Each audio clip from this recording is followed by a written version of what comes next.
Description: reborn in the Marvel world, Jason Walter gains the Great Evil System, rewards for daily evil, increases reputation and recruits comrades. Jason did all evil, gave Kim and cuckold, kidnapped Tony Stark, assassinated SHIELD agents, robbed infinite gems, toughened the Avengers, destroyed Xandal. The final battle, Thanos overthrew the Avengers on the ground, put on infinite gloves. I am Destiny. Jason brought Harley Quinn, Alex, Magneto, Darth Vader, Voldemort, Red Tank, Apocalypse, Generals and other villains to the party. He rushed to the battlefield and looked at the purple sweet potato Jing not far away. Only you are called Thanos. Chapter 1: The Great Evil System. Seeking collection, seeking recommendation. In a high-rise apartment in New York, Jason walked out of the bathroom wet, wrapped in a gray bathrobe, standing in front of the floor-to-ceiling windows with a glass of whiskey,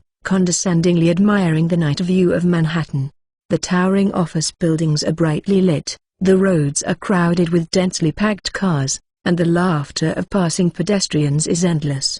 What a bustling scene! On the big screen in the square, a news host wearing a blue and white striped suit is spitting and holding a press release. According to people familiar with the matter, the military will want to purchase the latest advanced weapon Jericho missile developed by Stark Industries. Jericho missile. Jason drank the whiskey, and then desperately searched for memories in his mind. There is a senior in Stark Industries who seems to be the villain in the movie. What is his name? After too long, the memories of previous lives are almost forgotten. Jason Walter was born on October 15, 1981 in a slum in Midtown Manhattan, New York. Midtown West also has an alias called Hell's Kitchen. His father is a low-level gang member in Hell's Kitchen.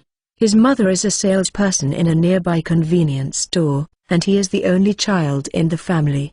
Because of his father, Jason's childhood memories were full of gangsters, guns, violence and the like. This also caused him to have a very weird personality and incompatible with the children around him. The life of the low-level family is very poor. In order to feed his stomach, he took to the streets to steal at the age of 8. At the age of 10, he began to blackmail his classmates. At the age of 12, he took a 9mm pistol and robbed passers-by. At the age of 13, his parents were involved in the gang struggle and were killed. Since then, he has completely released himself and soon entered the juvenile prison for intentional harm. After being released from prison at the age of 17, Jason joined a small gang in Hell's Kitchen. With the skills learned in prison, he quickly emerged in the gang. Soon after, the fledgling Jinan throwing an olive branch to him, Jason readily accepted and became Giant's ace fighter. Over the next 10 years, Jason stepped on the enemy's corpse and climbed up step by step with his daring fighting and fighting vigor, and finally became Jinbin's right and left hand. There is a car, a house, a deposit, a face, a meat, a woman, and hundreds of brothers who can beat and kill. Jason, who is only 27 years old, finally lives as a winner in life. However, Jason looked at the big screen in the square, with a small beard, and turned the female reporter who interviewed him into Tony Stark, who was suspicious of his life, and suddenly felt weak and tired.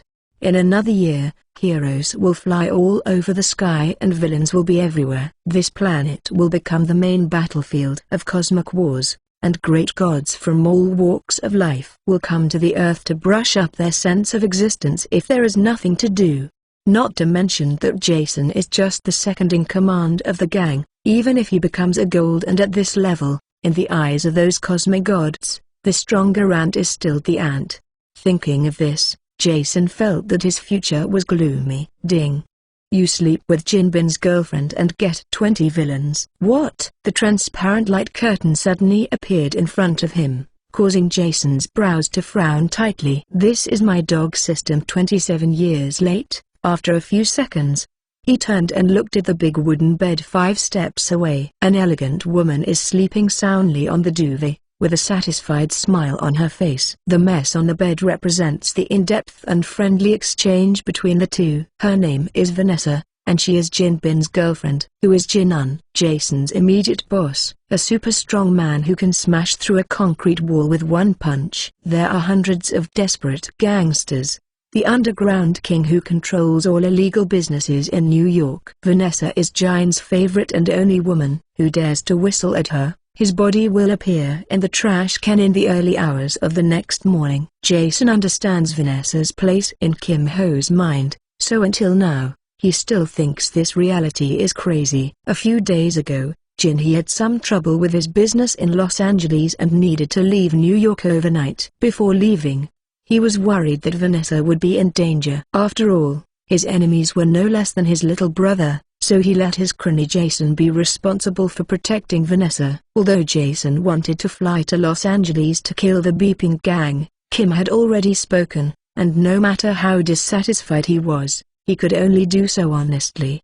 So, Jason is like Vanessa's personal bodyguard, following her in and out all day, trying his best to protect her safety. Because of the resentment in his heart, Jason never showed her a good face. Strangely enough, Jason's indifference attracted Vanessa's attention. She began to take the initiative to chat with Jason to increase her relationship, and then developed to go to restaurants to eat together, go shopping together on Fifth Avenue, and go to art museums to see art exhibitions together.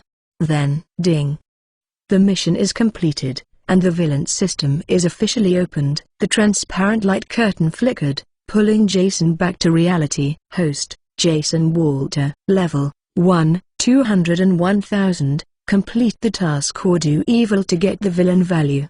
Strength 33, the ability to lift and bear heavy objects, 10 for ordinary adults. Agility 32, ability to move and neural response, 10 for ordinary adults. Endurance 30, the ability to resist and recover the body, 10 for ordinary adults. Intelligence 28, mental and information processing ability, 10 for ordinary adults. Remaining attribute points, 0, 10 attribute points are obtained for each level increase. Prestige, 0, evil deeds leave unforgettable memories to gain prestige. Party, none. Prestige accumulates to a certain number. You can recruit evil people to join the party, and the sources of the same party include but not limited to film and television, animation, novels, games. Points can be used to purchase shopping mall items. The exchange ratio is 10,000 US. 1 point. Abilities: Mastery in Fighting, Level 4, Mastery in Driving, Level 3, Mastery in Firearms, Level 4, Mastery in Cold Weapons, Level 2, Mal. Click here. 4-dimensional attributes: Prestige, Comrades, Points, Abilities, Shopping malls. Jason looked over one by one, and after he understood each one, he clicked on the mall interface. Mal, proficient in cold weapons, proficient in combat, proficient in firearms, proficient in driving, proficient in flight driving, proficient in special operations, proficient in special driving, proficient in interrogation, proficient in unlocking, proficient in stealing, proficient in Chinese, proficient in psychology, proficient in political science.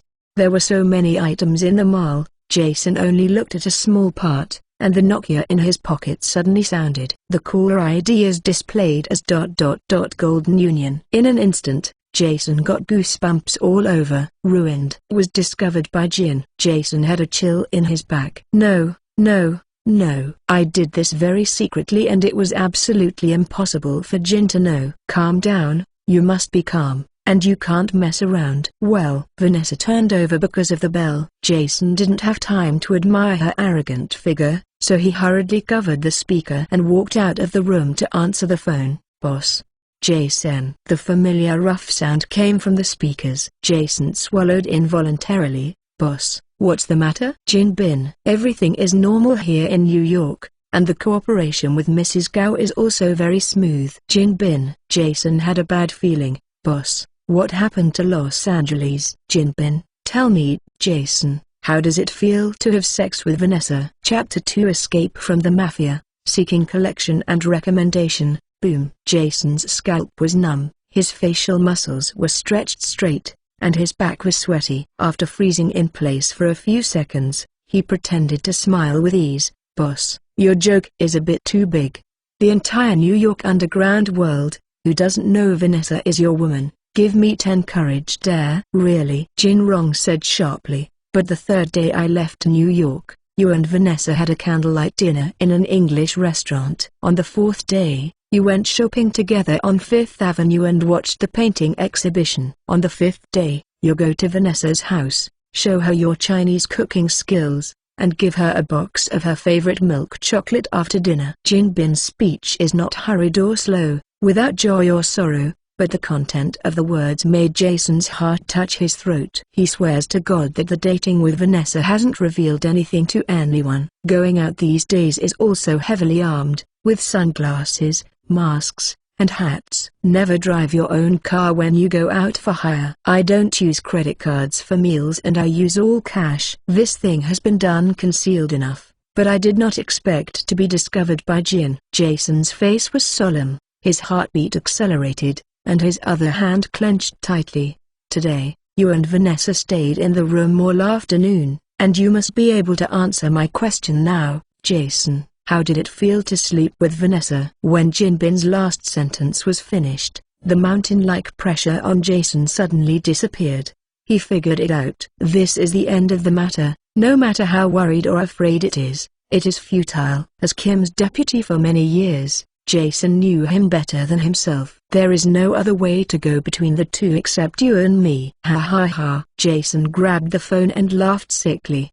Do you want to know the answer? Jin Bin. Jason's laughter gradually subsided. He put the phone to his mouth and whispered, the answer is the woman who sleeps on you. That feels refreshing. Boom. There was a loud bang from the speaker, and it was almost all golden and was lifting the table. Jin and roared, fuck you, Jason. Jason shook his head. As he could imagine, Jin now looks like an angry lion. By the way, Vanessa told me that your performance in bed is very poor. You are like a little virgin. If I expose this news, I am afraid the whole New York will be shocked. The legendary Jin. He is actually a little virgin. Ha ha ha ha. Fuck you. You are done. You are dead. Jin. He was emotionally out of control, approaching the brink of rampage. The last person who irritated him so much was blew his head with a door binder. But Jason was not only not afraid, but also added some firewood to it. I'm still alive, and I have the ability to hit me along the radio. There was another crackling sound on the other end of the phone. After a while, Jin Bin's emotions were under control, and he gasped roughly, don't worry Jason, I have sent Brother Vladimir to you. Jason frowned, walked quickly to the window, opened the window and looked downstairs. On the avenue not far away, 5 black Chevrolet commercial vehicles hurriedly approached. A few tens of meters away from the apartment, he stopped with a chirp. The car door opened, and out of the car more than 24 masked men armed with guns. Ha ha ha, they should be here by counting the time, Jin he said proudly. But I regret it a little bit now, so Jason ...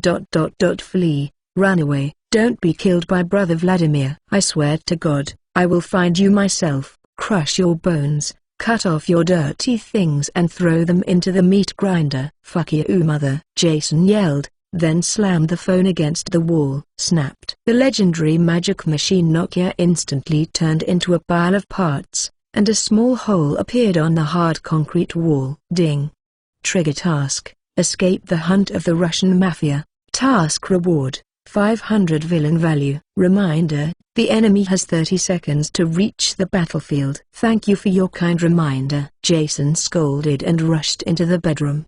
He was still a little puzzled just now, why Jin didn't talk a little bit. I thought it was because he was betrayed by his cronies, so he talked a lot, but he never thought he was delaying time. This guy seems to be a Tian Han who trains his muscles into his brain, but he is actually smarter than anyone else. Jason just followed his way. Back in the bedroom, Jason took off his bathrobe and began to dress. Wow, I won't get tired of your body for the rest of my life. Vanessa didn't know when she would wake up, and was sitting on the bed staring at Jason intently. As she said, Jason's figure is like a visual feast. The broad shoulders, the full chest muscles, the abdominal muscles as hard as steel. Every muscle on the body is like carved out with a knife and axe. However, what fascinated Vanessa most were the densely crisscrossed scars on Jason's body. Gunshot wounds, knife wounds, bruises from clubs and feet. What Vanessa loves most is to lie on Jason's chest, soothe the scar with her palm, and listen to him tell the story of the scar. Don't be nymphomaniac. Jason quickly got dressed. Our matter was discovered by Jin. The people who chase us will be here soon. What? Vanessa suddenly paled. But before she could question, Jason grabbed the Simmons mattress with both hands and lifted it up. Vanessa rolled to the ground wrapped in the quilt. Vanessa got up from the ground and cursed, "Fuck you, Jason." She clutched her head and wanted to curse a few more words. Jason pulled out a shotgun directly from the belly of the bed. Vanessa's eyes widened, and she swallowed what had not been said. Gangs are a high-risk industry, and they are often blocked by people. As a cutting-edge talent in the industry, how could Jason not leave a way out for himself? He hides a large amount of weapons and ammunition in the belly of the bed in the master bedroom. Benelli M4 Super 90 Shotgun 1, Colt M4A1 Carbine 1, Beretta M9 Pistol 2. Each gun is equipped with 3 magazines, which are full of bullets. MK3A2 Offensive Grenade 2. SOF 3000 Full Protective Body Armor 1. 80 meters High Strength Rope Drop 1. Bulky Black Travel Bag 1. Jason picked up the 8 kilograms body armor and put it on. The interlayer of the body armor had been stuffed with 3 layers of ceramic bulletproof plates in advance, and the protection level was 4, which can resist the attack of armor-piercing bullets. Jason's expression was very calm, but Vanessa was a little confused. Thinking of her having sex with Jason on Grenade all afternoon, I felt a panic of fear in my heart, and my body couldn't help shaking. Crazy. These people are lunatics, so stay away from them in the future. With a dark face, Vanessa picked up the clothes on the floor, wrapped the quilt and bare feet, and left the apartment. She is a woman of the Golden Union, and the Vladimir brothers dare not move her. Chapter 3 Fire in the Hole. For collection, for recommendation, Jason put on his body armor. 2 grenades hung on his chest, the magazine was stuffed into the armed belt, and all the guns were loaded with safety. Unzipped the bulging black travel bag, which was filled with green bills, totaling $530,000. Like most gangsters, Jason likes to store cash instead of depositing money in the bank. First, his money is black money and cannot withstand the audit of the IRS. Second, if he gets caught by the police and blocked his account, the hard-earned money he has saved over the years will become a small coffer for the police. Escape with such a big travel bag is obviously a hindrance. Jason hesitated slightly before opening the system interface and converting all the cash into system points. Ding. The points are redeemed successfully and 53 points are left. Throwing away the empty travel bag, Jason walked out of the balcony with a rope drop weighing dozens of kilograms. Fasten the buckle of the rope drop on the thickest railing of the balcony, and then throw the rope drop out. The height of the apartment was calculated in advance, and the 80-meter rappelling rope just allowed him to land safely, no more, no less. Boom.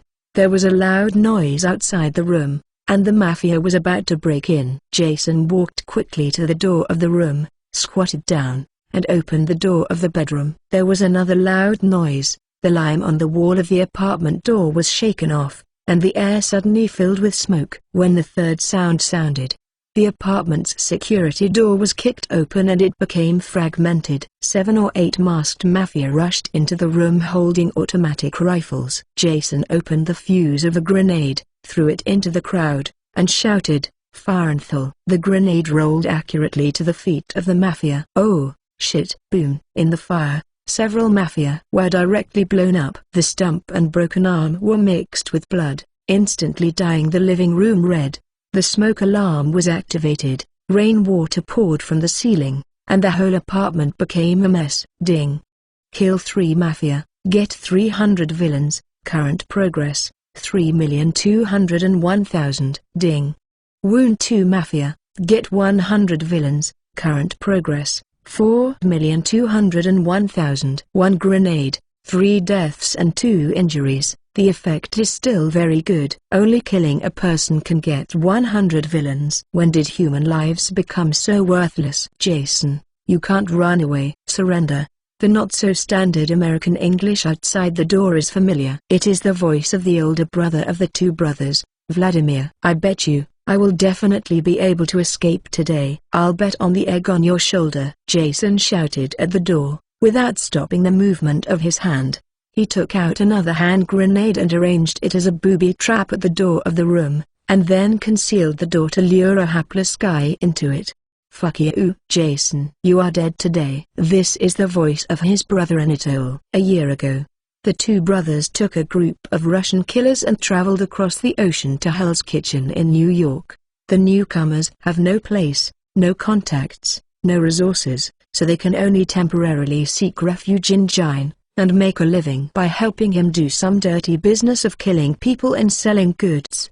This group of Russians is not very capable, but has a very temperamental nature. They often cause trouble. After drinking a catty of vodka, he dared to call Jinbin's real name. After drinking 2 catties of vodka, he dared to use a gun against Jason's head. Among the many partners of Jin Union, this group of Russian mafia is the most disobedient. Jin Union has long wanted to get rid of them. Jinbin sent their brothers to hunt down Jason, surely trying to kill 2 birds with 1 stone. It can get rid of Jason and weaken the power of the mafia. This fat man is shrewd. Outside the door, Anatoly was stunned by Jason's few words. He picked up the RPG and was about to rush inside. "Brother, let me blow this bitch into the sky." Vladimir hurriedly held him down. "No, Jin," he also said, "only if Jason is captured alive, he will give us the site." After speaking, he shouted at the door again, "Jason, put down your weapon and come out." "I swear to God that I will never kill you." After waiting for a while, no one responded. "Jason,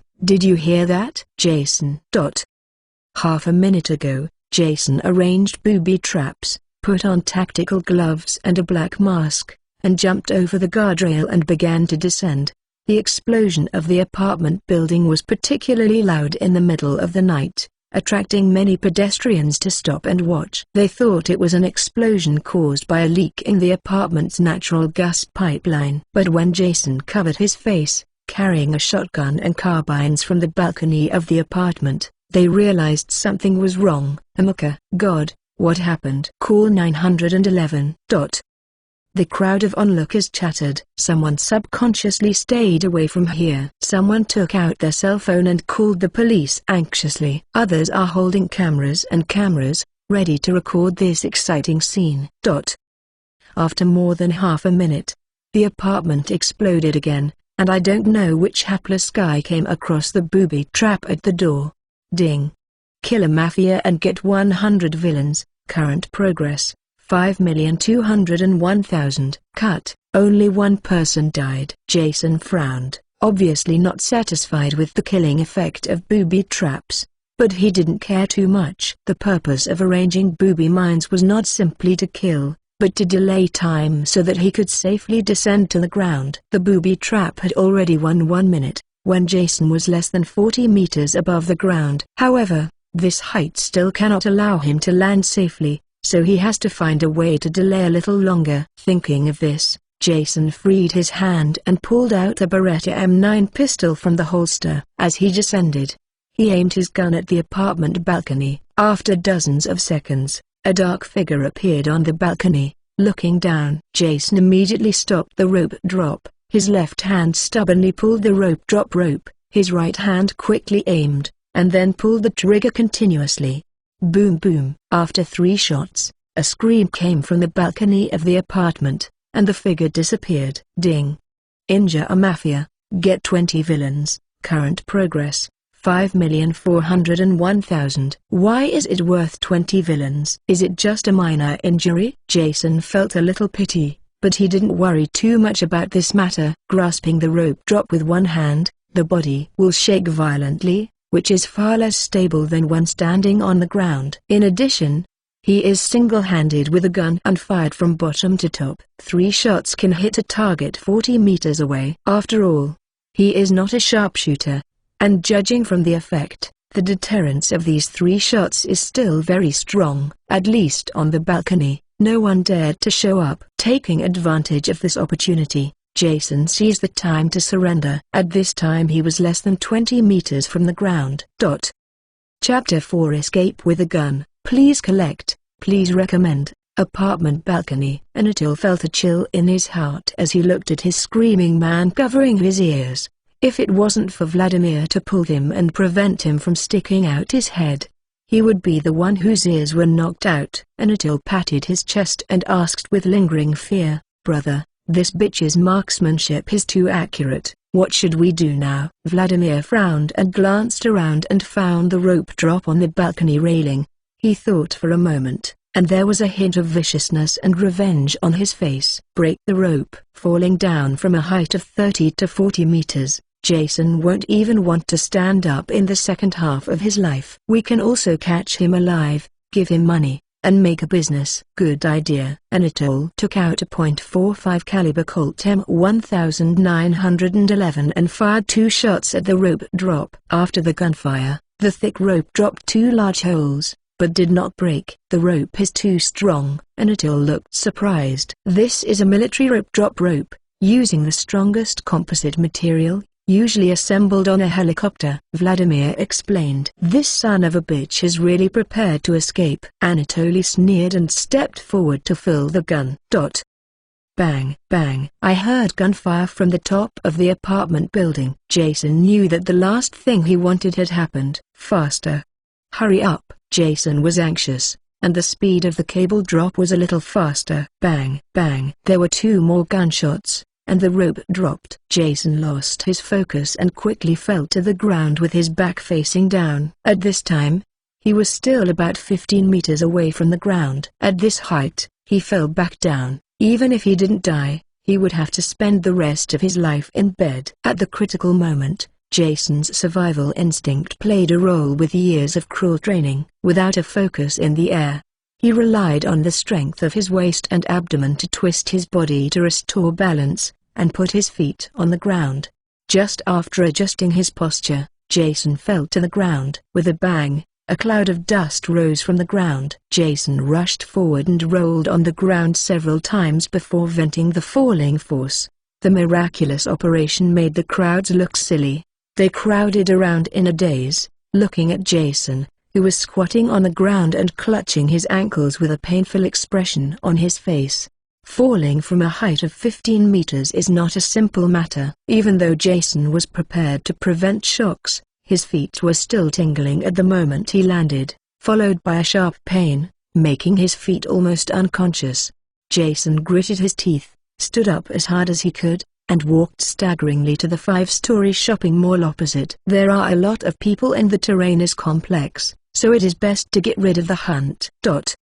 Falling down from such a high place can still get up. This guy is really lucky, but his luck has come to an end. Vladimir looked at the embarrassed Jason with a sneer of disdain. Anatole also smiled and raised his automatic rifle, pointing it at Jason's back. Yes, Jain's first general now is running around like a wild dog. It's ridiculous. Bang, bang, bang. Before Jason took a few steps, 3 shots sounded behind him. The huge force from the bulletproof vest knocked him to the ground. What? Seeing that Jason was shot, the bold crowd of onlookers immediately fled like a bird in the jungle shouting. The moment Jason fell to the ground, he quickly got up again. He knew in his heart, as long as he paused on the ground for more than a second, the mafia with automatic rifles will sift him together with the body armor. Jason dodged from left to right, trying to run to crowded places, using those passers-by as his shield. Although this method hurts others for self-interest, the effect is surprisingly good. More than a dozen 7.62mm bullets hit him, and several innocent passers-by were hit by the bullets and immediately fell to the ground and wailed. Jason, who was the target, was only shot in his left arm. He resisted the severe pain, pressed hard against the wound, and ran towards the mall desperately. Ding. Kill an innocent passerby indirectly and get 100 villains. Current progress, 6,401,000. Ding.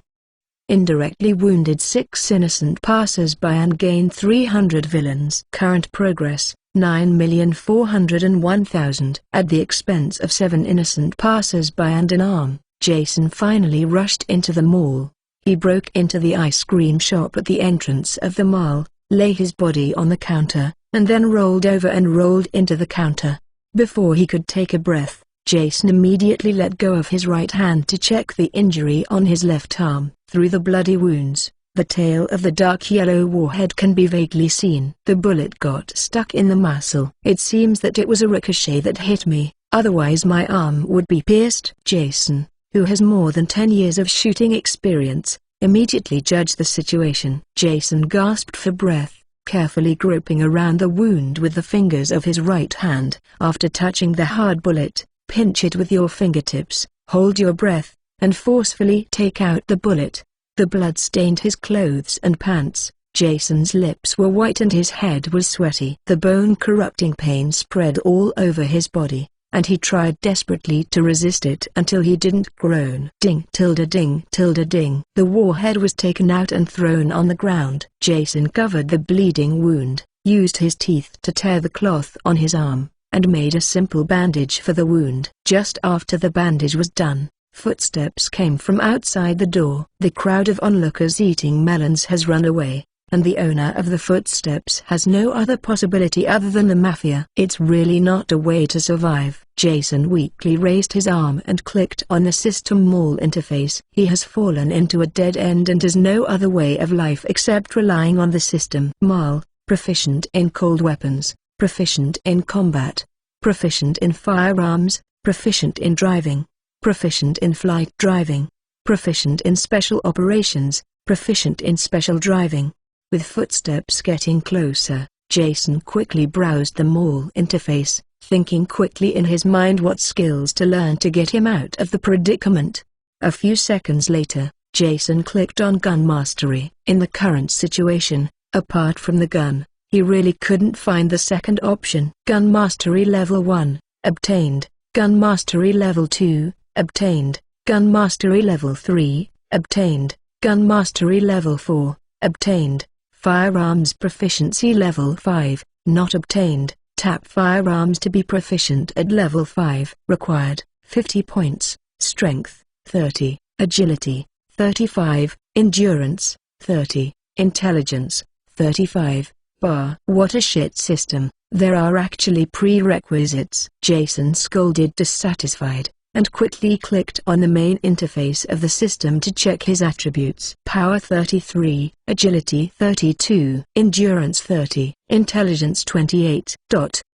His 4-dimensional attribute is 10 attribute points short of the requirement of Guns Proficiency level 5. Every time you level up, you get exactly 10 attribute points. And he is only 60 villains away from the second level. Chapter 5 Upgrade, Add Points, Anti-Kill, Seeking Collection, Seeking Recommendation. Jason's brain was spinning rapidly, and a plan was soon in his mind.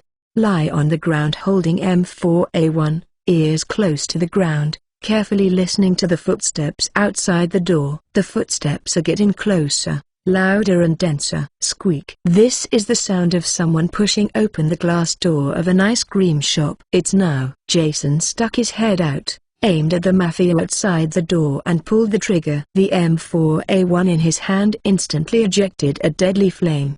Bang bang bang. A series of gunfire sounded, and the hot brass shells flew up and down.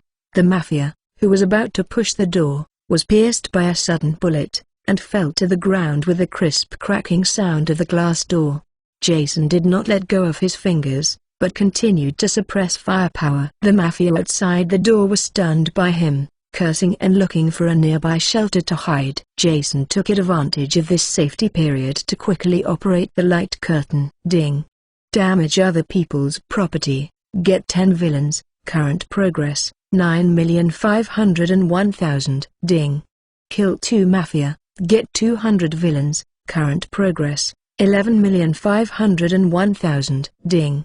Congratulations to the host for reaching level 2, gaining 10 attribute points. Current progress, 1,502,000. Jason added attribute points to agility and intelligence. Power 33, agility 3,235, endurance 30, intelligence 2,835. Jason felt his scalp numb and swell, as if he had swallowed a big mouthful of mustard. After a short while, this painful feeling disappeared, and the brain was much more awake than before. This is the feeling of improving intelligence? Jason expressed serious doubts. In the next instant, his limbs twitched crazily on the ground. A bit like a stroke, a bit like an electric shock, and a bit more like a neurosis. In the blink of an eye, the body returned to normal. Don't guess.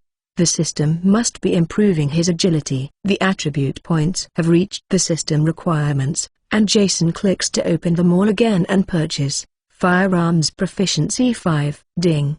Successful purchase. Remaining points 3. Gun mastery 45. His head seemed to be kicked, and many knowledge and skills about firearms and muscle memory were forcefully stuffed into his brain. It's like stuffing things into the suitcase desperately when traveling. If you can't put your hands in, you just sit with your hips. If it doesn't work, you just step on your feet. This feels uncomfortable, but fortunately the time is short. After instilling the skills, the body quickly absorbs them like a sponge. Host, Jason Walter. Level 2, 1,502,000. Power 33, Agility 35, Endurance 30, Intelligence 35. Remaining attribute points 0. Reputation 13. Party, none. Points 3. Ability, Mastery in Fighting, Level 4, Mastery in Driving, Level 3, Mastery in Firearms, Level 5, Mastery in Cold Weapons, Level 2, Mal. Click here. Jason shook the M4A1 in the handshake again, and his understanding and use of firearms went to a higher level. These bitches? Now it's my turn. During the moment of rest, the pain on Jason's feet has been reduced a lot, coupled with the systematic mustard therapy and electric shock therapy. At this time Jason's legs and feet have recovered 90%. Jason, surrender. I admit that you are very powerful, but there are more than 20 professional gunmen here. Unless God appears, you will not be able to escape. Outside the door, Vladimir yelled loudly. Are you sure there are more than 20 gunmen outside? And you may not believe it, God is really helping me. In the previous confrontation, Vladimir lost 9 of his men, and now there are only 15 gunners including the 2 brothers themselves. Jason's words angered Natalie. Fuck you, brother, don't catch alive. Just kill this bitch. 9 gunmen were lost at once, and Vladimir was also full of anger. After hearing what his brother said, he frowned for a moment, then nodded and said, okay. Anatoly beamed with joy, quickly took out a shot of RPG from his backpack, and yelled, surprise motherfucker. Boom. The RPG let out a roar, sprayed out with long tail inflammation, and rushed towards the ice cream shop not far away. Jason had a bad premonition. He promptly broke the glass on the other side, turned over and escaped from the ice cream shop. In the next second, the fire was blazing, and the ground was shaking. The ice cream shop instantly turned into a sea of flames. These crazy idiots. Feeling the heat wave above his head, Jason's expression was extremely solemn and fearful. If he hesitated for a second just now, he would really go to see God or Satan at this moment. Slightly relieved, Jason turned his head to look at the empty mall, with a sneer at the corner of his mouth. It's my home court now. Anatoly threw away the RPG excitedly. Brother, you can go in and collect Jason's body, although I'm not sure if I can find his body. Vladimir was more cautious than him. With a light wave, a mafia left the bunker and approached the ice cream shop cautiously with a gun. Half a minute later, the mafia walked out of the shop and shook his head at the brothers. Fuck. Anatoly flushed angrily, staring and cursing. You won't die after a single RPG shot. Jason, the bastard wouldn't really be blessed by God. Vladimir stood up and said calmly, don't worry. He is injured and can't run far. After speaking, he pointed to the surrounding mafia and said, you two enter the mall from different entrances, and you find that Jason shoots directly. You don't need to keep alive. Yes. The crowd nodded, and then spread out in groups of 2, entering from several entrances of the mall. Brother, I went too. Anatoly picked up the automatic rifle. Well, pay attention to safety. Even if Jason has been injured, it is not something ordinary people can handle. Anatoly nodded and greeted a mafia to enter the mall from the front entrance. This mall is just downstairs from Jason's house. He always likes to wander in the mall when he is fine and admire the good figures of Western beauties. By the way, after going around year after year, Jason knows the overall layout of the mall and all the details well, and visiting the mall is as familiar as visiting his own living room. This is also Jason's confidence not to seize the time to escape, but to hide in the dark and prepare to kill the mafia. In an Italian restaurant on the second floor of the mall, Jason sat by the window, eating lamb chops and pasta left over from a table of guests. This location has an excellent viewing angle and almost no blind spots overlooking the first floor of the mall. It is an excellent location for couples on a date. Just after eating 2 lamb chops, 2 mafia appeared in Jason's vision. They held their guns back to back, and proceeded slowly and carefully. Jason smiled slightly, took out the M4A1, put it on his shoulder, and aimed at one of them. Aim slightly and pull the trigger decisively. Bang bang bang. With 3 gunshots, the mafia had 3 big holes in the chest and abdomen, and immediately fell to death in a pool of blood and could no longer die. Shit. The companion panicked and aimed at the source of the gunfire. But there was no one in his vision, and he didn't know where the bullet came from. Jason took aim at him unhurriedly and fired 3 shots again. Ding. Kill 2 mafia, get 200 villains, current progress, 3,502,000. Chapter 6. A shot, please recommend, please collect. The gunshots just now exposed Jason's location, and dozens of gunmen ran towards the second floor of the mall. 3 mouthfuls of spaghetti were swallowed into his stomach, and Jason quickly rushed to the second ambush point holding the gun. Pushing open the door of the safety exit of the mall, the passage was completely dark, only the sign of the safety exit released a little light. Jason quietly walked to the 3rd floor, leaning against the wall of the stairwell, quietly waiting for the prey to come. After half a minute, footsteps came from the empty and quiet stairwell. Judging from the sound, it should be 4 people. It seems that those idiots have also realized that it is completely for nothing if 2 people act together. Only when they get together can there be a chance. The 4 people walked to the safety exit on the 2nd floor, and one of them was holding a flashlight vigilantly and illuminating the stairs leading to the 3rd floor. When they thought they were safe, they turned around and prepared to open the door on the 2nd floor. Jason tiptoed down to the 2nd floor, the 4 silly faces facing him, whispering how to break the door. Bang bang bang. The dark stairwell suddenly flickered with flames. The M4A1 automatic rifle poured out all the bullets in a few seconds. The 4 mafia had no time to react, and they were beaten into a sieve. The stump and broken arm were mixed with bright red blood, splashing all over the narrow staircase. There was a sickening smell of blood in the unpleasant air. Ding. Kill 4 mafia, get 400 villains, current progress, 7,502,000. For a gangster like Jason who sees blood every day, this level of blood can only be regarded as a snack. Put on a new magazine and walked over to explore the weapons of the mafia. 10 seconds later, Jason came to the 3rd floor with 2 fragmentation grenades. This is the sound of the elevator starting. Jason searched for his voice. The elevator screen showed that the elevator descended from the 5th floor to the 1st floor, and soon began to rise from the 1st floor. Jason sneered, took out the grenades that hadn't been warmed, and opened the fuse insurance. 2 grenades were thrown into the elevator door as soon as a crack was exposed. The people inside hadn't reacted yet, and the explosion sounded one after another. Ding.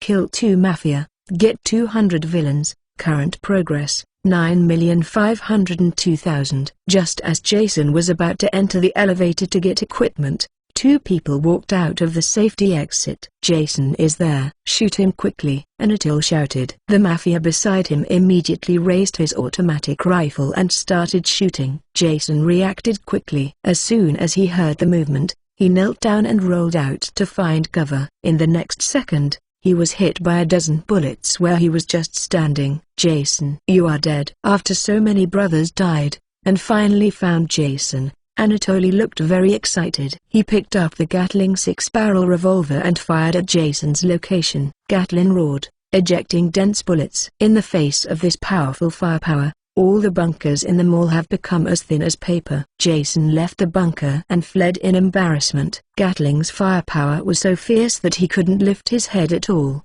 let alone dared to raise a gun to fight back. The other mafia turned on the laser sight and shot the escaped Jason accurately. One suppresses, the other hurts, and the two cooperate seamlessly. Jason dodged, cleverly used obstacles to resist the bullets, and finally hid smoothly behind a concrete pillar. However, Gatling's gunfire did not stop. The 5-person concrete pillars were punched out by 7.62mm armor-piercing bullets. If this continues, the cement pillar will be broken through in just tens of seconds. On the front line of life and death, Jason forced himself to calm down and think.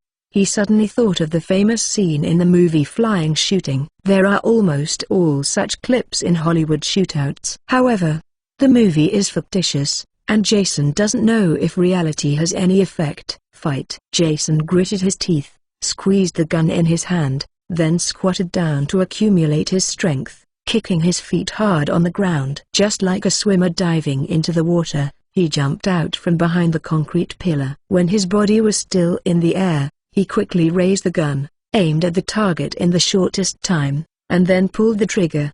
Bang bang bang. Dense bullets poured out, and the figure in the distance seemed to be knocked down. Jason fell to the ground and continued shooting, wiping out all the bullets in the magazine. Click, click. When the magazine was empty, he quickly got up and went back to the bunker, then replaced the magazine. Ding.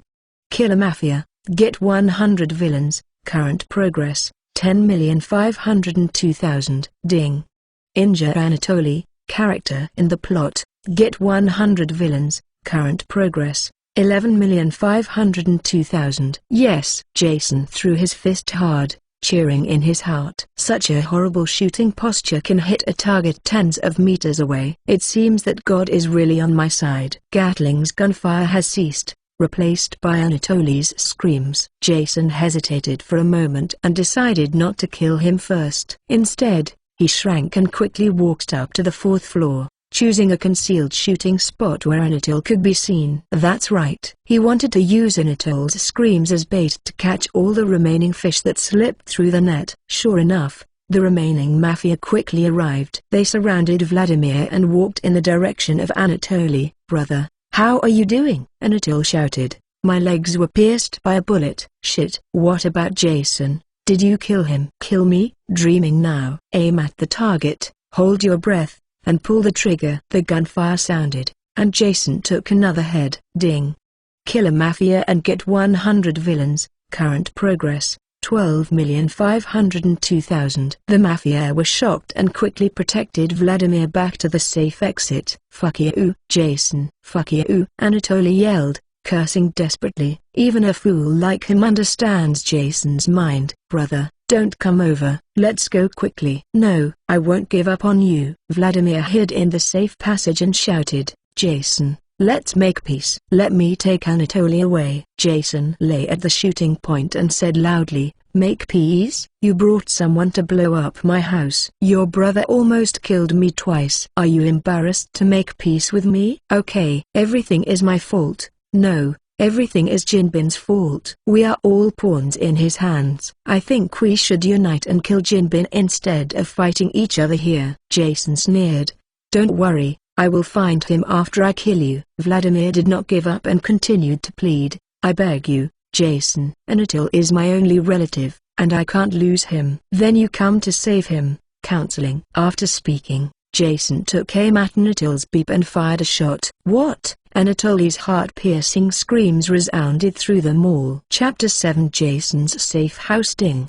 Smash negative Anatoly to get 100 villains, current progress, 13,502,000. Damn. Jason couldn't help laughing. Congratulations, Vladimir, your brother has become a great solitary warrior. Jason, stop. I can compensate you, your house, and all your losses. I will compensate you. Please don't hurt Anatoly. Jason was unmoved. Sorry, my loss can only be compensated by the lives of your brothers. Fuck you. Jason shook his head helplessly, thinking that Laum's swear words were really barren, and he kept repeating these two sentences, Can he get something fresh? Hey, did you hear your brother's wailing? Don't hurry up and save him. Boom. A bullet hit Anatol's thigh, and the screams rang out again. Jason's marksmanship has improved a lot. This shot only hurt his muscles, not arteries. Anatoly's screams made Vladimir restless. He finally couldn't help it, and ordered a man to go down and rescue Anatol. Stepping out of a safe passage at this time is no different from suicide.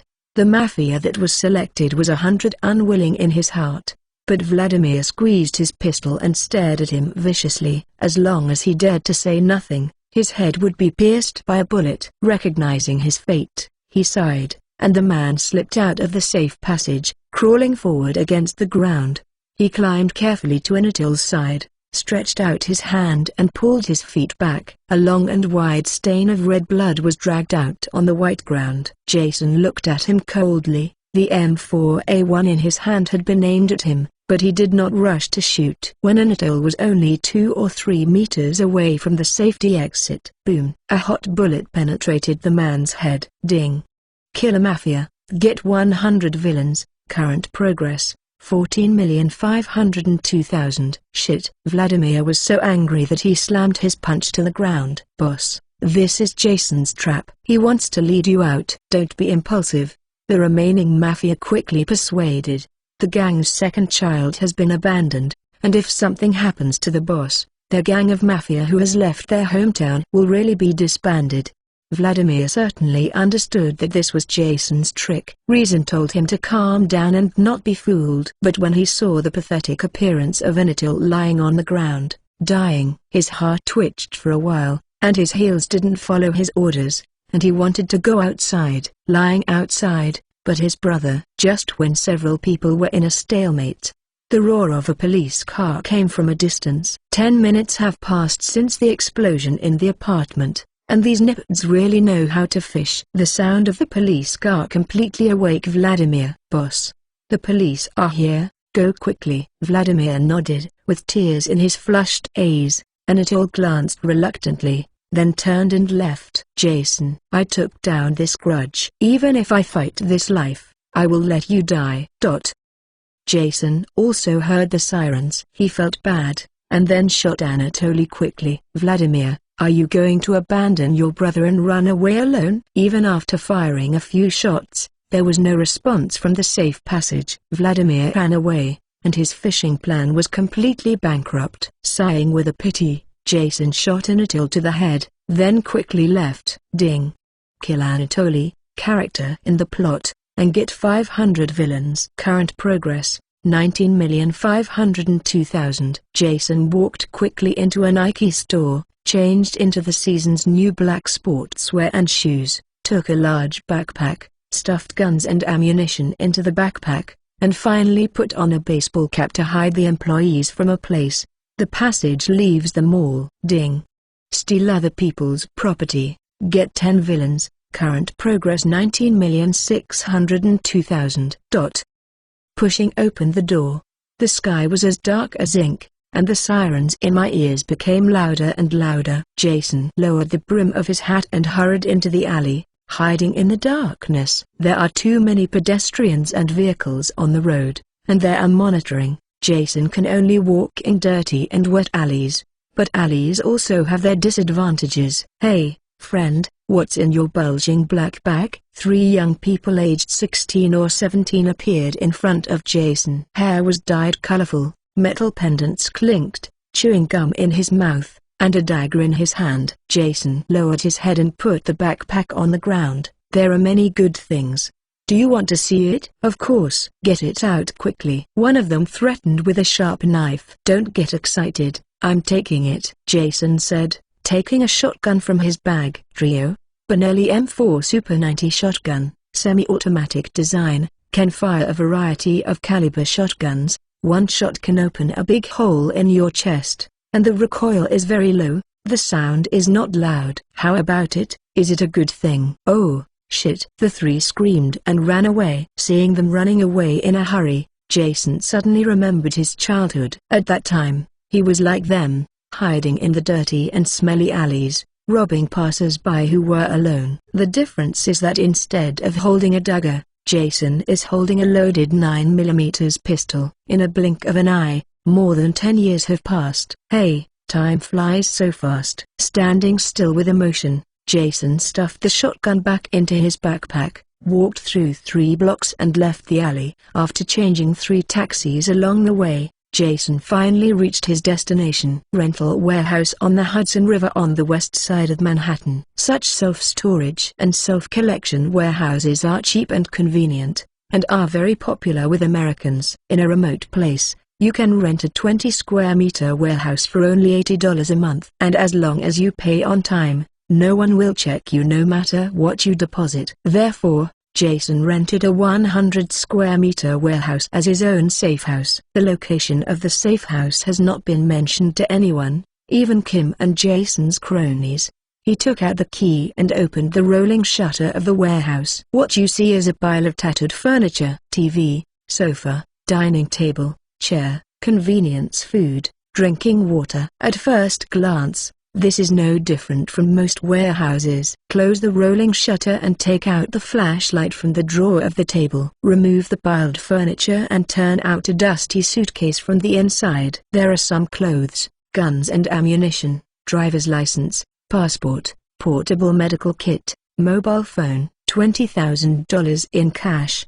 People can't help themselves in the arena. Like this safe house, Jason has 7 places. Open the medical box and take off the blood-stained coat. Jason sits on the sofa, medicines himself, disinfects, stitches, and changes gauze. He is even more skilled than the nurses in many hospitals. Chapter 8. The big case that shocked the US. Early in the morning, the weather was fine. The sun shines through the gaps in the rolling shutters into the dim warehouse. Jason slept on the old sofa with no blood on his face, his brows furrowed, and a Glock 20 pistol in his hand. Ding! Escape from the pursuit of the Russian mafia. The task is completed. 500 villains will be awarded. The current progress is 24,602,000. Ding!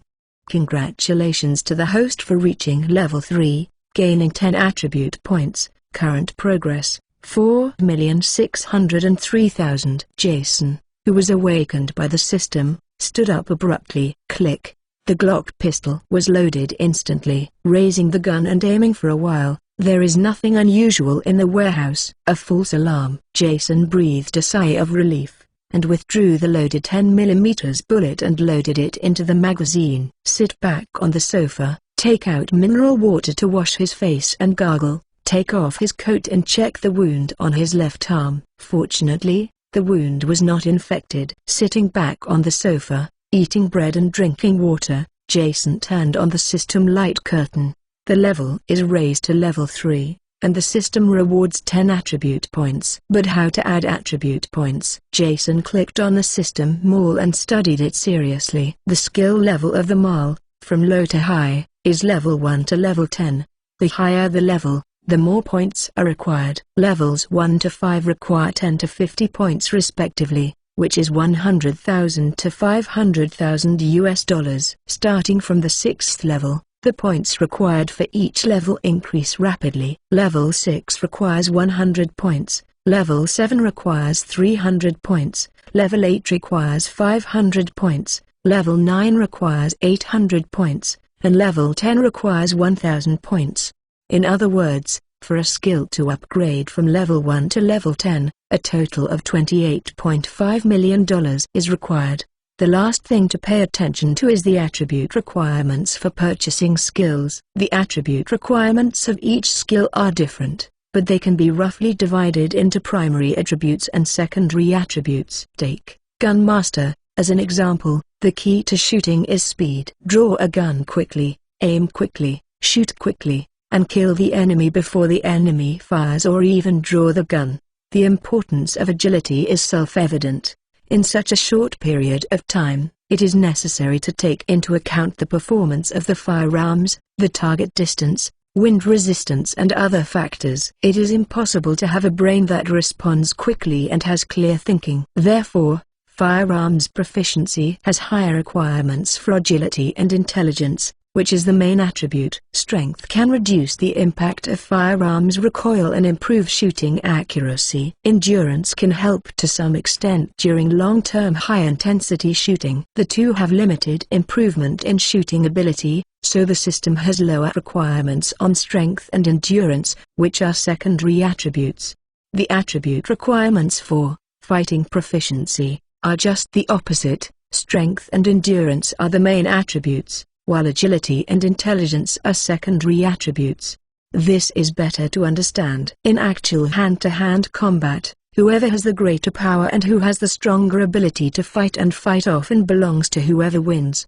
Those fancy boxing techniques and steps will only appear in film and television dramas. In actual combat, as long as the distance between the enemy and us is less than 1 meter, it is almost impossible to avoid the opponent's fists and feet. Even if the eyes can follow the opponent's movements, the body will not have time to react. Therefore, the most important thing for mastery in combat is strength and endurance. Agility and intelligence can only play a role when both sides are evenly matched. To be honest, Jason likes melee combat and the feeling of punching to the flesh. He thinks this is the man's way to solve the problem. Those who like to hide in the distance and shoot cold shots are women. However, ideals are full and reality is cruel. The simplest and most effective means of killing in modern society is always a gun. For his own safety considerations, Jason decided to temporarily give up fighting mastery and continue to develop in the direction of firearms mastery. Gun mastery level 6, not obtained, need 100 points, strength 35, agility 40, stamina 35, intelligence 40. After thinking about it for a moment, Jason decided to add strength and endurance to 35 points first, and the remaining 3 points to agility. Host, Jason Walter. Level 3, 4,603,000. Power 3,335. Agility 3,538. Endurance 3,035. Intelligence 3,535. Remaining attribute points, 0. Reputation, 1,337. Party, none. Prestige acquired for next recruitment, 100 points. 3. Ability, Mastery in Fighting, Level 4, Mastery in Driving, Level 3, Mastery in Firearms, Level 5, Mastery in Cold Weapons, Level 2, Mal, click here. Ding. Trigger task, Don't Be a Fool, Task Reward, 500 Villains. Mission Introduction, The host and Vanessa's sex is very secretive. Where did Kim learn about it? Please find the answer and complete the task. The text on the light curtain made Jason lost his thoughts. As the system said, nothing about him and Vanessa was told to anyone. The two were also very careful when they were together. It stands to reason that this matter was unknowingly. How could it be discovered by Jin? Could it be that the people in the gang noticed and followed them secretly? Jason thinks it is unlikely, because there was a ghost in his heart. His anti-detection awareness was surprisingly strong during that time. When going to a place for a date, he had to change several taxis, and no problems were found during the period. Besides, he knew everyone in the gang. As long as they dangle in front of Jason's eyes, he can recognize them immediately, so the problem shouldn't be inside the gang. After sitting on the sofa for an hour, Jason couldn't figure out what went wrong. When it gets dark, I have to go out, Jason said to himself. As long as you find him, all your doubts will be solved. Lie back on the sofa to rest, and take out the new phone to watch the news. Yesterday, such a big thing happened in Midtown Manhattan, and the newspapers and TV stations estimated it would be fried. Log on to CNN's official website. The first picture that catches your eyes is a photo of black smoke billowing from the windows of Jason's apartment. What a pity, what a nice house. Jason felt distressed. This apartment, including renovations, cost more than $2 million. Jason saved it for 5 full years before buying it, but he was killed by himself. With a helpless sigh, Jason clicked on the news and read it carefully. The news release was smelly and long, with more than 10,000 words and 20 or 30 photos. It took Jason half an hour to read it. There are only 3 important pieces of information. First, Jason Walter, the owner of the apartment involved, is a notorious gangster in Hell's Kitchen. The whereabouts of this person is currently unknown. NIPT suspects that he has been kidnapped or killed. Therefore, this vicious case that shocked the United States is just a pure gang vendetta case and has nothing to do with a certain Al-Qaeda organization abroad. Please rest assured that the American people, especially the people of New York. Second, the NIPT has basically identified the murderer of this case by investigating the personal information of more than a dozen masked deceased persons, who are the leaders of Russian gangs Vladimir and Anatoly brothers. Among them Anatoly Lee has been killed in the crossfire. Third, on the roof of the apartment involved, there was a corpse of a white female who was tortured to death and was tragically disfigured. Based on the DNA comparison results, NIPT confirmed that the deceased was the owner of a Manhattan gallery. Chapter 9 Vanessa is dead. Jason's brows twisted into a word Szechuan. He was a cold-blooded person. He didn't feel heartache and regret for her death because of in-depth communication with Vanessa. He was just a little surprised, and Kim didn't succeed. In the past, when Jin Bin was with Vanessa, he was gentle and witty, and he was full of gentlemanliness in every move. It's not like a gangster with blood on his hands, but like a dog licking. But it was just such a little barking dog who turned his face and didn't recognize anyone, and then killed Vanessa after turning his head, still in this extremely cruel way. Jason's brows stretched slightly. He was surprised at Jin Bin's choice and at the same time understood very well. From his point of view, giving Jin and cuckolding is very cool, exciting, and even a bit addictive. But if you think about it in another way, I'm afraid it will be a little better. No matter how mature and calm a man is, once he encounters something like the Green Hat, he will become hysterical, not to mention a gangster like Jin Bin who kills countless people. Vanessa's betrayal is a stain in his life, and it is also a shame that will not be washed away for a lifetime. It is reasonable for him to torture Vanessa to vent his anger when he is angry. The happier Jason thinks of Jin Bin's anger. How do you say that? Happiness is based on the suffering of others. I spent the whole day playing mobile phone house in the warehouse, and it should be almost time to calculate. Jason took her off the sportswear he picked up in the Nike store, found a worn cotton coat and a pair of ripped jeans to put on. Rubbing the dusty furniture with the palm of his hand, wiped the dust on his face and neck, and then grabbed his hair into a messy chicken coop. After a simple change of clothes, Jason impressively changed from a mental boy to the most common homeless man on the streets of New York. Putting a Glock 20 with a silencer into his pocket, Jason opened the warehouse door. The sky outside the door was as dark as ink, and the buildings in the distance were brightly lit. Stretching contentedly, Jason walked towards South Midtown Manhattan. Jin is able to rule the big and small gangs in New York. In addition to his own strength valued close to the ceiling of mankind, the 2 generals in his hand are also indispensable. The military commander said it was naturally Jason. Jason was born in poverty, his parents were both from the bottom of society, and he was powerless to fight for himself with a punch and kick. After joining Jinping's gang, he helped Jinping defeat countless gangs and robbed countless gangs by virtue of his daring character and unfamiliar strength. He became Jinping's most trusted fighter. From nothing to hands and eyes, Jason's deeds sound very inspirational. Many young people who are new to the gang take him as an example, thinking that as long as they work hard, one day they can climb to the height of Jason. The old saying goes well, it is easy to fight the country and it is difficult to keep the country. The site has been struck down hard, and it needs someone who knows how to manage it. In this regard, Jason can't do it, neither can Kim. Therefore, Jin and recruited many think tanks to give him advice and help him manage the gang. Among these think tanks, the most golden and trusted is a white male named James Wesley. That's the person Jason will meet tonight. After walking a few kilometers, Jason came to an upscale residential area in South Midtown Manhattan. The residential area is composed of one American-style villa, and each villa is 30 meters apart to ensure that the privacy of each family is not disturbed. The residential area is lined with trees.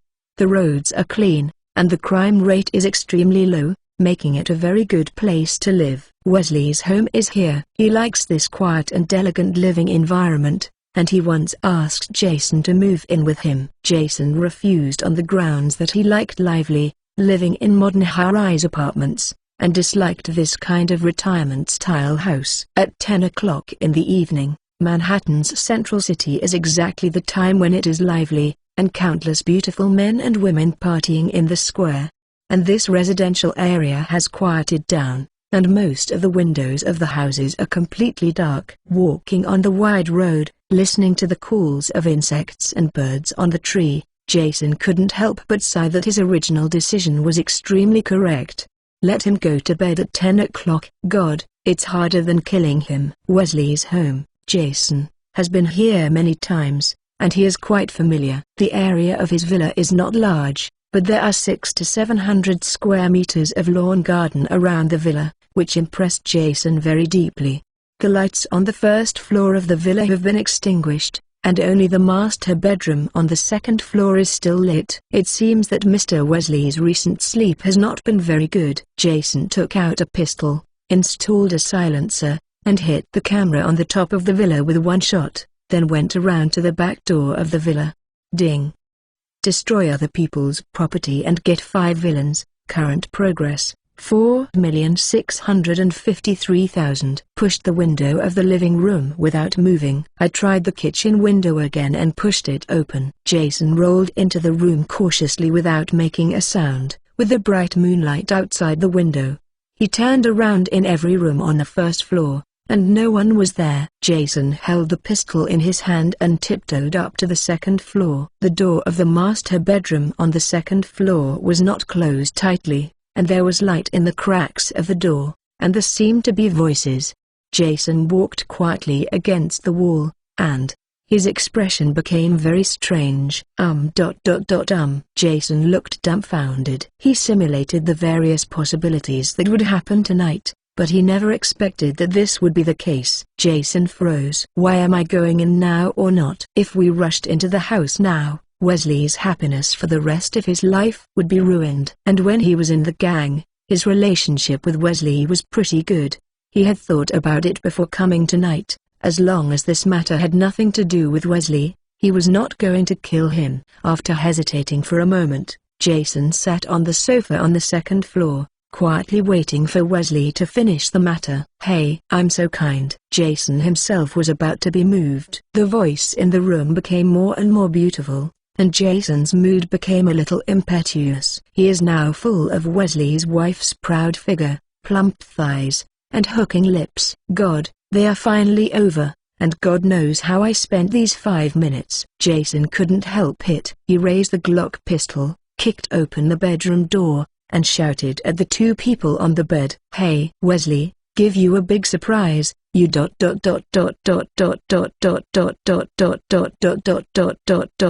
Who are you? Chapter 10 Green Hat Wholesaler. Holy shit. The men and women who met Frankie on the bed were startled, screaming and grabbing the quilt to cover their bodies. Although it was only a blink of an eye, Jason still got a clear view of the scenery on the bed. The woman had white skin and plump body, and her big sexy lips made people want to kiss her. The woman was Wesley's wife Anne. And that man, brown-haired, blue-eyed, sturdy, with a black Mamba tattoo on his arm, he is not wearing glasses at all. He is somewhat elegant. James Wesley. Jason's brain made a buzzing sound, and the whole person was dumbfounded. Jason. How are you? Annie hugged the quilt and stared at Jason and asked. Jason didn't want to speak. His mood at the moment was a bit complicated. Sneaking into the villa and eavesdropping on the live erotica suddenly turned into a scene of rape. This is too exciting. Jason, I think you misunderstood. Yes. Annie wanted to excuse, but she couldn't think of a reasonable excuse even when she hollowed her head. Nonsense. They are all sleeping together. What else to explain? Everyone is an adult. As long as you are not blind, you can see what is going on at a glance. Jason let out a sigh, helplessness in his eyes. "Is it a misunderstanding? Let Wesley come and see for himself." "How can I say it? For many years, brothers, can't let others give him a green hat, but he is still in the dark." "Jason, you can't do this." Annie suddenly panicked, kneeling and crawling to the end of the bed. "I still love Wesley, I don't want to lose him. I promise this is the last time. Please help me keep a secret." "Shut up, bitch. You don't want to lose your house, and your superior status." Her words made Jason feel nauseous. "Okay, I won't talk about it." "Jason, let's talk about a deal. As long as you let me go, I can give you money, a lot of money." Jason pointed a pistol at Annie and said, "That's not your money, it's Wesley's money." "Now, immediately, call Wesley." "No, no. You can shoot me if you have the ability." Annie's eyes were red and she stubbornly shook her head. "Well, you don't call, I will call." Jason took out his cell phone. At this time, the brawny man on the bed quietly put his hand under the pillow and touched a Colt M1911 pistol, while Jason was looking down to make a call. Boom! The gunfire sounded. The hand of the strong man who had just touched the gun was pierced by a 10mm bullet. The snow-white duvet was instantly dyed red. "What?" The man covered the bleeding wound, and the severe pain made him shout. Ding! Injury: the fitness trainer gets 50 villains. Current progress, 5,153,000. Boom! Jason shot another shot, hitting the mattress next to the man's head, and the screams stopped abruptly. "SHHH. Keep your voice down. Didn't you see me calling?" Jason said indifferently, and then pressed the call button while Annie was about to eat people. After a few seconds, "Hey, it's me." "Who?" "It's me. Can't you hear my voice?" "Shit, Jason." "Ha ha ha. You guessed it, then guess again. Where did I call you?" "Congratulations. You guessed it again. You should still be in the company now. I will give you 15 minutes to get home. I will prepare a gift for you." After speaking, Jason hung up the phone and looked at the two on the bed. "Well, wait patiently for a while. Wesley will be back soon." "Jason." Annie suddenly let go of her hands, and the duvet slipped off her body. Jason stared at her openly and asked, "What do you mean?" Annie walked out of bed barefoot and walked slowly. "Let me go. I am willing to be your mistress. I will serve you well." With that, Annie showed a charming smile and began to scratch her head. "When you first met, you wanted to sleep with me, right? You thought you were hiding well, but I actually knew it." Jason held the pistol against Annie's head expressionlessly. "I think you have misunderstood." "Really? Jason is a good wife." Is this a widely circulated phrase in the underground world of New York? Also misunderstood. Annie smiled, stretched out her flexible tongue, and put the muzzle of the silencer in her mouth. Jason quickly released his fingers and resisted the desire to pull the trigger. Annie looked at him winkingly. "A man broke into the room to rape me tonight, but you happened to find him, and then you shot him through his hand." Jason smiled and put his finger on the trigger again. Clatter. The slight voice shocked Annie, and she quickly stepped back. "Anne, as the rumors say, I am indeed a professional green hat wholesaler, but do you know why?" Jason asked and replied, "That's just because of the food in other people's mouths. It looks more tempting. I was born in poverty, and it can even be said that I have nothing. Everything I have is obtained by plundering others." Annie didn't understand, so she gently raised her long hair and asked, "I'm Wesley's wife. Don't you want to rob me?" "So you misunderstood me. I am a predator,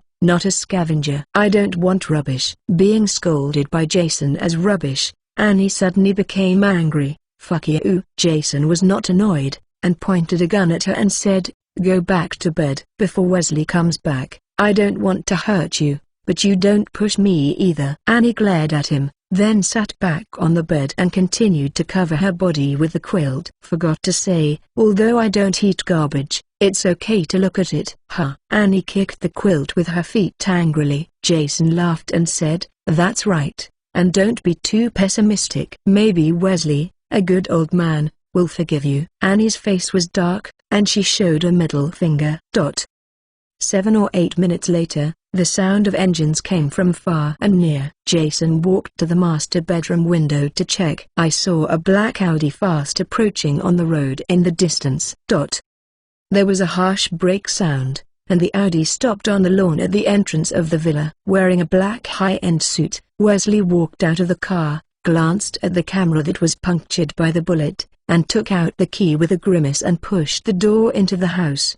"Jason, I came alone, and I didn't notify the people in the gang. You must never hurt Annie. Forgive you for not dare. Come up." Wesley held up his hands and walked slowly to the second floor. Jason took the gun and leaned against the wall outside the master bedroom, showing a sincere smile. As soon as Wesley was about to speak, he saw Annie, who was frankly meeting in the bedroom with tears in her eyes. Thinking of Jason's title in the underworld, Wesley's strength was drained, and it took several seconds to recover. He was breathing fast, his forehead bounced wildly, and he roared staringly, "Jason, you son of a bitch, what have you done?" Jason waved his hand quickly and said innocently, "Wesley, I didn't do anything. You should find the man inside. He did everything." "The man?" Wesley walked a few steps forward and finally saw the brawny man lying on the bed, unconscious because of excessive blood loss. The book friends who have received the signing of the contract are short, and the book friends who have not invested hurry to invest and earn a wave of starting currency. After the status is changed, the book will be updated every day. Please support. Chapter 11. Wesley kills his wife. The mess in front of us made Wesley dumbfounded. After a long time, I murmured a word, "What? Fuck." "Wesley, I'm sorry." Annie knelt on the bed, clutching her mouth and nose and crying in pain. "I was wrong. I swear this is the last time. There will never be another next time. Please forgive me." Wesley looked at Annie with a strange look in his eyes, as if he was getting to know his wife again.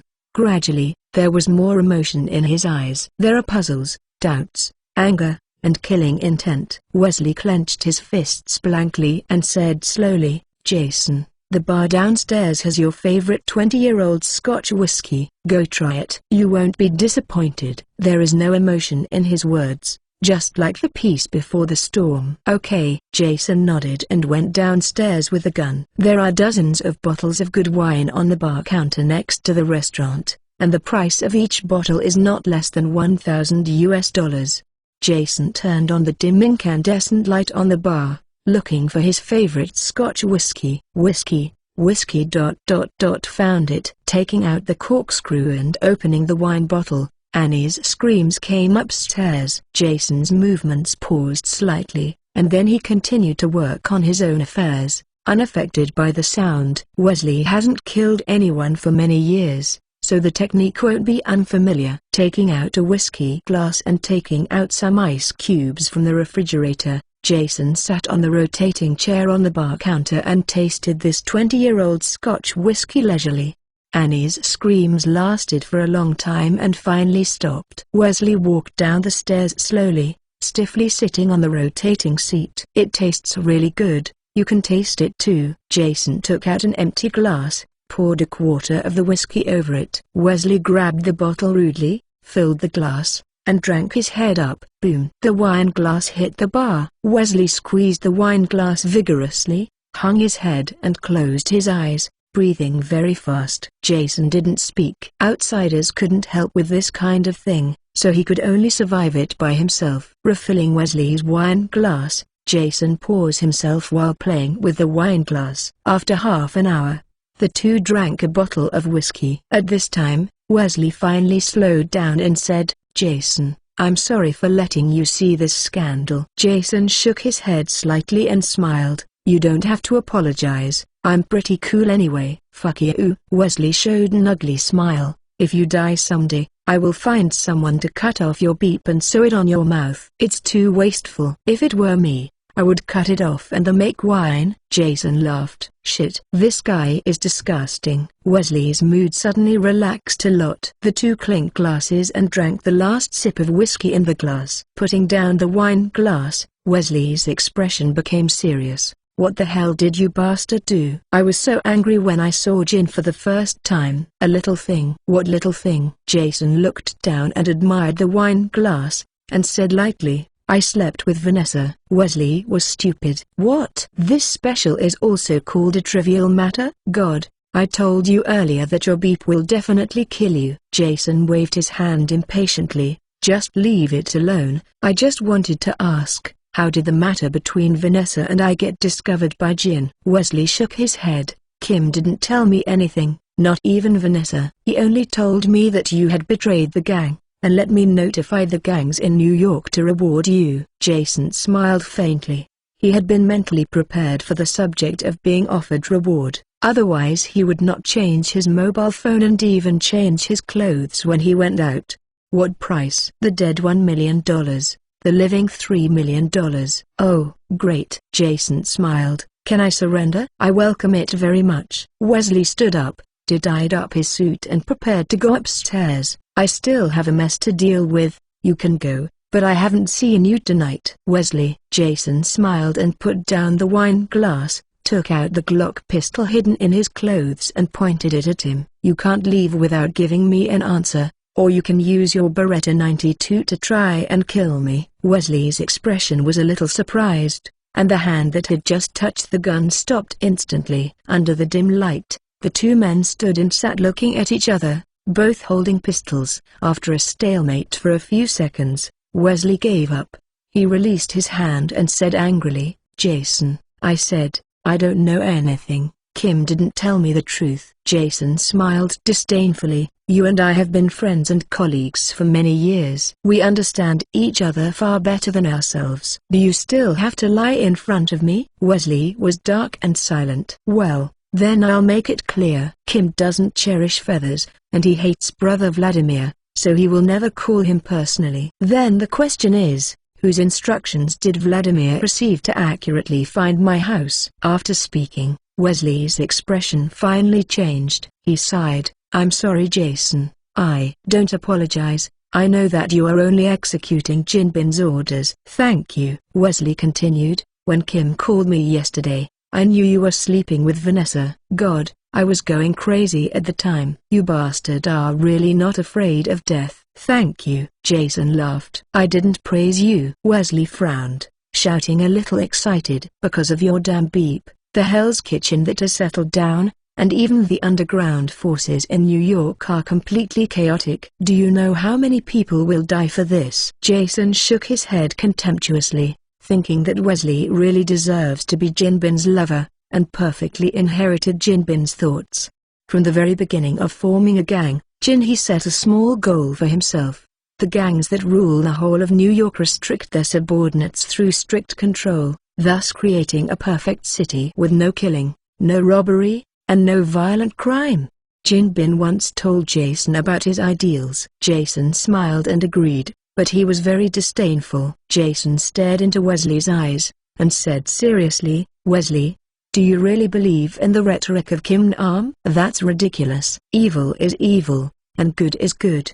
Don't always put gold on your face. As long as we are scumbags alive in the world, New York will never settle down. Wesley was dissatisfied and said, the Hell's Kitchen under the rule of Jin has a lower crime rate than ever before. Doesn't this explain the problem? Chapter 12 Internal Cleaning. Jason stood up and retorted, how much has New York paid for the data you have? Black guns, high grass, casinos, and flesh trades are flooding. All legally operating merchants must pay the gold and a protection fee. Jino's business competitors all rolled to the bottom of the New York harbor to feed the fish.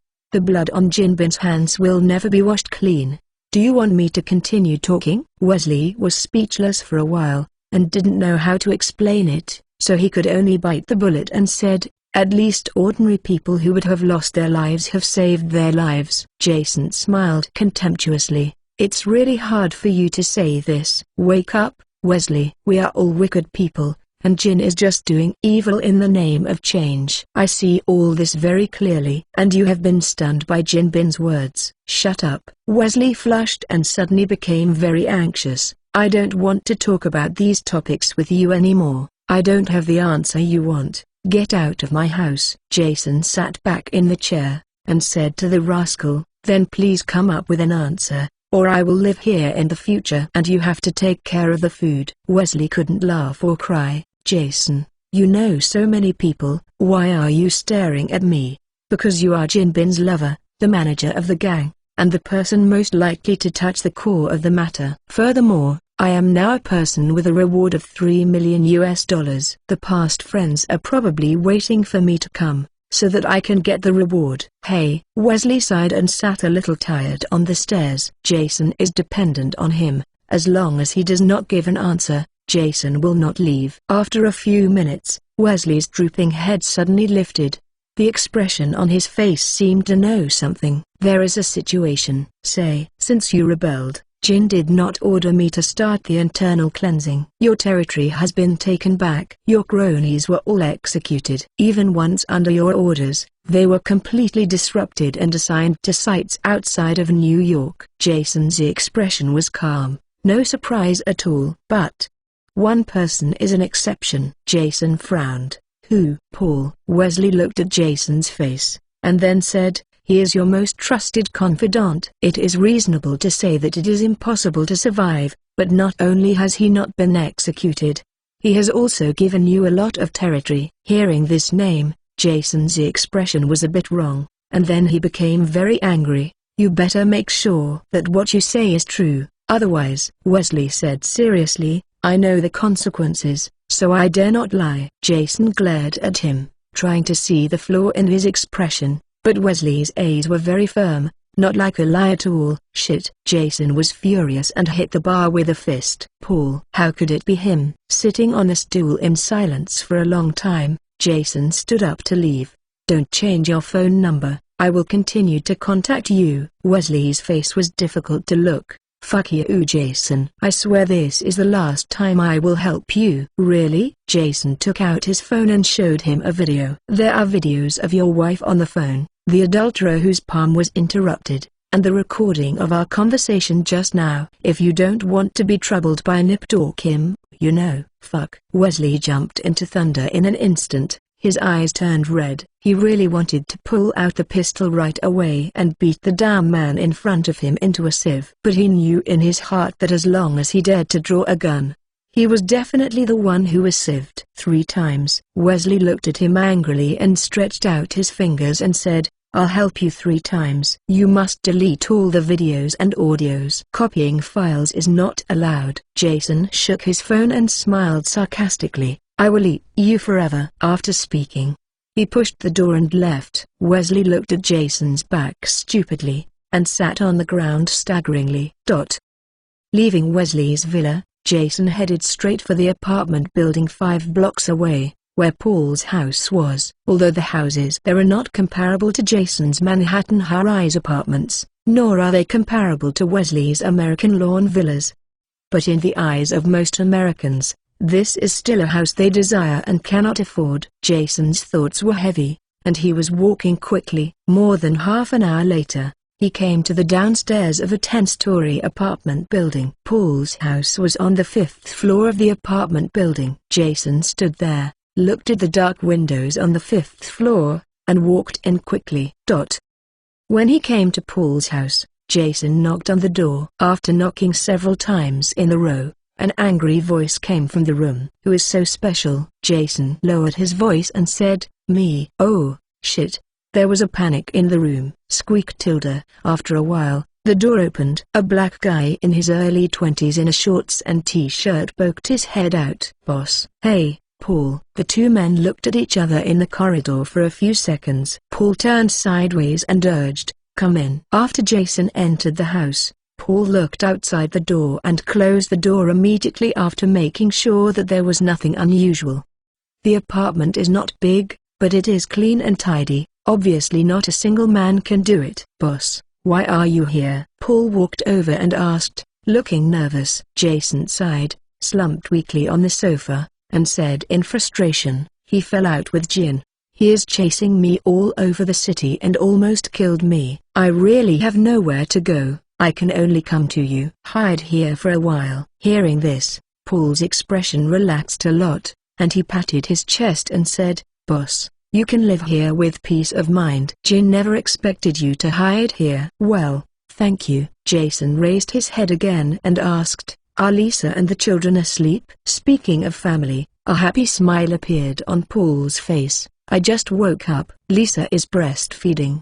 They will fall asleep after drinking milk. Jason quickly apologized. I'm sorry to disturb you. Paul waved his hand gently, and said indifferently, don't say that. If the boss hadn't rescued me from the kitchen of hell, I might have died long ago. You take me in, teach me to fight, teach me how to fight, teach me how to behave in the world, even the mortgage for this apartment. You helped me repay it. You are my benefactor for a lifetime. This kindness. It's all right, don't be numb. You know, I don't like this. Well, I mean, as long as the boss is willing, you can live here forever. Jason nodded and asked, I'll talk about the future. Is there still food at home? I'm starving to death. Paul laughed and said, there is still a big beef pizza in the kitchen. Boss, wait a minute, I'll heat it up. After speaking, Paul turned and went to the kitchen, took the pizza from the refrigerator and put it in the oven to heat it. After doing these things, he poked his head and glanced at the living room, then took out his phone and typed quickly, Jason is at my house, come here. Chapter 13. The end of the traitor. After editing the message, Paul pressed his thumb on the send button with a grim face. At this time, a cold, hard object pressed against the back of Paul's head, and his actions stopped immediately. It was a Glock 20 pistol equipped with a silencer. A 10mm bullet can penetrate a hard human skull. I wish I didn't see these. Jason's voice came from behind, his tone cold and full of killing intent. Boss, calm down. Paul slowly raised his hands. Jason grabbed the phone and glanced at the content on the text message. The Russian mafia is a bunch of wine bags and rice bags. Even Vladimir's brother was killed by me, so what if you call someone in? A cold snort made Paul's body tremble. Boss, I'm sorry, The muscle thrust forward forcefully. I don't want to listen to this bullshit. Tell me, how did you find out about me and Vanessa? Because because of the perfume smell on you. Perfume scents? Yes. When Kim and Vanessa were dating, I used to serve as a security guard. At that time, I smelled the perfume on Vanessa and felt very good. I thought about buying a bottle for Lisa in the future. Live the smell. Then you smelled that smell on me. Yes. Shit. I told her not to use such strong perfume. This bitch just doesn't listen. Jason scolded. He did not expect that he was planted on a bottle of perfume. Go on, boss. You have a rumor in the underground world. I guess you will get together with Vanessa. Then you send someone to follow me and follow a boss who has taken care of you for 6 years. The boss's kindness will never end in my life, but I can't do it. I want money, I want a site, and I want to be the boss. If you don't die, I will be crushed by you for the rest of my life. Okay, very good, keep talking. I know you have anti-reconnaissance awareness, so I spent money to hire a professional paparazzi to follow you. 10 cars, 20 people, they hold high-definition cameras, and they are tracking and shooting at a distance of 100 meters from you. After listening to Paul's narration, Jason finally realized it. His anti-investigation skills are all learned from the movies, and it's okay to deal with gang members, but it won't work when you encounter professional paparazzi. Such a big handwriting. You are really willing to spend money. Jason sarcastically. Then you sent the photos you took to Jinbin. Yes. The photos at the beginning can only be regarded as ambiguous, so Kim is also a little dubious, but yesterday you and Vanessa stayed in the apartment for the whole afternoon, and the curtains were not drawn properly. As a result, the paparazzi took a decisive picture, and, boss, you all know. Ding. The task is completed. Don't be a fool. Reward 500 villains. Current progress, 10,153,000. After listening to Paul's narration, Jason had mixed feelings in his heart and had not spoken for a long time. There was silence in the apartment, except for the heavy breathing of 2 men. Squeak tilde. At this time, the door of the master bedroom suddenly opened, and Jason instantly woke up and put the gun away. A young black woman with a somewhat bloated figure walked out of the room. Jason beckoned to greet her. Hey. A surprised smile appeared on Lisa's face. Jason. It's great to see you. Paul told me that something happened to you, and I was worried about you. Jason also smiled and said, I'm fine, it's fine. Lisa looked at him up and down, and said disgustedly, it's pretty good. but you're too dirty. Go to the bathroom and take a shower. I'll get you a change of clothes." Seeing Lisa approaching, Paul's heart raced his throat. He was afraid that Jason would hurt her, so he frowned and said, "Lisa, you can go into the house and coax the child to sleep." "It's okay. The children are already asleep." Lisa didn't notice the tension in the atmosphere or the worry in Paul's tone, and went on to the closet and started rummaging for clothes. "Jason, what size are you wearing?" "Paul bought an Armani suit 2 days ago, but he looks more funny than a monkey." "If the size is right, you can wear it." "Lisa, go in." Paul was anxious, and his voice suddenly rose. Lisa was frightened by him. A few seconds later, the baby's cry came from the room. "Damn it! When can you change your loud voice?" Lisa was very dissatisfied, and after annoyed Paul a few words, she returned to the master bedroom angrily. When the bedroom door closed, Paul breathed a sigh of relief, and the smile on Jason's face disappeared. "Paul, how can I punish you?" Paul's face changed and he knelt on the ground begging, "Boss, please don't hurt my family. I promise you this request." Jason took out a pistol and pointed it at his head. Paul continued, "Please don't hurt me too." Jason's face was taken aback. "Paul, are you funny?" Paul knocked his head heavily on the ground. "Boss, the 2 children have just been full moon, and I want to stay with them and watch them grow up. I am willing to help you do anything, please, and I will kill me," Jason said flatly. "Why didn't you think of these when you hired the paparazzi to follow me? When you sent the photos to Jinping, why didn't you think of these?" Paul didn't speak, but just kept cut out to apologize. Ding. Trigger the task. Karma. Task reward, 500 villains. Mission introduction. Paul has betrayed you, and he must be punished. Ding. Trigger the task. Start first is the strongest. Task reward, 500 villains. Mission introduction. You and the Russian mafia are rivals. Take advantage of the fact that the other party does not find you for the time being. Quickly kill them all.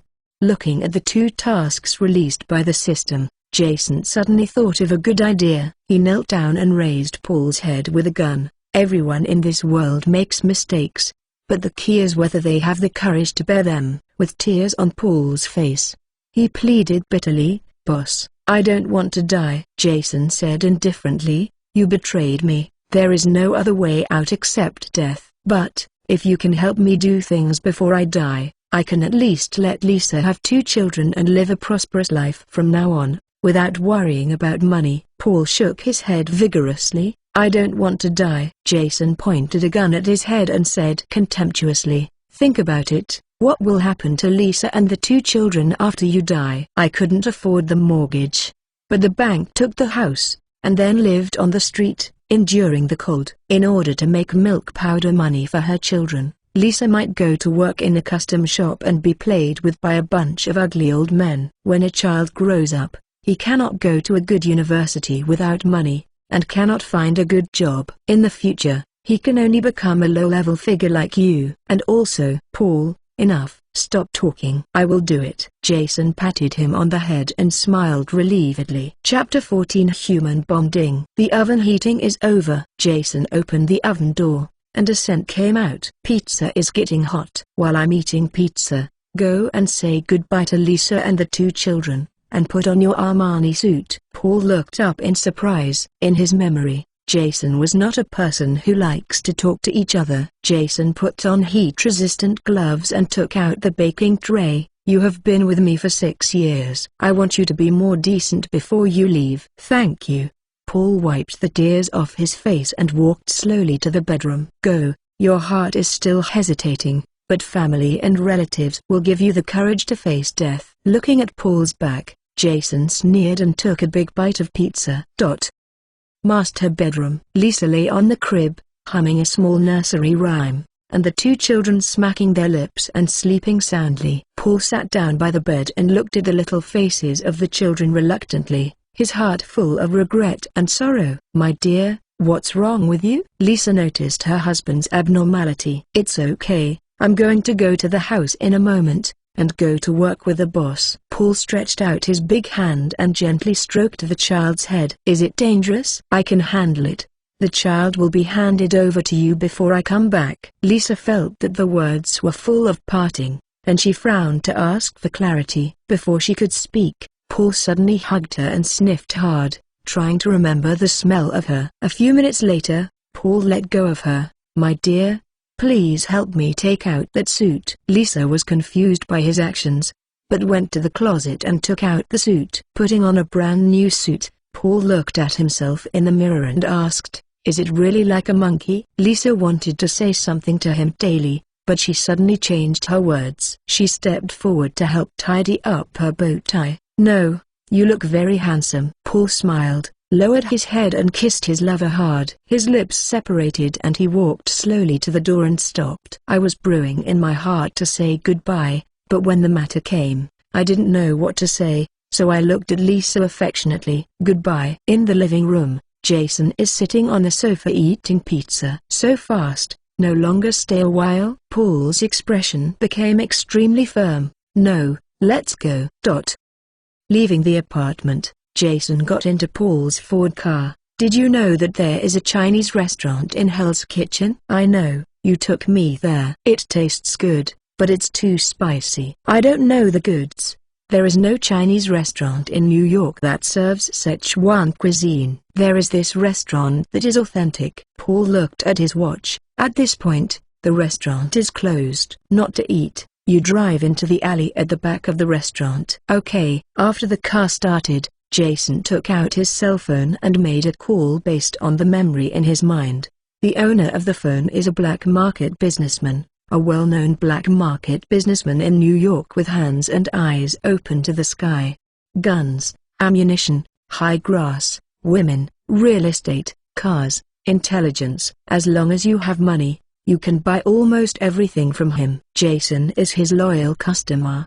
He bought the standard guns in the Manhattan apartment and the military grenades from him. After 5 rings, the phone was connected. "Hey, Mr. Morgan, don't bother you to sleep with the chick." An old voice came out. "Ha ha ha, Jason. I guessed that you bastard was not dead. You, an old Jewish dog greedy and lustful, didn't die." "How could I die first?" "God, Kim didn't really deserve to sew up your stinky mouth." "Come on, what can you buy from me so late?"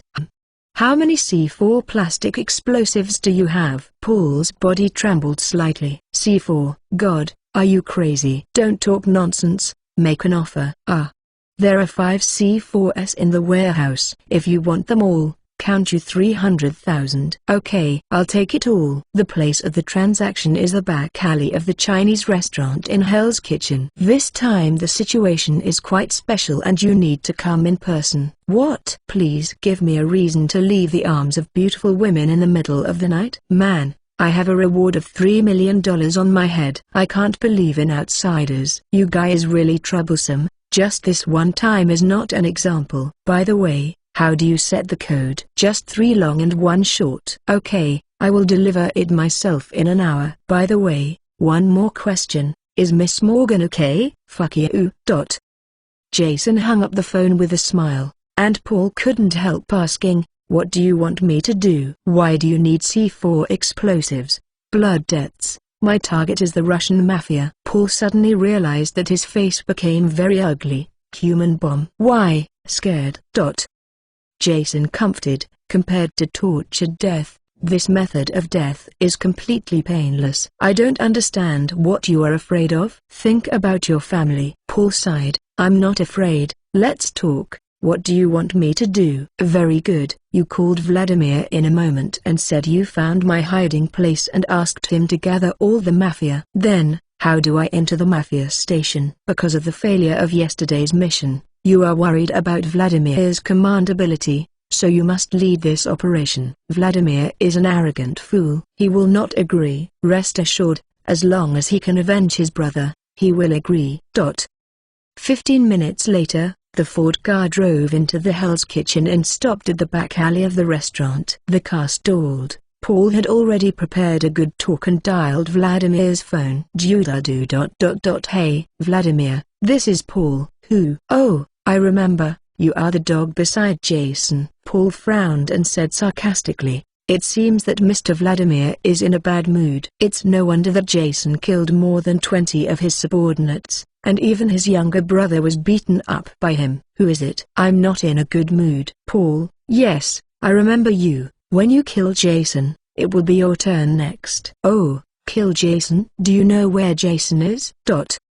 Vladimir was speechless. What are you trying to say when you call? Paul said, I used to be Jason's confidant and knew where he was hiding. What? The voice on the other end of the phone became flustered. Tell me the address. You can pay as much as you want. Money, I don't need it. You just want to ask you, what do you want to do after you get the address? Of course it was brought to death by that bitch. What? I want to die dozens more subordinates. The last time it was an accident. I can definitely kill him this time. Sorry, I don't trust you. If you really want to know Jason's address and want to avenge your brother, you and your men must obey my command, otherwise he will be in trouble. There was no reply on the other end of the phone, and Vladimir was obviously reluctant. Jason smiled and motioned to Paul to stay calm. After another moment, a voice came from the phone. Okay, I agree. What do you want me to do? Paul secretly breathed a sigh of relief.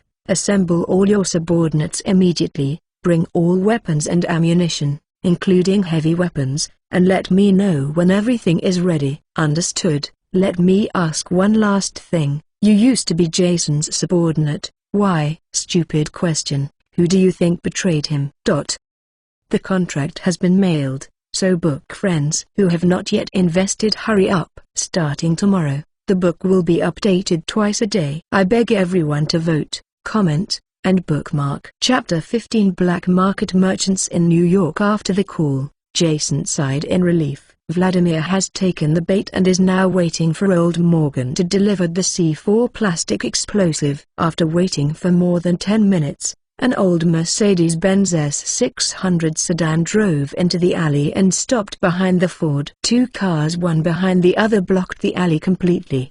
The Mercedes-Benz started to signal. The high beam flashed 4 times, 3 long and 1 short. Jason said, "No problem. Let's type a secret signal." Paul nodded and did so, stepping on the brakes 3 times long and 1 short. This is the secret code agreed upon by Jason and Morgan on the phone. If either party makes a mistake, it means that there is a problem with the transaction and needs to leave immediately. After confirming that the code was correct, Jason got out of the car, and the Mercedes-Benz driver also walked down, opened the rear door, and helped the old man in the car out.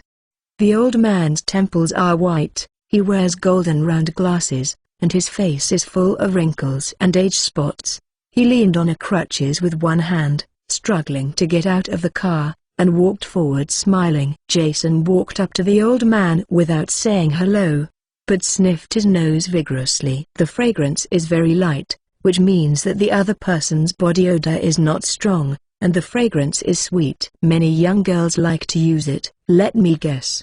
It should be an Asian college student. Morgan nodded in admiration and said, Jason, you are really good at smelling women and knowing women. Jason's face changed. Bah, you are so disgusting that you are not dead. The playing woman is younger than your granddaughter. Morgan didn't refute, but sighed with emotion. Hey, the older you are, the more you like a young body. Don't laugh at me. You will have this day in the future. Jason didn't care about it. Morgan nodded at the driver.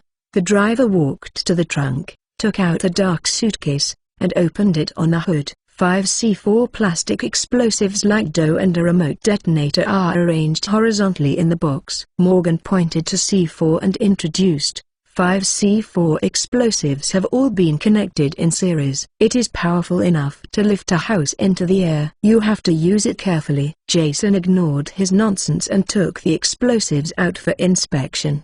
The driver became alert and immediately put his right hand on the holster. Morgan calmly stopped him. Don't be nervous, Jason is not an idiot. After the inspection, it was confirmed that there was no problem with the explosives, and Jason nodded in satisfaction. Morgan, the goods have been experienced, so pay for it. Jason looked at him and smiled shamelessly. Morgan, for the sake of me being a long-time customer for many years, let's charge it once. What? Morgan instantly changed his face and frowned dissatisfied. Jason, you know the rules of the black market. No one is allowed to pay on credit. Jason folded his hands together and pleaded, brother, you can make an exception for me. I swear to pay back the money within a week. No, rules are rules, no one can break it. After all, Morgan winked at the driver and motioned for him to take the box. And many more. The driver ignored him at all and closed the suitcase directly. Jason was upset. He held the box with one hand, and the hood of the Mercedes-Benz immediately made an overwhelmed sound. The driver glared at him, trying to pull the suitcase over, so that he could not pull it hard. Morgan squinted his eyes and said in a bad tone, Jason, do you want to play hard? Jason said, of course I dare not. If I play hard today, then from tomorrow, the underground businessmen in New York and even the United States will blacklist me and never accept it. Then what do you mean? Jason said, I just want to change the trading location. If I'm lucky, I should be able to get a lot of cash. Morgan understood what he meant. The dim eyes suddenly flashed brightly. Where to go? Jin Bin's house? Jason rolled his eyes and said speechlessly, God, there are 50 or 60 gunmen stationed in Jin Bin's house, so lunatics will go there. I'm looking for Vladimir. Hearing this answer, Morgan's interest did not diminish in the slightest. Blood debts are paid, and if there is revenge, it is worthy of Jason. Then, if you reveal to me, I will make an exception and go with you. Jason was surprised. I actually have the information you want? Morgan leaned closer and whispered, of course. The break between you and Jin and the whole New York raged. From the right arm to the enemy of life and death, everyone wants to know, what happened between you? Looking at Morgan with a look of expectation, Jason sighed. A profiteer is a profiteer. The value of this information is more than $300,000. Morgan stretched out his shriveled palm. Someone is willing to spend $500,000 to get this information. Jason was a little surprised. Do New York gangsters like gossip so much? I can tell you the information, but you have to waive the orders for these C4s, even if it is my performance commission. Speaking of money, Morgan immediately put a smile away. Pay the money quickly, or I will leave. Jason said helplessly, well, let's be cruel, I'll tell you.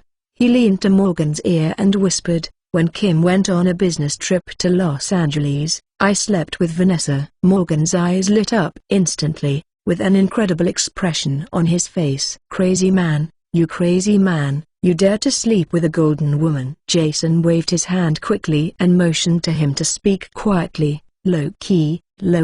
This information was too shocking. The shocked Morgan's brain was dizzy and his pace was chaotic. He quickly supported him with a cane, so he didn't fall to the ground. This information is more than 500,000, at least it must be sold for 1 million. At Morgan's effort, Vladimir's call came and Jason sat back in the Ford. The subordinates and weapons are ready. There are 24 people including me. Paul asked. Address? It's in the warehouse that Jine arranged for us, you know. Okay, I'll be there soon. Hanging up, Jason's face showed a successful conspiracy smile. He greeted Paul to get out of the car and prepared to install a C4 bomb on him. Looking at the C4 plastic explosives connected in series, Paul's expression was very nervous and his breathing became rapid. While installing the explosive, Jason comforted, breathe, relax. Don't be nervous. This thing won't cause you any pain. After a moment, you will be able to see God. Paul closed his eyes and took a deep breath,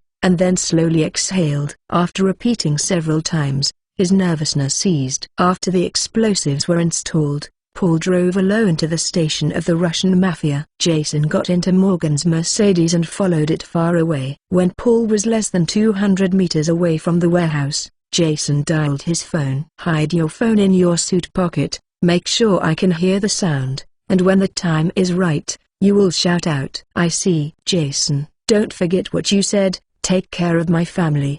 Don't worry, I will. Chapter 16 Base Explosion. Not a big problem. First, Paul drove to the door of the warehouse. 2 Russian mafia outside the door, raised their automatic rifles and stared at him. Paul got out of the car, raised his hands and walked over. I'm looking for Vladimir. The 2 mafia glanced at each other and took out the intercom. Boss, Paul is here. Let him in. After receiving the release order, The two put down their guns. However, one of them suddenly stopped him. "Wait, hand over the weapon first." Paul spread his hand and said, "I didn't bring a weapon." The man was full of disbelief, and smiled grimly. "Then you have to search to find out." Paul is Jason's men, and Jason recently killed more than 20 of their compatriots. Therefore, his attitude towards Paul is very bad, and he has to find ways to humiliate him if he has nothing to do. After speaking, the man reached out and touched Paul's suit. Paul's eyes were a little flustered. If he touches the clothes, the human bomb will be exposed. Hundreds of meters away, Jason on the Mercedes-Benz also became nervous, clasping his hands unconsciously. Morgan beside him smiled heartlessly. "Hey, your plan is going to go bankrupt." Between the lightning and Flint, Paul slapped the man's palm apart. "Fuck." The two mafia at the same time raised their guns at him. Paul patted the dust on his clothes with disgust. "Search the door first." "Is this how you Russians treat guests?" the mafia said angrily. "You are Jason's dog, not our guest." Paul sternly said, angrily, "If that's the case, go find Jason by yourself. I won't be with you." After speaking, he was ready to leave. Why hasn't Paul arrived yet? Vladimir's voice came from the intercom. The mafia who asked for the body search replied, "I suspect that he has a weapon on his body and is ready to do a body search. There is a ghost in his heart that this kid refuses to search and is now ready to leave." "Shit, you stupid pig, even if he has a weapon, we have more than 20 brothers here. What are you afraid of?" Vladimir scolded. "Let him in quickly." In front of outsiders, he was scolded by the boss and his face became ugly. "Go in." He said something rudely and went on patrol elsewhere. Paul and Jason on the Mercedes-Benz both breathed a sigh of relief. Passing through a heavy iron gate, Paul walked into an empty 2-story warehouse. After a long and dark narrow path turned around. There are 5 vans parked in the warehouse, and the remnants of the mafia are busy loading ammunition, even RPG rocket launchers and high-explosive grenades. Seeing Paul, all the mafia put down their hands and surrounded him. Some people spit at him, some smoke rings at him, and others put their middle finger at him. Those angry gazes seemed to tear him apart. "If you can't get Jason, just take me out." "It's a bunch of trash.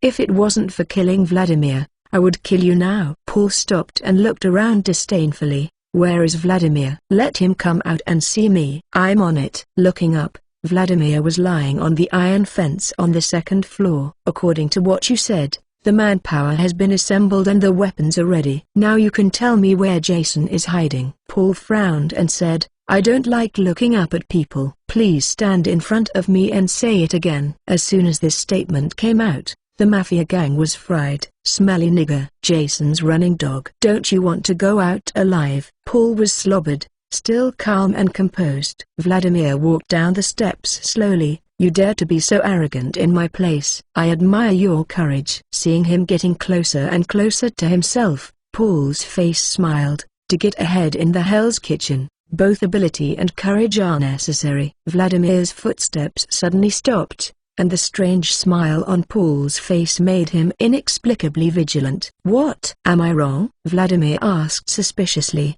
"You seem to want me to go over." "I just hope we can have equal dialogue between us." Paul's rhetoric did not dispel his doubts. Lenovo had just refused Paul's body search, and a terrible thought came to him. Wrong. This person has a problem. Vladimir yelled, "Quick, quick, catch him. He has a bomb." Paul's face instantly turned pale. The group of mafia reacted quickly. With a sound of wheezing, they threw Paul to the ground like a pack of wolves, pressing his body firmly and preventing him from moving. Paul was so overwhelmed that he couldn't even speak. Jason has been monitoring the warehouse situation on the phone. When Vladimir broke the secret, he decisively pressed the detonator button. The night was dark, and the sky in New York was as black as ink. Suddenly, a fire pierced the sky, followed by a deafening explosion. Boom, boom, boom. The entire Hell's Kitchen was shaking, and the shockwave from the explosion shattered the doors and windows of nearby buildings. Even Jason, who was 100 meters away, felt a hot air wave coming on his face. He stood on the side of the road, admiring the spectacular scenery in front of him, and yelled up to the sky, Surprise motherfucker. Ding. Karma. The task is completed. 500 villains will be rewarded. Current progress, 15,153,000. Ding.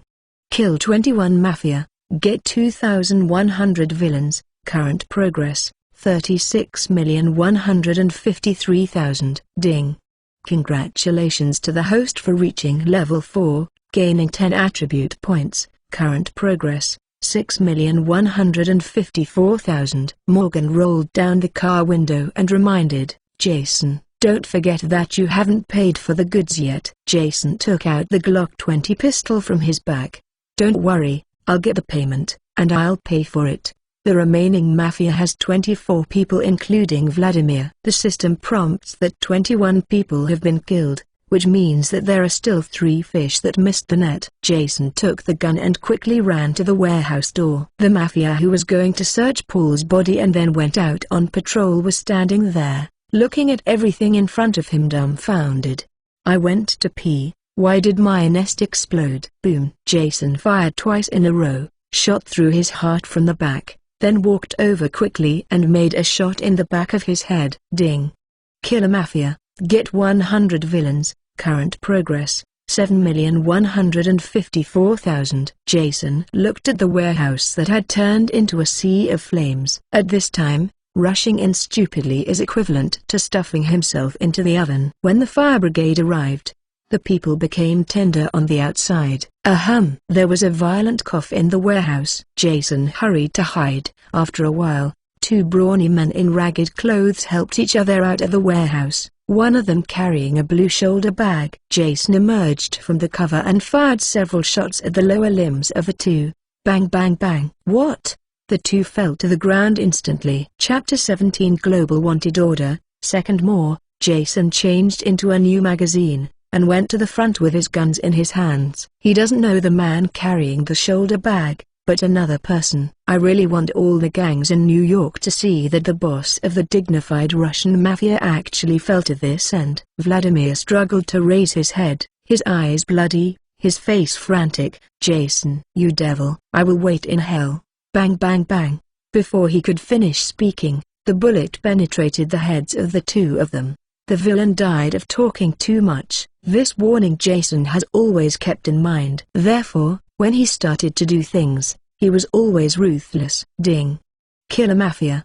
Get 100 villains. Current progress, 8,154,000. Ding. Kill Vladimir, character in the plot, and get 500 villains. The current progress is 13,154,000. Ding. Start first is strong. The task is completed. 500 villains will be rewarded. Current progress, 18,154,000. Opening the shoulder bag, there was a pile of green US dollars in it, and I roughly glanced at it and estimated it was 4 to 5 million, which was enough to pay Morgan's purchase price. Jason went back and forth 3 times and threw the bodies of the 3 people back into the fire, then put on his shoulder bag and returned to the Mercedes. Take out 300,000 US dollars to Morgan, and there is still 170,000 US dollars left to Paul's wife and daughter. Although Jason is a villain, he is also a man who will do what he says. Even though Paul had been broken into minced meat and had no use value anymore, he never thought of betraying the agreement. "Where are you going?" "I'll give you a ride." Morgan lit the bill and said cheerfully, "I thought it was just a deal, but got a great news for free. And watched a wonderful flame show by the way." Morgan's mood at the moment is very happy. Jason said, "Send me to South City." Morgan smirked. "Oh, your safe house is in South City." Jason looked at him like an idiot. "Don't be silly. How could I reveal to you such an important place as the safe house?" "I guess you will sell it to Jin Bin with your backhand." Morgan smiled indifferently. "It's really a cautious guy, but it's better to be cautious these days and live longer." The Mercedes-Benz drove towards the South City at a fast speed. Along the way, Jason met dozens of police cars and fire trucks. It seemed that at least half of the police stations in Manhattan were dispatched on this scale. Less than 24 hours after the apartment bombings and shopping mall shootings, another bombing occurred in the warehouse of Hell's Kitchen, and it spread to several blocks. It is estimated that the police in Manhattan had to work overtime. There are also news media that want to make trouble every day, and will never worry about the lack of news materials in the future. Jason got out of the car at an alley in South City. Watching Morgan's Mercedes-Benz walk away, he walked slowly towards Paul's house with his shoulder bag on his back. Going straight to the 5th floor of the apartment, Jason knocked on the door of Paul's house. Since Paul left, Lisa has been restless, always feeling that her husband is hiding something from herself. If you hide things in your heart, you can't sleep at night. Lisa just tilted her head and lay on the sofa, silently waiting for her husband to come home. Hearing the knock on the door, Lisa thought Paul was back and sat up excitedly, but soon, she calmed down and walked to the door tentatively and asked, "Paul?"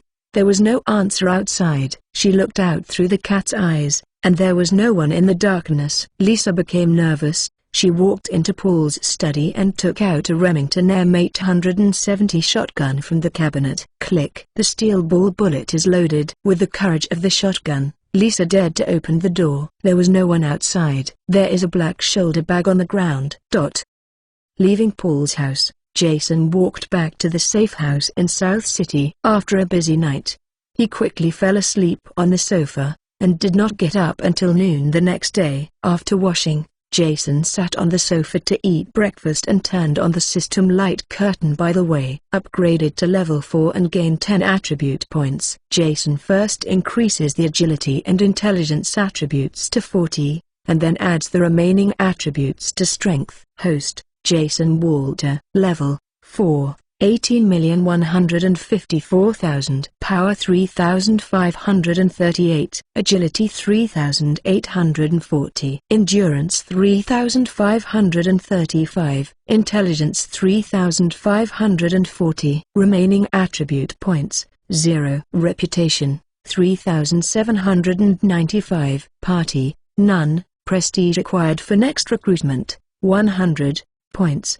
3. Ability, Mastery in Fighting, Level 4, Mastery in Driving, Level 3, Mastery in Firearms, Level 5, Mastery in Cold Weapons, Level 2, Mal. Click here. Firearms Proficiency 6. The attribute requirements have been met, and now there is a difference of 100 points, which is $1 million. Jason gnawed on the bread while thinking about which bank he was going to pay for. In addition to the attribute points, Jason's reputation has reached 95 points, a short walk from the 100-point mark. Only waiting for the news media to help propagandize for a while, he will be able to recruit wicked people to join the party. Speaking of news, Jason took out his phone to log on to CNN's official website. There is no doubt that he once again dominated the headlines. This time, the homepage photo was taken from a height by a helicopter. The picture is surrounded by low and dark houses, and the center of the picture is a dazzling sea of fire. This bright and dark visual effect is very attractive to readers. Click on the news. Last night, an explosion occurred at a gang site in the Clinton area of Manhattan, New York. The explosion killed 25 gang members, injured dozens of residents, and burned down many buildings. After investigation, the New York police confirmed that the deceased were members of the Russian mafia, including the wanted mafia boss Vladimir.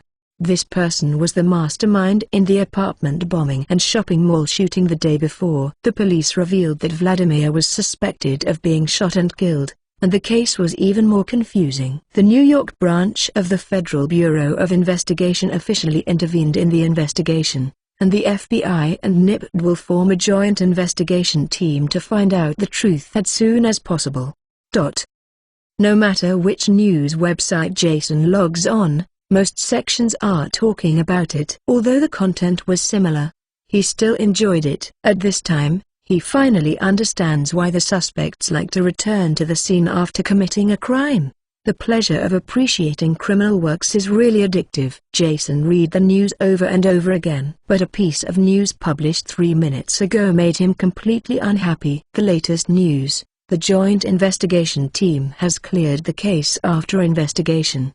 Now it is determined that this is a premeditated suicide attack, and the real culprit behind the scenes is the missing person in the previous case, Jason Walter. Jason's picture was released on the news. What? Jason sat up and continued to look down. The more he looked at the result, the more he was surprised. This joint investigation team composed of NIPT and FBI is really awesome. They used high-tech equipment to carefully check the remaining traces of the scene, and restored all the events that happened last night through data one by one, and accurately locked the murderer behind the scenes, Jason. What surprised him even more was that the FBI and NIPT had submitted the investigation data to the Ministry of Justice, which had discussed and decided that Jason would be issued a global arrest warrant. The reward amount is $10 million. The second watch is sent. The friend who said, "I only have one watch, please come out and be beaten." In addition, I would like to thank Ikang Itai for the reward, and thank Da Liuozing for the 11 recommended votes, which are great. Chapter 18 Recruiting the Wicked to join the party. First more, Jason had just been awarded a gold and offered a reward of $3 million, and now he has been offered a reward of $10 million by the Ministry of Justice.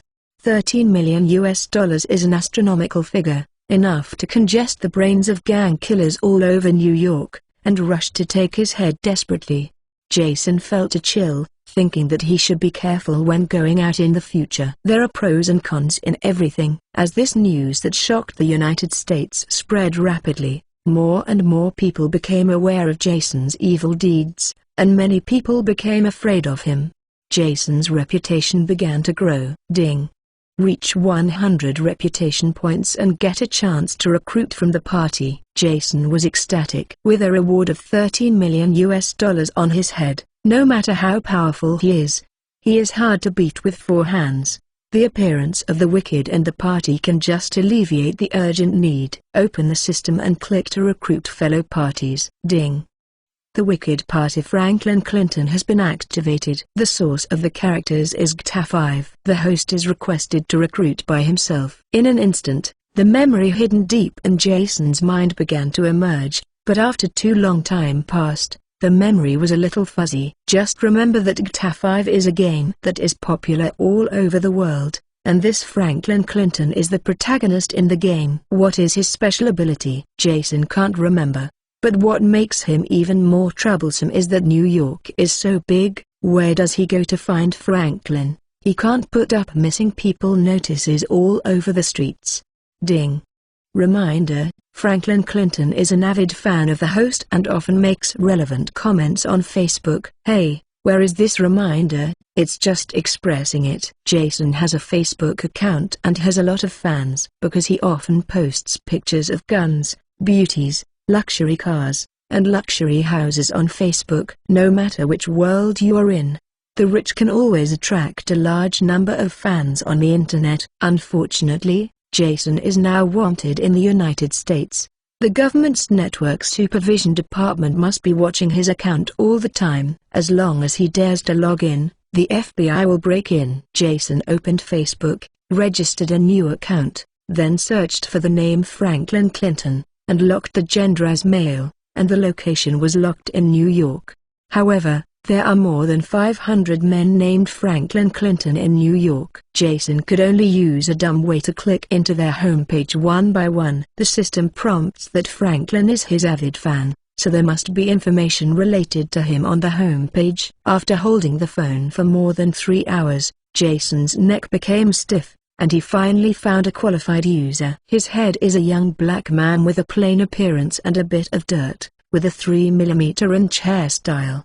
The sad face shows that he is from the bottom of society. Clicking on the homepage of his Facebook page, Jason was shocked. More than half of the content in it was related to him. He is truly a fan. Single-handedly kill more than 20 mafia. Is Jason God? CNN's stupid media guy. The great Jason Walter will not be defeated. I buy karma.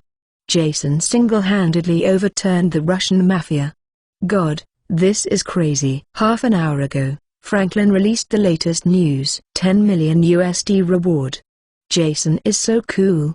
One day he will surpass Ben and become the eternal nightmare of the shit government. For a long period of S2 speech, Jason saw his face become hot, and at the same time, he felt that it was great to be young. Franklin publicly supported Jason's remarks, which drew a large number of crusades from righteous people, and those swear words sprayed him with blood.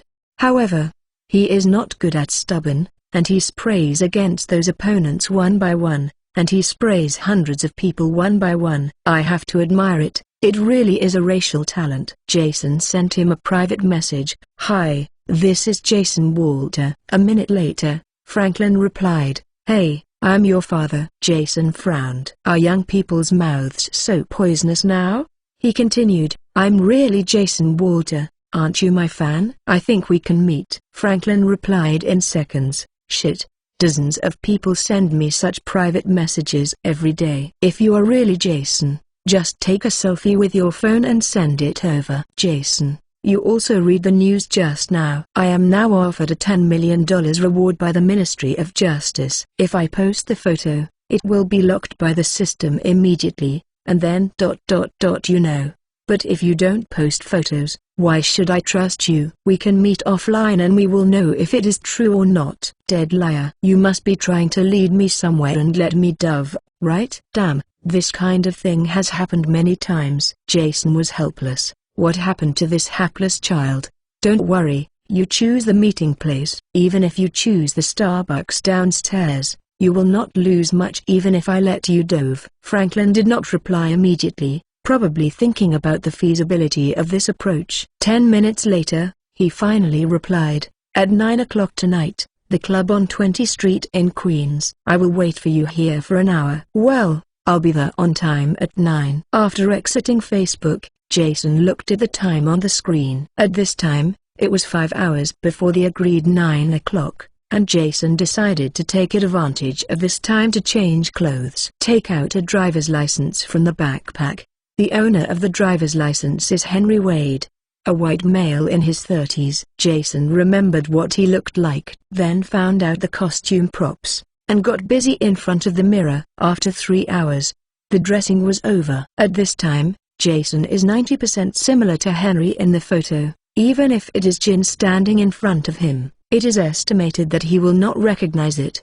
Nodding satisfied, Jason hid the bullet-filled pistol in his back, then left the safe house, walked 3 blocks away, and took a taxi.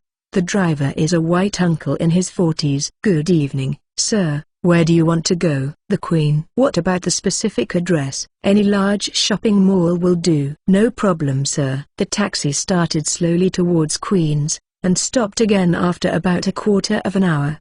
The driver patted the steering wheel and cursed, "Damn, these stupid policemen are starting to behave again." Jason poked his head to see. It turned out that the police closed the road for inspection. There have been consecutive bombings in Manhattan, with more than 50 deaths. In the face of doubts from the federal government and the public, the pressure from the police can be imagined. As a result, the police had to take measures to set up stoppages on major arterial roads in Manhattan and carefully inspect all passing vehicles.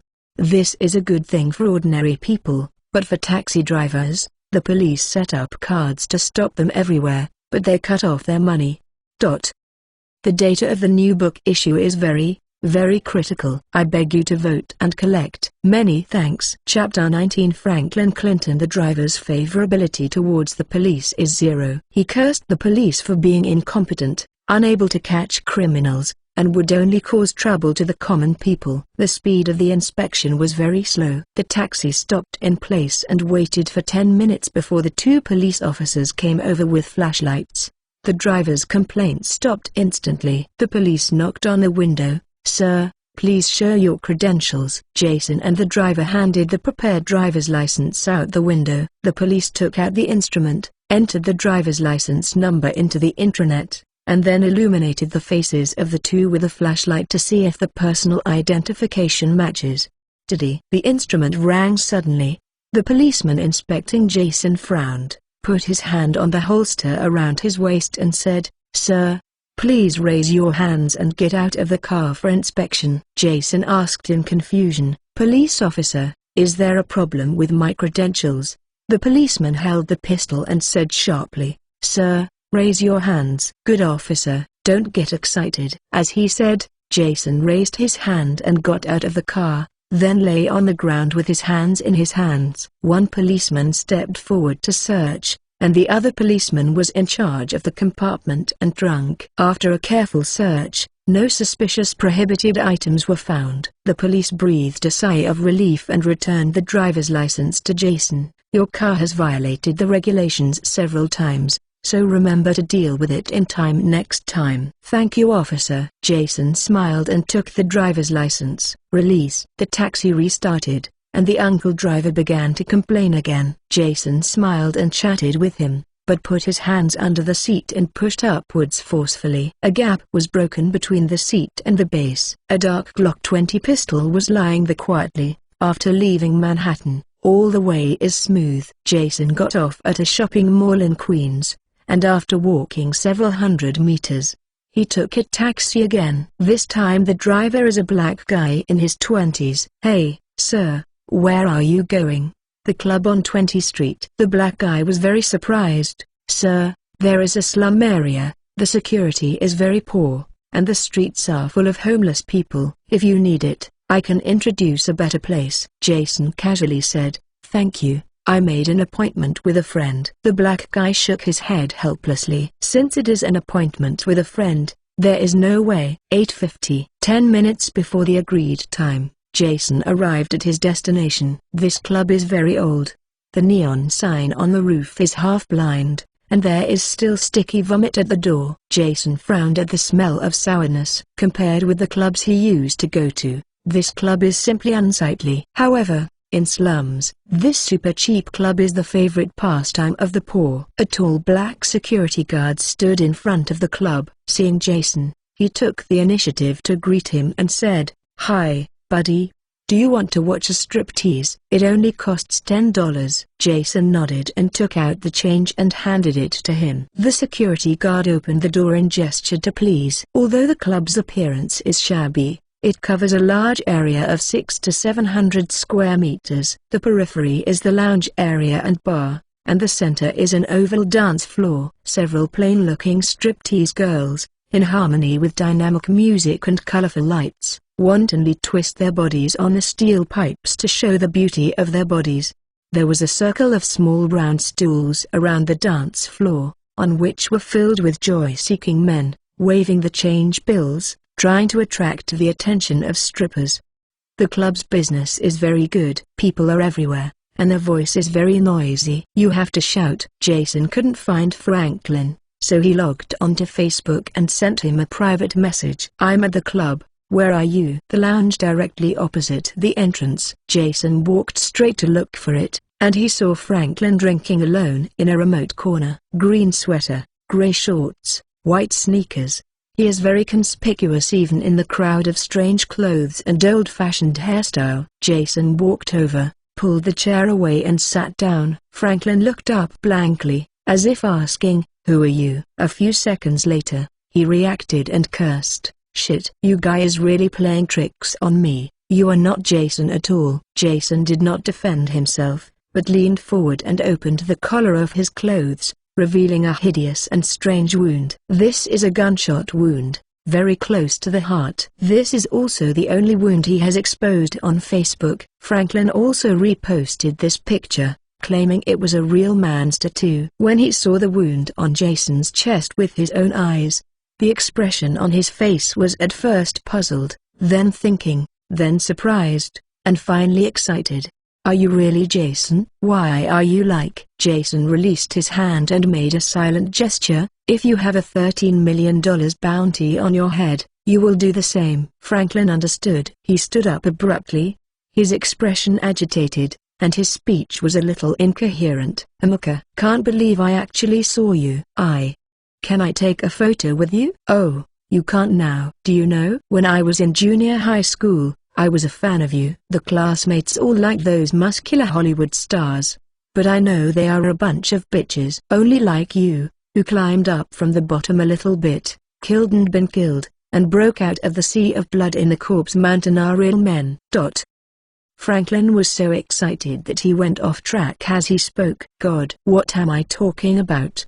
I just wanted to ask, Can I join you and become your little brother? Jason put away his smile and looked at him with a serious expression. I have nothing, no money, no guns, no people. I'm not only chased by gold, but also rewarded by the government. Are you sure you really want to join? Franklin did not hesitate, patted his chest and said, being your little brother, fighting side by side with you is my long-time dream. Even if I fight this life, I will not hesitate. Seeing his firm eyes, Jason nodded in satisfaction. Well, you will be my little brother from today. Yes. Franklin waved his fists excitedly. Almost hit a strip girl passing by. Oh, sorry.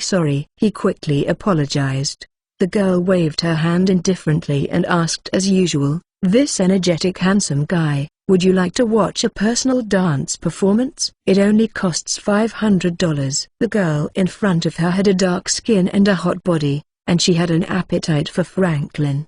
But for him, who has no job and the only source of income is theft, a dance performance of $500 per show is simply a sky-high price. Franklin's entanglement was seen by Jason. He smiled and took out a stack of cash from his pocket and threw it on the table. It's boring to dance alone. Call all your sisters and serve my little brother well. Chapter 20, a reward of $15 million. As the night darkened, there were more and more men and women on the dance floor. Jason lay relaxed on the chair, his face ruddy and his eyes blurred. The scotch on the table has bottomed out. In the private room of the club, Franklin was helped out by two tall girls, with a satisfied smile on his face. Hey, boss. It's getting late, I'll take you back. Jason got up slowly, looked at him and smiled. You soft-footed shrimp, are you sure you can drive? Franklin's expression was very proud. Nothing else, but I really haven't convinced anyone in terms of driving. Leave the club and go to the nearby parking lot. Franklin's car is a white Dodge Challenger, which is said to be a used car that he bought after saving for several years. After getting in the car, Franklin asked, Boss, where are you going to take you? Jason reported an address, and Franklin asked in surprise, there are all warehouses. You live in this kind of place? The boss, I am wanted in black and white, and I can only live in a safe house. Shit, Franklin said, if you don't dislike it, just live in my house. You live alone? Franklin shook his head. My parents died when I was very young. My custody was handed over to my aunt Dennis. I live in her house. It turned out to be under the fence. Forget it. I live in the warehouse. Franklin shook his head vigorously. Don't worry, my aunt is very greedy for money. Just give her a small amount of money. Franklin's home is very close to the club, only a 5-minute drive away. This is a 2-story single-family building with a small garden and garage. Although it is far from Wesley's mansion, it is already a very good house in a slum full of homeless people. Driving into the garage, Franklin took out the key and opened the door. The 10-square-meter hut on the left side of the entrance is his room. Jason was a little bit emotional. It seemed his aunt was quite mean. A black aunt came down from the second floor. Hey, boy who eats rice, you still know how to come back. As she said, she raised her head to look at Jason. Who is this? I should have told you that you are not allowed to bring your Hoopinga friends back. Dennis's name made Franklin a little angry, but Jason patted him on the shoulder, walked up to Dennis and took out a stack of banknotes, about $3,000 or $4,000.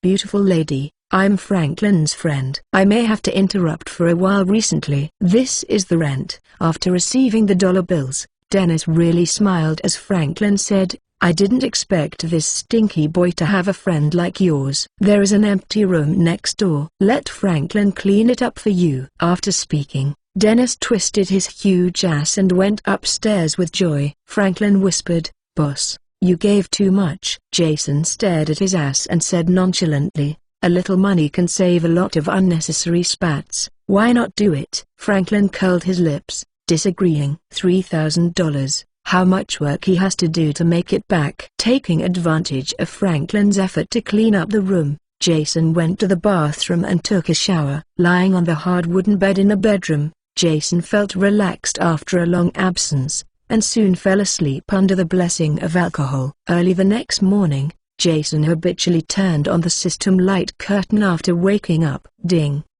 The wicked party. Franklin Clinton was successfully recruited. Party: Franklin Clinton. Ability: proficient in theft, level 4, proficient in driving, level 6, mall. Click here. Note 1, in the mall, you can enjoy a 50% discount on purchasing power for the same party, regardless of personal attributes. Note 2, the villain recruited through the system has absolute loyalty to the party. What? The mall has a 50% discount, ignoring personal attributes. Jason was a little puzzled. Who is the protagonist? But the second comment of the system made him very satisfied. After experiencing the Paul incident, Jason became suspicious and even didn't trust anyone. In his opinion, the so-called loyalty is just not enough. Bryce Franklin is loyal to him now, and there is no guarantee that he will not be two-minded in the future. The systematic comments completely dispelled Jason's doubts. If his subordinates cannot guarantee absolute loyalty, even if the mall is discounted for free, Jason will not buy any skills for his party. The stronger the ability, the harder it is to control. Pushing open the door, a burst of meat smelled. Jason walked into the kitchen following the taste. Franklin was making breakfast in his apron. The smell of meat is the smell of fried bacon. Boss, wait a while, it will be fine in the morning. Jason nodded, pulled a chair and sat down. Where is your aunt? Franklin disdainfully said, I went shopping with her shit friend. It is estimated that within a few days, the thousands of dollars will be spent. Franklin's mention of money reminded Jason of the $1 million needed for Gun Mastery 6. Jason was thinking with his head in his hands. He had to find a way to make money. Franklin, what do you usually do to make money? Vehicle recycling work. What? He explained. Many people borrow money to buy a car at a car dealership, but they can't repay the loan. My job is to drive back the defaulted vehicles. It doesn't sound like making money anymore. Stealing cars, driving black cars, driving garbage trucks, driving wreckers. Basically all work related to cars has been done. His driving proficiency level 6 is no joke. Stealing a car. Jason suddenly thought that Jinhee also had a gang that specializes in playing cars, the Speeding Car Party. They wore punk functional coats, rode exaggerated motorcycles, relied on the mobility of motorcycles to transport grass and stole cars part-time. Franklin brought breakfast to the table, but Jason stood up and said, you can eat first. I want to make a call. Back in the bedroom, Jason dialed Wesley's number. Hey, Wesley roared in a rare voice. Hey, what? Thank you. Now all the underground gangs in New York are out of control. Jason fished his ears. What's the matter? Wesley said, you killed the Russian mafia, and now all the gangs are in danger. They are afraid that you will come and ask for trouble, but they are also afraid that you will be caught by the police and implicated them in. Jason sneered. Their worry is right. Wesley said, really? Then I tell you, all the gangs in New York have united, and a total of $15 million is offered for your head. Many international killers are beginning to be interested in you. Jason. Wesley's tone eased slightly. Jason, don't struggle, give up. Wanted by black and white at the same time, you can't survive. Jason bowed his head and remained silent for a long time, his eyes gradually igniting fighting spirit. Then let them come. Chapter 21. The black car worth $4 million. Jason didn't seem to be joking, and Wesley became nervous. What do you want to do? I warn you first, I won't disclose any news about Jin Bin to you. The video and recording are up to you. Oh, I really envy Jin Bin. You have such a loyal subordinate, but don't worry. I don't want to fight Jin Bin for the time being. What I need is information about the speeding party. The speed party? Wesley was confused by him and asked suspiciously, you and the speeding car party seem to have no grudges, right? No, but I need money now. I heard that the speed party had a large number of high-end motorcycles some time ago and wanted to smuggle them to South American countries for sale. Yes, you are interested in these motorcycles? I'm only interested in money. Even if I know the news, why do you think I will reveal it to you? Jin Bin's ideal is to purify the Hell's Kitchen and to clean up New York. That gang of speeding party is his goal. Sooner or later, you and the speeding party will have a battle. If you reveal information to me, you are also helping Jin Bin. No, now is a special time. The gangs in New York must unite against you. Don't talk about these bullshit. Use the Speed Party intelligence to exchange your black material. This is my bottom line, or you will spend the rest of your life in prison. After speaking, Jason hung up the phone directly. Wesley is a smart man. He will make the right choice. After returning to the dining room for breakfast, Jason really received a text message from Wesley. The content is an address and a sentence. Jason, the address has been sent to you. I hope you are convinced. This is the last time I will help you, and the next meeting is your death date. Jason sneered disdainfully. Yes. The next meeting is your death date. The address Wesley sent was strange. Jason handed the phone to Franklin and asked if he knew it. This address is in the north of the Bronx. There is an abandoned factory. Abandoned factory? It's a good place to hide stolen goods. Boss, what is this address? It is said that there are a large number of stolen high-end motorcycles in the stronghold of the New York Speeding Party. We have work to do. To have work is to have money. Franklin suddenly became excited. He was fed up with Dennis, fed up with this life under the fence. He wants to make money. He wants to move out to live in a big house. Boss, what do I need to prepare? Jason said, well, the gun is in my safe house, and I need a car. You can't use your car. It will be found by the police. Well, stealing a car is trivial to me. The other thing is to pay attention to disguising your identity. My reward on the black market has increased again. If I show my feet, I will be targeted by countless gangs and killers. How much has it gone up? Franklin was very concerned about the bounty. All the gangs in New York united to offer me a reward, a total of $15 million US. What? Franklin was frightened by this astronomical figure. Boss, do you have so many enemies in the underground world? Jason explained. I am an old gangster. I have witnessed and participated in the development of gangs in New York over the past 10 years. I know all the senior gangs in New York, and I know all the bad things they have done. If I were caught by the police and confessed what I knew, it would be a magnitude 10 earthquake for the underground forces in New York. The hundreds of thousands of gangsters in New York will all be ruined. So, in order to survive, they must rob the police. Kill me ahead. Franklin's expression was extremely solemn. The lives and deaths of hundreds of thousands of people are involved. No wonder the gangs are as crazy as they are. Good boss. I will pay attention. Let's split up. You go find the car. I will drive your car to get the gun. The meeting point is in the parking lot 3 kilometers away.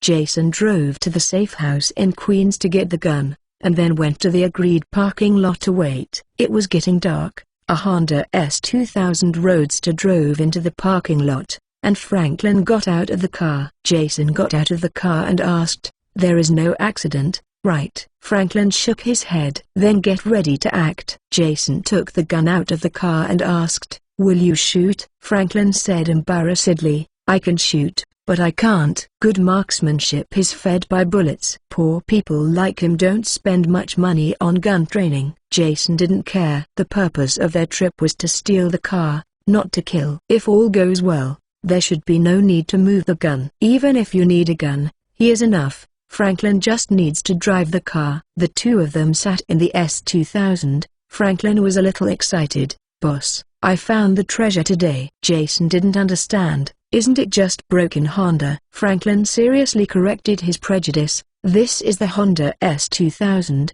the #1 sports car in my mind. There is no one." On the way to the Bronx, Franklin described in detail how popular the car was. Although what he said was spitting, Jason was lacking in interest. For him, the car is just a tool for transportation and sultry. When there was 1 kilometer away from the destination, Franklin drove the car into the abandoned factory and hid it, then took the weapon and touched it quietly. At this time, there was a roaring engine sound behind him. A heavy truck with containers passed by slowly. A smile appeared on Jason's face. The so-called coming early is not as good as coming. This heavy truck must be used to smuggle motorcycles. Go, keep up. By the dark night, the two quickly leaned towards the factory. Among the large tracts of abandoned factories, only one factory is still lit. More than a dozen sturdy, well-dressed men are sitting on motorcycles, smoking and chatting. The heavy truck dropped its head on the open space, reversing, parked at the entrance of the factory, and lowered the ladder. The speeding party threw away the cigarettes in their hands and began to work. They rode on high-end motorcycles hidden in the warehouse, and put them into containers one by one. Jason, hiding in the distance, counted 52 motorcycles in total. "Franklin, you know cars. Can you calculate the total value of these motorcycles?" "Can." Franklin stretched out his finger and started arithmetic on the dusty concrete floor. Jason was a little speechless. "Can't you just speak?" "Boss, I am not Chinese." After 5 or 6 minutes, he finally figured out the result, and he made a mistake twice in the middle. 52 motorcycles. The total value is close to $4 million US. "You sure?" Jason doubted his arithmetic ability. "Determine." "That's great. Even if the $4 million is a black car, we can earn half of it." Jason was a little eager to try. The motorcycle loaded into the container was fixed, and another speeder party was sent to escort the car. The heavy truck left the factory and drove slowly into the highway. Jason and Franklin returned to the car early, and when the heavy truck was about to leave their sight, they started the car and followed far behind.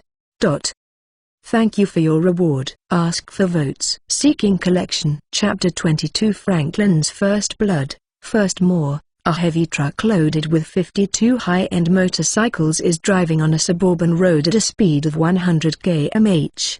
Far away, a Honda S2000 followed it. Ding. Trigger task: flying car robbery. Task reward: 1000 wicked points. Mission introduction: as a big villain, we must not let go of the immediate benefits, kill the speeding party, and snatch the motorcycle they have stolen hard. Franklin held the steering wheel with one hand. "Boss, when will you start?" Jason took out the M4A1 carbine from the back seat. "Start now. There are few vehicles here, and it will be troublesome to wait for the high speed to be crowded." He stood up slightly from his seat and put the muzzle on the windshield, and the advantages of the convertible were brought into play. The car should be more stable. Franklin squeezed the steering wheel with both hands to minimize body shake. Jason squinted and aimed at the rear wheel of the heavy truck. Bang bang bang. After 3 consecutive shots, the rear wheel of the heavy truck punctured and the car shook violently. Ha! Ha! Ha! There was a harsh brake sound, and the truck tires came to the right side of the road with green smoke. Jason put the gun away. "Slow down and get closer." Franklin stepped on the brake slightly and the car's speed dropped. In the cockpit of the truck, 2 speeding parties got out of the car with shotguns to check. "Shit, a flat tire." The driver scolded. "There are jacks and spare tires on the car. Take them down and replace them quickly. Don't waste time." Everyone in the speeding party is a good player in the car.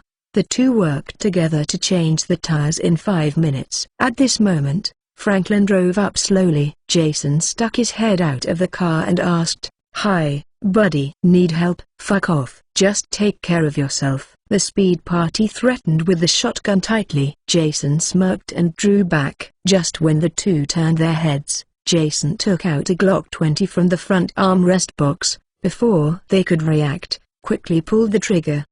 Bang bang bang. The bullet shattered the bones of the elbows of the 2 men and stuck in the muscles. Their arms softened and the shotgun fell to the ground with a snap. "Fuck!" The speeding party scolded and tried to run. Jason raised his hand and shot it firmly in the back of his head. Pants on the street. Ding.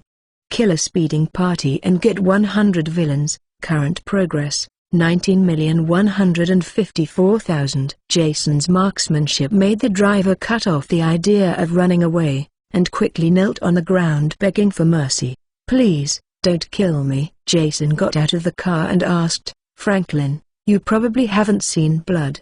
The blood in his mouth refers to murder. Franklin shook his head. "As a gangster, you can never grow up without seeing blood." "This person is left to you." Jason asked Franklin to take action. In addition to training his guts, he also wanted to do an experiment. Franklin's expression was a little weird. Jason's expression sarcastically. "Afraid?" Franklin spread out his hands and said he was wronged. "Boss, you must at least give me a gun." Jason took out a military dagger from his pocket and threw it to him. "Killing with a gun is far better than using this excitement."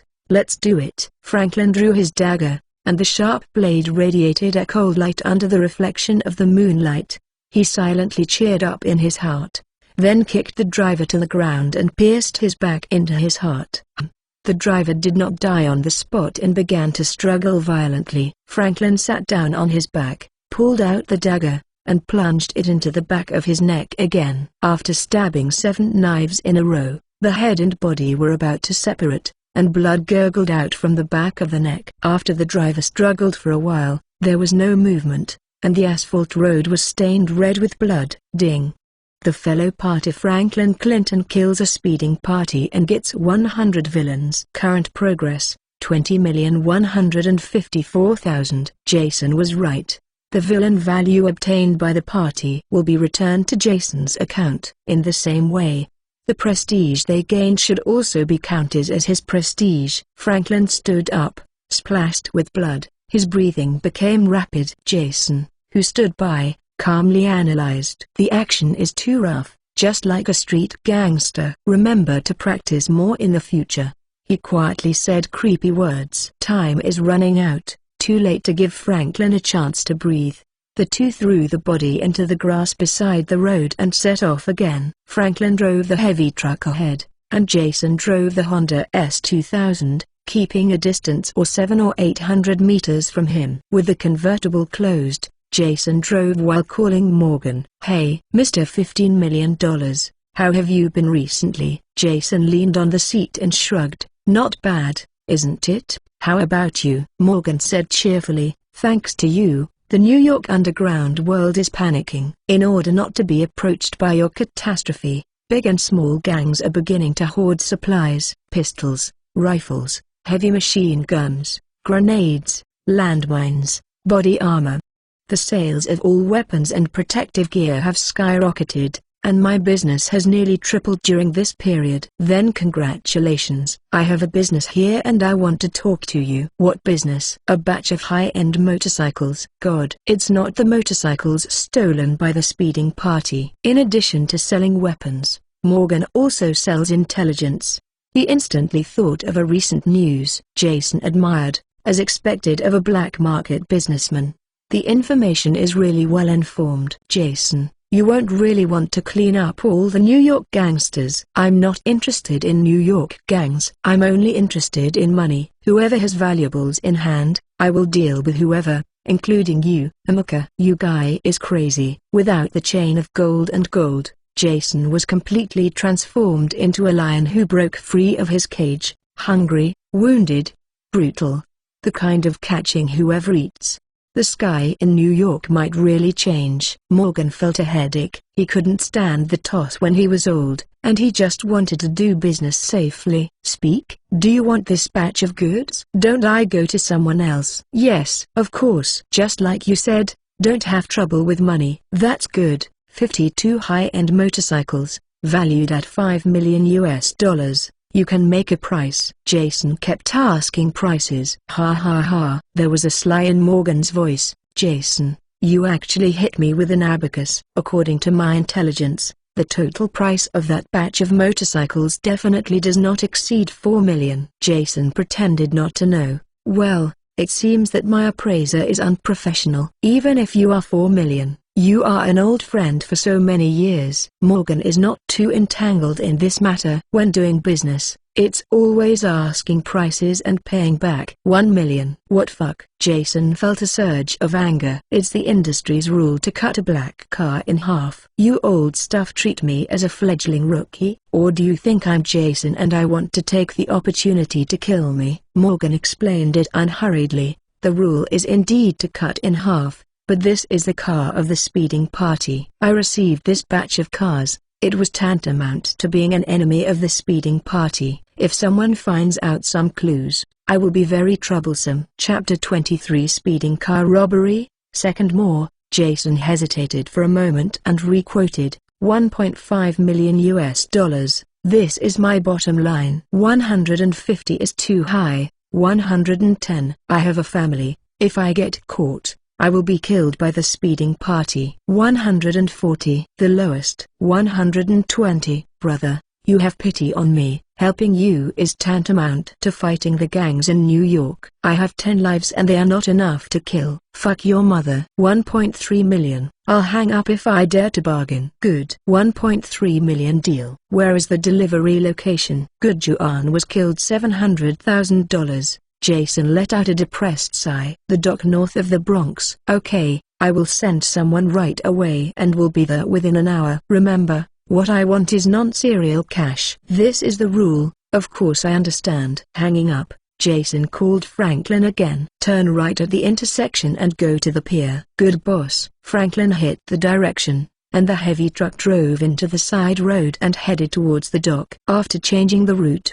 about 15 minutes passed. Jason looked through the reverse mirror and found a dense spot of light. He slowed down. There were more and more light spots in the reverse mirror, and he could still hear the roar of the motorcycle engine. Not good. It was discovered by the speeding party. It suddenly occurred to Jason that he had made a serious mistake. He quickly called Franklin. There should be something like GPS on this truck. Find it and throw it away immediately. Boss, what's the matter? The speeding party is catching up. What should I do? A truck can't run a motorcycle. Don't worry, I'll stop them. You rush to the dock as fast as you can, and then catch up with you after I can solve the problem. It is good. At the end of the call, Franklin squeezed the steering wheel and slammed on the accelerator. The truck engine roared and began to accelerate. At this moment, Franklin's driving proficiency, level 6 ability is fully displayed. It not only allows the truck to drive at high speed, but also ensures the safety of the cargo. Jason stepped on the brake lightly and continued to slow down, keeping the speed at about 60 km per hour. Soon, more than a dozen speeding parties riding Harley motorcycles appeared. Jason disguised himself as an ordinary person and turned to the right to make way for them. Speed Dang did not suspect that it was fraudulent, but just glanced at him and drove away at an accelerated speed. Jason followed them not far or near. Suddenly, he slammed the floor oil. The S2000 engine sounded loudly, and the tachometer pointer soared. With the roar of the engine, the car sprang out like an arrow from the string. The speeding party didn't have time to react, and Jason hit away out of the middle. Boom! The several motorcycles that were hit the guardrails on both sides at a speed of 140 per hour. Boom! In an instant, the motorcycle was smashed to pieces, and people turned into a pool of rotten meat. Ding! Kill 5 speed party. Get 500 villain points. Current progress, 25,154,000. Oh, shit. After a panic, the speeding party immediately reacted. This Honda S2000 is an accomplice of the robbers. However, at this time, they could no longer see Honda's taillights. Chasing must take the car back. After Jason pulled a distance, he stepped on the brake and started to slow down. The steering wheel was hit to the left, and the vehicle drifted out diagonally, and finally stopped in the middle of the road sideways. He grabbed the M4A1 and jumped out of the car and put the muzzle on the door. The Harley motorcycle's headlights are very eye-catching, which is an attractive selling point, but at this moment it has become a beacon for Jason to shoot. Aim at the headlights at 3 o'clock in one line, and then lift the muzzle up slightly by half an inch. Boom! After 2 shots, Speed Dang was hit, and the car was thrown out. Ding! Kill a speeding party. Get 100 villains. Current progress, 26,154,000. Jason was overjoyed and continued to shoot at the car lights. The speed crew wanted to fight back, but the shotgun in their hands had an effective shooting range of no more than 100 meters, while the effective shooting range of the M4A1 was 400 meters. The distance of 300 meters is Jason's uninjured killing zone. Ding! Kill 2 speeding parties and get 200 villains. Current progress, 28,154,000. 3 companions died, and finally someone discovered the problem with the car lights. He is aiming at us with the lights. Turn off the lights. Turn off. The speeding party quickly turned off the lights, and Jason suddenly lost his reference. He didn't panic, but changed the burst shooting to the burst shooting. This road is a straight road. As long as you shoot along the road, you can always hit someone. Bang bang bang. The gun barrel ejected deadly flames, and the speeding party was shot to the ground continuously. All 3 magazines were lit up, and a total of 5 speeding party was killed. This efficiency is really touching. Throw away the M4A1 and take out the Benelli M4 Super 90 shotgun. Click. Load the bullet. At this time, the distance between the 2 parties is already less than 100 meters. The speeding party, who was frustrated to death, finally began to fight back. Bang bang bang. Dense bullets poured towards him. Honda's tires were blown out, the doors were hit by a hornet's nest, and the windshield was broken into slag. The bullet hit the asphalt road, splashing a burst of sparks. The Speed Dang shotgun used steel ball bullets, and Jason couldn't hold his head up after a large shot. If they continued to suppress firepower, there may be a silver lining. What a pity. The Remington M870 shotgun used by these idiots needs to be reloaded after shooting. They ride at high speed on motorcycles, and the efficiency of loading can be imagined. And Jason's Benelli M4 Super 90 shotgun is a semi-automatic shotgun, which can be fired continuously as long as the first bullet is loaded. After discovering the difference in weapon performance, Jason knew his opportunity had come. Kneeling down, when the gunshots of speeding party ended, he suddenly raised his head and raised his gun. At this time, the distance between the 2 parties is less than 50 meters, and there is almost no need to aim. Bang bang bang. Jason fired 7 shots in a row, emptying all the bullets. He uses a 12 caliber Sabot-style single-shot bullet, which can punch a bullet the size of a baby's fist. At a distance of 50 meters, shooting proficiency, level 5 marksmanship. The remaining 6 speeding parties were all hit and fell instantly in a pool of blood. Ding. Kill 6 speed gangs, get 600 villains. Current progress, 39,154,000. The intensive gunfire stopped, and the heaven and the earth returned to calm. Jason stood up and let out a relaxed breath. The Honda sports car can no longer be driven. The tires were blown. The windshield was gone, and even the engine was smoking. Fortunately, there are still a few Harley motorcycles that can drive, otherwise Jason would have to walk to the dock. Putting the things that can be used in the car into the backpack, Jason lifted the Harley motorcycle and continued to drive towards the dock. After riding for 100 meters, Jason turned around again, frowning and thinking about something.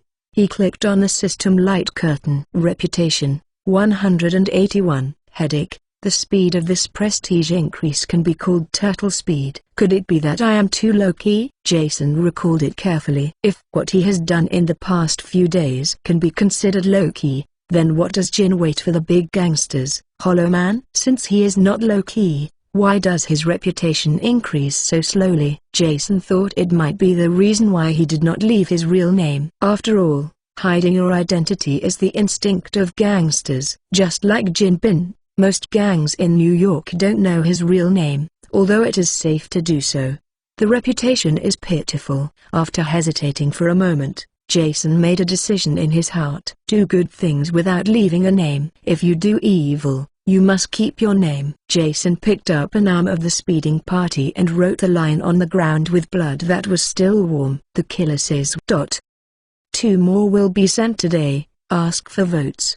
Ask for collection. Thanks to the starting point reader Al's Blade 7688 inches for the 100-point reward. Thanks to QQ readers Hoshin Zixian for the 400-point reward. The boss is great. The boss is awesome. Chapter 24. Jason is Jack the Ripper. First more. When Jason rode his motorcycle to the dock, Franklin had been waiting for a long time. He quickly jumped off the truck. Boss, are you alright? Jason opened his arms and turned around in place. What do you think? Franklin heaved a sigh of relief, and then blamed himself. I'm sorry boss, I'm all to blame for being too careless and forgetting the GPS. He is a professional car thief. When recovering a breached car, handling the GPS positioning system is the first priority.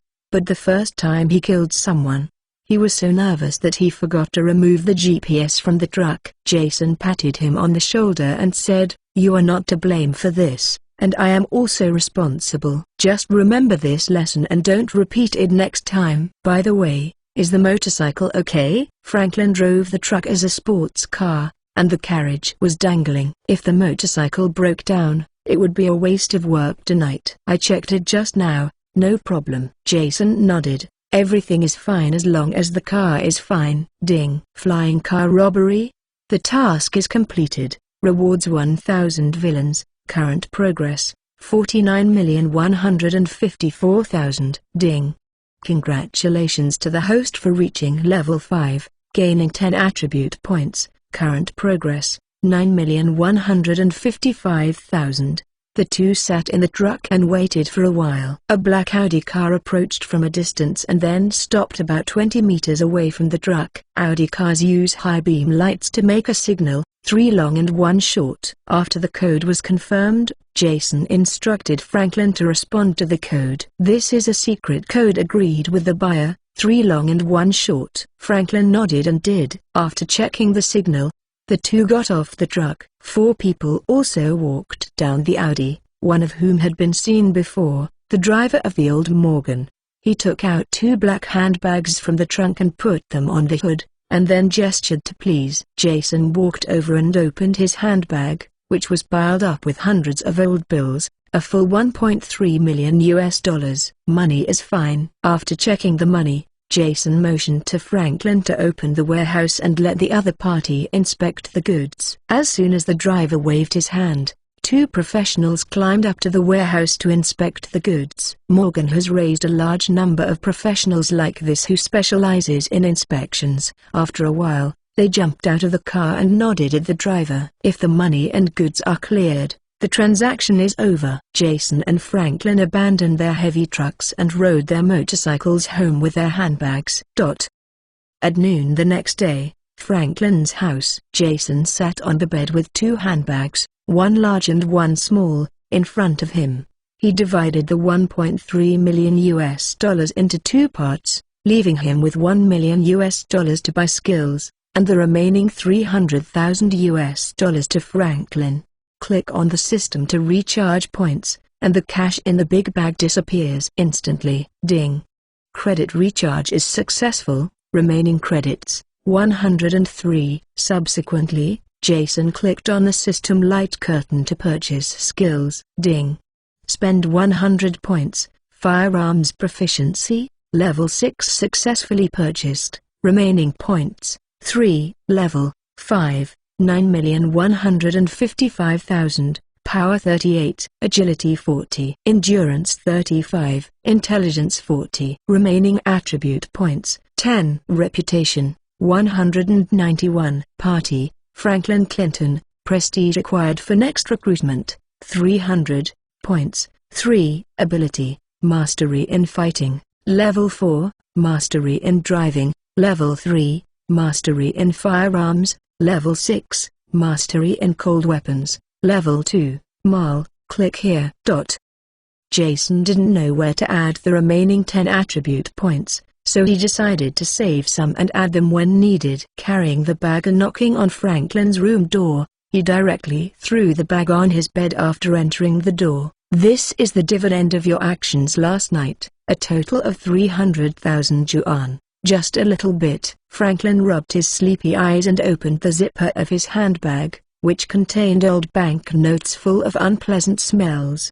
He was stunned, swallowing involuntarily, and his hanging arms were shaking slightly. After living for so many years, he saw so many bank notes for the first time. Boss, you gave too much. Franklin quickly calmed down. Yesterday he was only responsible for driving, and Jason took care of all the troubles alone. Because of his negligence, Jason fell into the chase of the speeding party.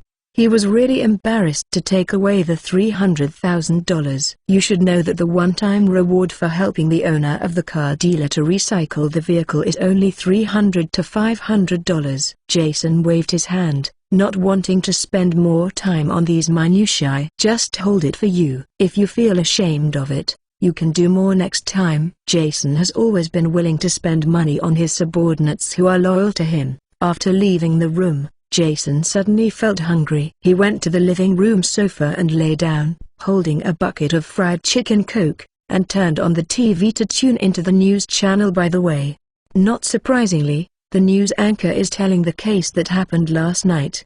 The screen that the director gave was exactly a line of blood books left by Jason on the road. The killer says JW is the abbreviation of Jason's name, killing and leaving a blood book. This kind of behavioral criminal technique once again proves that Jason Walter is a mentally ill person. Let's connect with the professor of psychiatry at the University of Washington and let him analyze it from a professional perspective. By Kai. Why are you mentally ill? Jason cursed, then took the remote control and changed the channel. This time the host was another girl.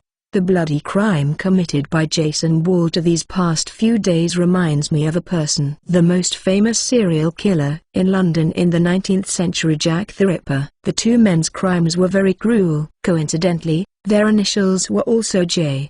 The difference is that Jack killed prostitutes and Jason killed gangsters. Jason pressed the remote control again. Shit. Can any shit be a host these years? After changing several channels in a row, he was discussed on almost all that news talk shows. After a normal person kills, he will fear, blame himself, and be condemned by his conscience. But what about Jason? Within 5 days, he killed nearly 70 people and even left a blood book at the crime scene. This shows that Jason is a mentally ill person, just like Professor Han Barney in The Silent Lamb. Jason's killing methods are getting more and more perverted. I think he is enjoying killing and enjoying crime. I believe all this is related to his childhood. All perverted serial killers have a miserable childhood. According to police data, the crime rate in New York has dropped significantly since Jason appeared. A large part of the reason is that Jason is punishing evil. He did what thousands of New York police officers could not do with just one person. I think it is wrong to call Jason a serial killer. Perhaps the term good incarnation is more accurate. Yes, Jason is a madman who pretends to be just. He ignores the law and kills gangsters frantically, hoping to change New York with his own power. But what I want to tell him is that in this world, no one is qualified except the law. Take the lives of others, a bunch of idiots. The TV host unified his caliber and changed the method to harm him, and Jason turned off the TV angrily. Fortunately, after their publicity, Jason's reputation began to skyrocket. Thanks to the Starting Point readers, Sun Life, for the 500-point reward. Thank you Starting Point reader, Olive Oil, for your 100-point reward. Chapter 25. The tiger returns to the mountain. The poisonous snake comes out of the cave. Second More, Newark Airport. A black Cadillac caravan parked neatly on the side of the road. More than a dozen black-clothed bodyguards surrounded the motorcade. Their fierce eyes and strong figures made nearby pedestrians think not to approach. It is either a wealthy businessman or a celebrity who takes such a big show.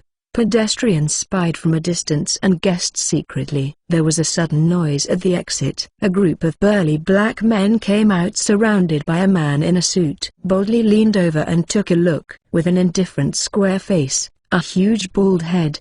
He was close to 2 meters tall, and he was still a big fat man with a big waist and big waist. Fatty. If a warrior who is not afraid of death dares to take off his suit jacket, he will find that the bodybuilding champions on TV are like fighters in the trash. More than 90% of this man's body is muscle. Wow! The Cadillac store was opened. Wesley got out of the car, tidied up his suit and greeted him, respectfully and admiringly said, "Boss." "Welcome back." This man in suit is the king of underground in New York. Jin Bin. The Cadillac convoy was driving on the highway. Kim Ho and Wesley were sitting in the back row. Both of them looked sideways out of the window and said nothing. Wesley was very nervous, and Kim entrusted the gang to him before leaving. What happened? Jin Bin's wife was slept, the New York gang was completely messed up, and Jason, the instigator, did not know where he was. The most important thing is that there is a credit for him. Thinking of this, Wesley felt ashamed of Golden Union, so he dared not say a word. There was a long silence, but Jin did not speak first. "I heard that he robbed the speed car party last night." Wesley nodded and said, "Yes, 20 people died in the speeder party and lost $4 million worth of goods. These people are crazy, riding motorcycles all over the street looking for people. Jason has no shipping channels. He must have resold to others." Jin he analyzed carefully. Check all the black market merchants in New York, especially those who have ever traded with Jason. Okay. After speaking, the carriage became quiet again. Wesley lowered his head, struggled inwardly for a while, and summoned his courage. I'm sorry, boss. I told Jason the speed party information. Jin Bin frowned and looked at him blankly. Why? Wesley told what happened before, including his wife's cheating. It turns out that Jason has your handle. Jin Bing listened in silence, and said sarcastically, the Speed Dang's goods are only worth $4 million US. Why don't you tell him where our goods are stored? The value of that batch of goods. Higher. Wesley was a little angry, and said with a serious expression, Jason didn't ask. Even if I ask, I won't say. Even if I stay in jail for a lifetime. Jin Bin suddenly laughed and said, isn't that all right? What are you worried about? He patted Wesley on the shoulder. As long as you don't betray the gang or me, you will always be my most proud disciple. As for the speeders, the mafia, one day we will have to deal with it. Jason is just working for us by doing this. Jin Bin's tolerance made Wesley a little touched, thinking that he did not follow the wrong person.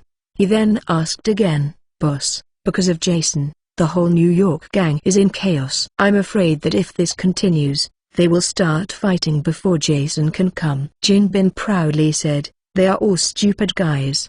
Don't worry, as long as I sit in New York will never get messy. Others said this sentence is undoubtedly bragging, but when Kim said this sentence, no one would dare not believe it. Then what will Jason do? The wanted order has been issued for several days, and there is no news at all.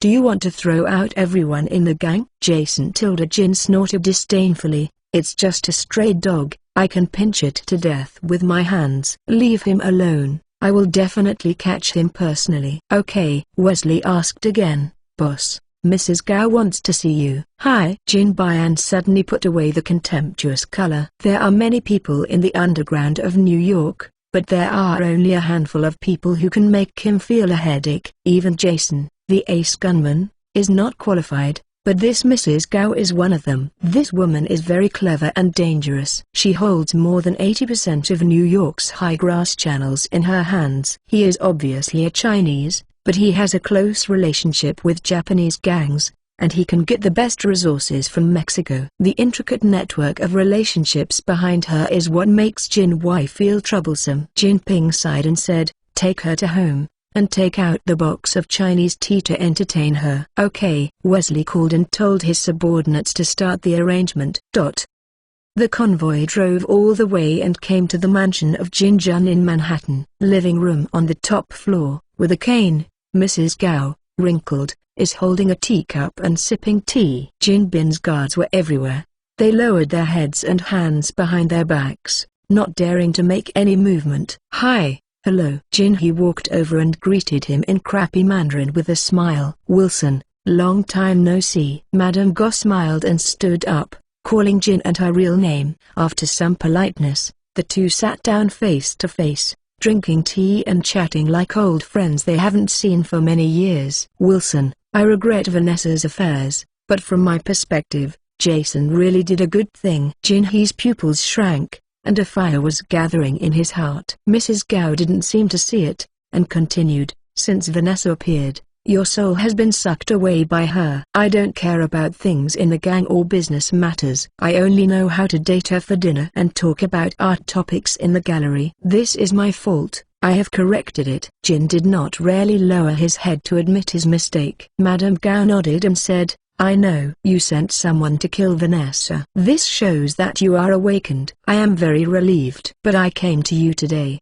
not because of Vanessa, but because of Jason. Jin did not understand. Jason offended you? Mrs. Gao took a sip of the tea ceremony. Not for the time being.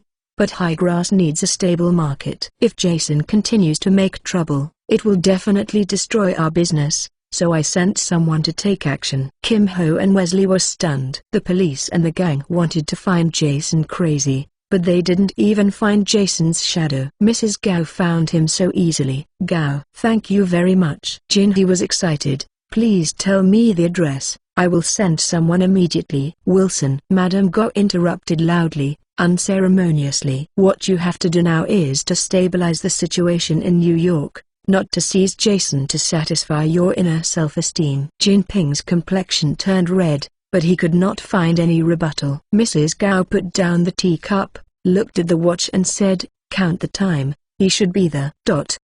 2 more will be sent today. Ask for recommendation tickets.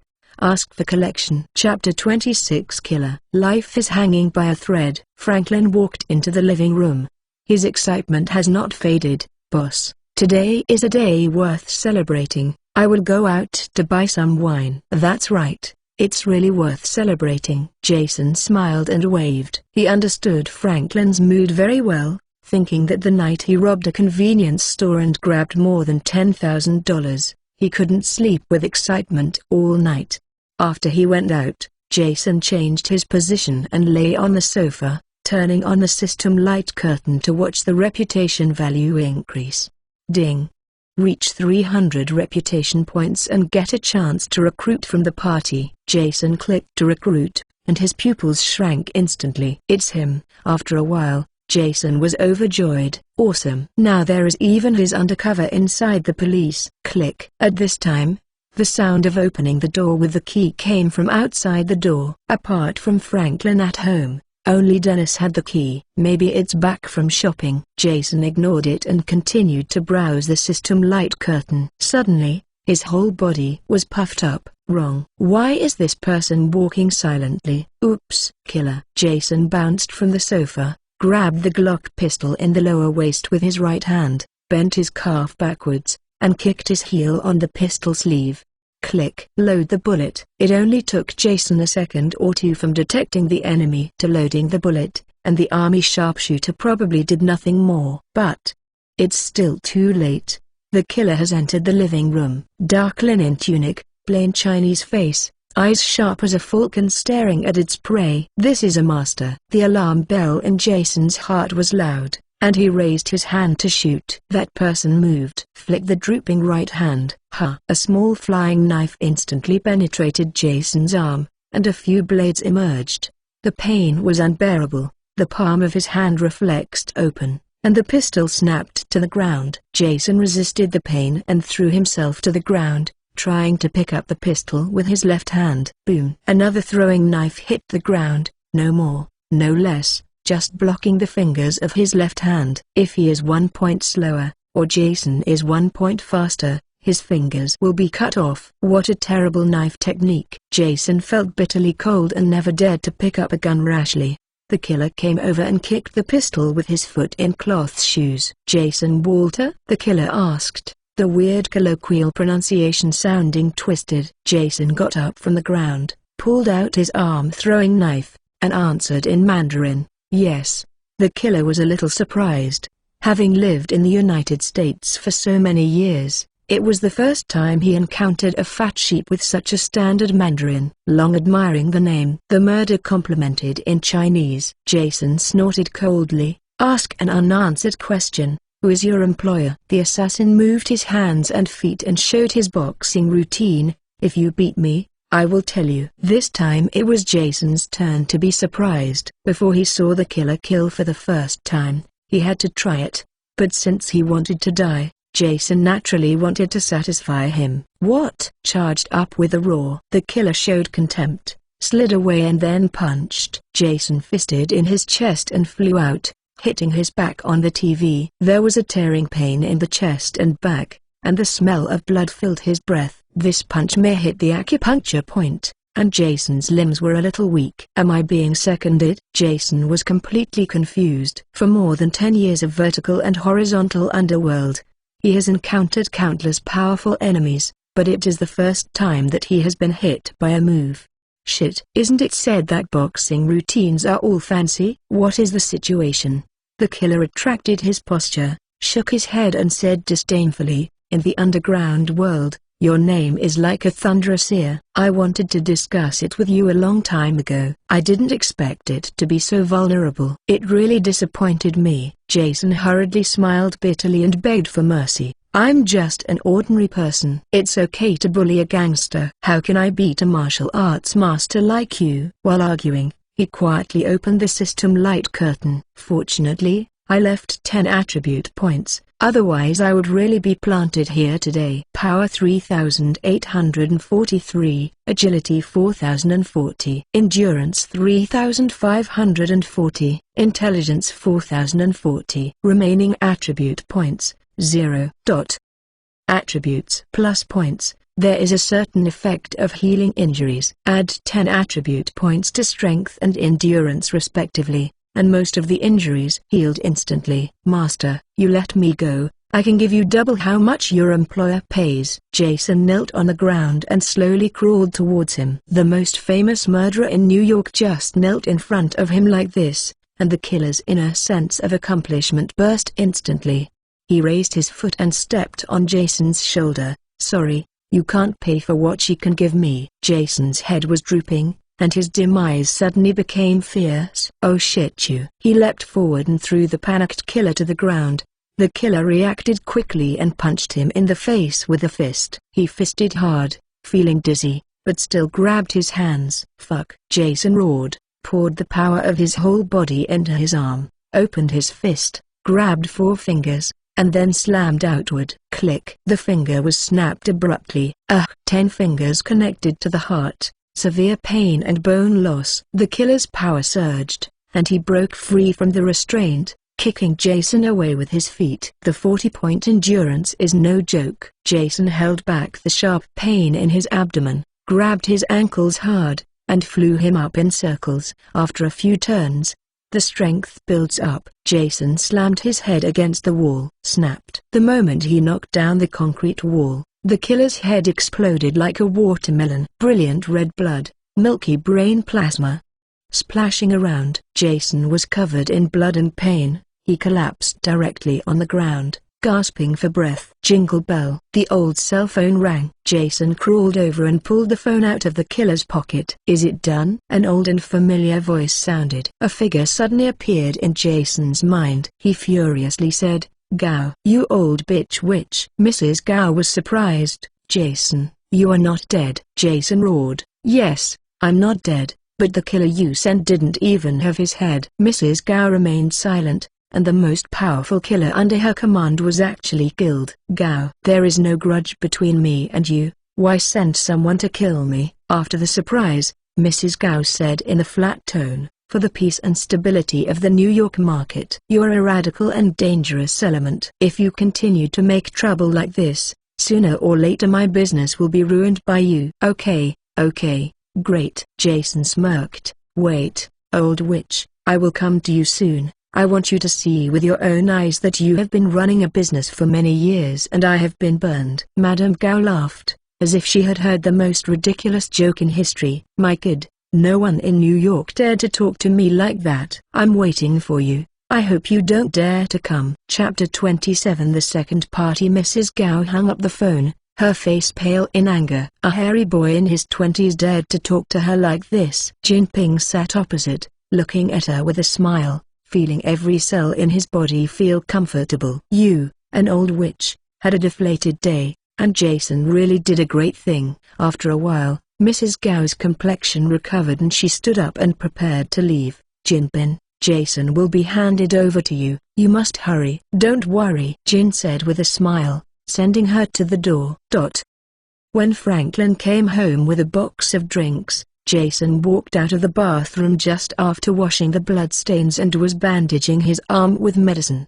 Looking at the blood splattered in the living room and the headless corpse lying on the ground, Franklin opened his mouth in surprise. "Umeka, what happened in the few minutes I left?" Jason's face was pale, and he pointed to the headless corpse on the ground and said, "My whereabouts have been discovered. This is the killer they sent." Although there was no on-site observation, the scars on Jason's body and the tragic condition of the living room made Franklin understand that there must have been a tragic life and death struggle just now. Franklin calmed down and asked, "How to deal with this corpse? Are you going to dig a hole and bury it?" Just as Jason was about to answer, the phone on the table vibrated suddenly. "Jason, your address has been discovered by the police, and the New York Special Police will arrive in 10 minutes. They want to survive and rush to this address quickly." Franklin leaned in. "Boss, Whose text message is this? Jason smiled without saying a word, and handed him the phone. After reading it, Franklin asked suspiciously, "Is this news reliable?" Jason nodded slightly. "I expected the hiding place to be discovered as early as I expected, but I didn't expect it so quickly. It seems that the strength of the police cannot be underestimated." Then ... What about this address? This is where Franklin puzzled. Jason is a lonely family. His former friends and brothers died of death, betrayal. How could anyone warn him at a critical moment? This is most likely a trap set by a certain force. Jason patted him on the shoulder. "Don't think too much. The address is okay. Please pack your things and leave." 5 minutes later, the two of them left the back door carrying large and small bags, and rode their motorcycles to the address on the text message. Soon after the two left, 3 armed helicopters appeared in the cloudless sky, and dozens of explosion-proof vehicles full of special police rushed in and surrounded Franklin's home. The police broke open the door, and there was only one headless body. The address on the text message was a low-cost apartment less than 5 kilometers away from Franklin's home, without even an elevator.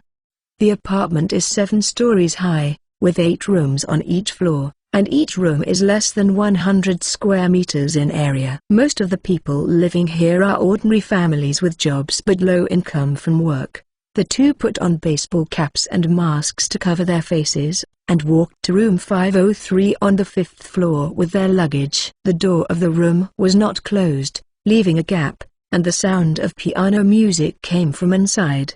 Both Jason and Franklin are crude. They can only hear the sound of the piano, but they don't know which piece it is and who the author is.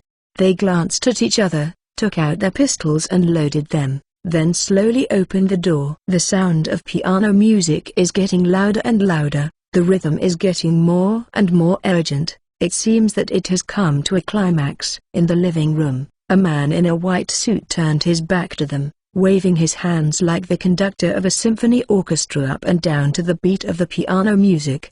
Franklin was full of question marks, but Jason had such an expression. After the climax, the tune became flat, and the man lowered his arm and turned around slowly. Middle-aged white man with brown hair and scum on his chin. "I don't know if the room is too hot, or the beat is too tired. A few strands of hair are stuck to the forehead with sweat." He smiled and scanned the two in front of him, then looked at Jason. "Do you like Beethoven?" Jason shook his head. "Who is Beethoven? Where is it from?" The man showed a disappointed expression. "You don't like Beethoven? You don't know what you missed. His overture always makes me excited, but once the overture is over, really, it starts to become boring. So I don't listen to it anymore!" Franklin was confused by his neurotic speech and couldn't help asking, "Hey, buddy, who are you? Why do you want to help us?" The man ignored him, took out an iron box from his pocket and shook it by his ear. There were a few capsules in the iron box. He took one out and threw it into his mouth, then leaned back hard while leaning on his waist. The man's face became flushed and his body shook slightly. After a loud groan, the room was calm. Franklin was stunned. "Is this a fool?" In front of outsiders, he shook the grass and put on a climax face. After finishing the grass, the man's mood was a little unstable.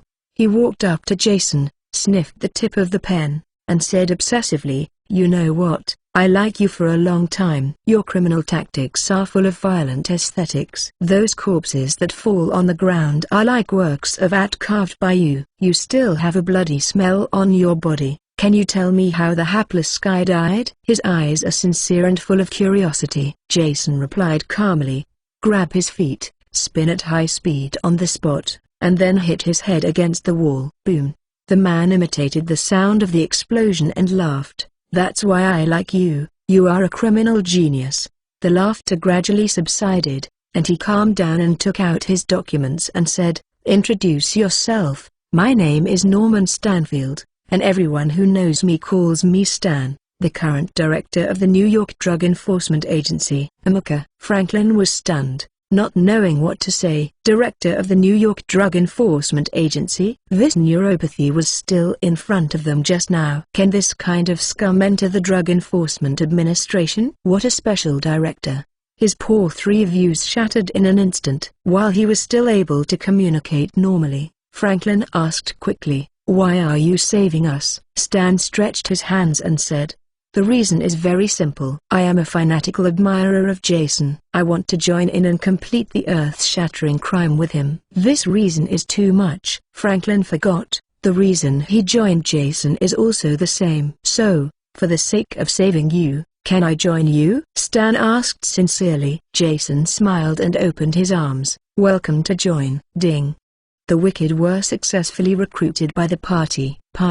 Norman Stanfield. Source: this killer is not too cold. Abilities: music proficiency, level 2, driving proficiency, level 3, firearms proficiency, level 4, special operations, level 3. Chapter 28. The revenge plan begins. There was a lot of blood in the life and death struggle just now, and Jason's body was still very weak. He lay on the sofa in the living room, picked up a newspaper and covered his face, closing his eyes and rested. Fearing to disturb his sleep, Stan turned off the Beethoven piano music playing on his cell phone. At this moment, Franklin, who was quite critical of Stan, leaned forward and said in a low voice, "Hi, buddy, welcome to join." Although you are the director of the New York Drug Enforcement Administration, with high authority, I have taken refuge in the boss before you, and the first disciple of the boss, so according to the rules of the rivers and lakes, I'm your predecessor. You have to respect me. Stan stared at him blankly, as if thinking about whether he was joking. After a while, Stan laughed unconsciously. "Let me respect you? Are you worthy?" Franklin's face was full of anger. If it wasn't for the fear of disturbing Jason's sleep, he must teach this arrogant fellow today. Stan looked at him disgustingly, and said angrily, "You know, it's because of your stupidity that Jason was hurt so badly. You are ashamed to call yourself senior." Shit. Hearing this, Franklin was shocked and angry, his face almost distorted. "You'd better speak clearly, or I will kill you with one shot." Stan shook his head contemptuously. "Forget it. It's okay to tell you. You scumbags who stole chickens and dogs will leave some traces when stealing cars. These traces represent the modus operandi and characteristics of each of you. Just like human fingerprints, they belong to you only." Last night, the police sent the Honda S2000 at the crime scene to the Trace Inspection Department for inspection. Traces of your crime were found on the door and ignition switch of the vehicle. So you and Jason were connected by the police. The police have retrieved your call records for the last 3 months and found that you have often contacted an unfamiliar number in the last few days. It's even more coincidental that your Aunt Dennis has recently gotten rich, going to Dior counters to buy cosmetics and Michelin restaurants. These consumptions are completely inconsistent with her income level. Franklin lowered his head and his expression worsened. In the early hours of this morning, the police controlled Dennis while she was out for a run, and learned from him that a stranger had lived in the house. According to her description, the person's appearance is far from Jason's, but his height and body shape are exactly the same as Jason's, so the police concluded that after disguising and escaping from Manhattan, Jason hid in your house. At this point in the investigation of the case, the truth is already clear. But I didn't expect the police officers to have the eye of a gangster. He deliberately disrupted the direction of the investigation, provided false information, and abruptly delayed the police action for 3 hours. These are 3 hours of the time he left for her master, Mrs. Gao, to send a killer to deal with Jason. So now, are you embarrassed to claim to be the first disciple? After listening to Stan's narration, Franklin looked depressed. He took refuge in Jason for only a few days, but because of his mistakes, Jason was killed twice. Thinking of this, Franklin was desperate. Maybe he was really just a little gangster who couldn't afford to support him. Even with Jason, it would only cause him trouble. Enough. Jason, lying on the sofa, suddenly opened his eyes and sat up. Everyone is a brother who eats the same pot of rice. I don't expect you to be like a family. but at least don't quarrel about these past events." Stan spread his hands and said with an innocent expression, "Boss, I'm not arguing. I'm just telling the cause and effect of the matter. I just hope that Franklin can listen to it and make fewer mistakes in the future." Jason coldly snorted, "You have this mindset, so why don't you think about the way forward?" Stan is very clever, guessing what Jason was thinking. "Boss, you are going to avenge Mrs. Gao next, right?" Jason nodded slightly. Stan then asked, "I have a question. Do you know where her factory is, boss?" "I know, it's in Hell's Kitchen. I've been there a few times." Dan clapped his palms and said excitedly, "The matter is much simpler. I can send someone to destroy her factory and throw this old witch into jail. Then she will just play around with the boss at will." Jason shook his head speechlessly. "First, please change to an accurate word. Second, there are hundreds of Chinese gangsters under Mrs. Gao, and there are dozens of gangs related to her interests. That little person is not enough to stuff her teeth." Stan straightened his back and said proudly, "Boss, you two underestimate our Drug Enforcement Administration. The power we have is not as simple as the police officers on the face." As soon as this statement came out, Jason and Franklin were immediately interested. Stan didn't sell anything, and said bluntly, "Our Drug Enforcement Agency is the most powerful department of the Federal Law Enforcement Agency. At home, we and the FBI have joint jurisdiction, and in Mexico and other countries where herbs are rampant, we also have overseas law enforcement powers. There is also a special police force under the Narcotics Enforcement Agency FAST. The number, budget and operations of this special force are not even qualified to question the Congress. If you encounter a particularly serious situation, the Drug Enforcement Administration can even mobilize the Marine Corps to assist in the arrest." Miss Gao's Chinese gangsters and the gangs that have interests in her are really not easy to mess with, but can they beat the Marines no matter how powerful they are? After listening to him, Jason's worldview suddenly became clear. "I didn't expect the Narcotics Enforcement Administration to have so much power. I was ignorant." With FAST and the Marines supporting the field, Mrs. Gao and Jinbin's IRA fart. Thinking of Mrs. Gao's shocked and desperate expression, Jason said excitedly, "We will act tonight.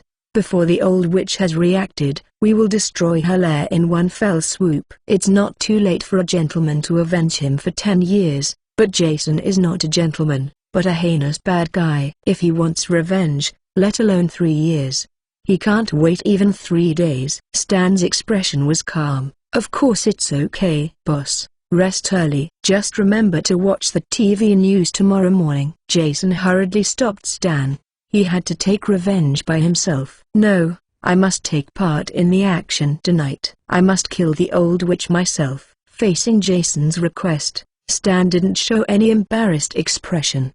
He thought for a while. "This matter is simple. I can put you in the Narcotics Enforcement Bureau and follow me to act together. As long as you prepare a special police uniform to cover your face, no one knows your true identity. It's just that I am a little worried about your injury." Chapter 29. A loud noise in the sky. Jason moved his arm to signal that his injury was okay. "Since I took the road to the gang, wounding and bleeding have been as common to me as eating and drinking. As long as I can kill the old witch, this injury is nothing at all." "Good boss, I'll go back and make arrangements immediately." Seeing him so persistent, Stan stopped talking too much. Walking to the door of the room, he turned around and said, "By the way, this house is the safe point of our Drug Enforcement Administration. You can live here with peace of mind. As long as this nigger does not commit suicide, no one will dare to find out our drug enforcement." The head of the game comes up. Franklin darkened his face,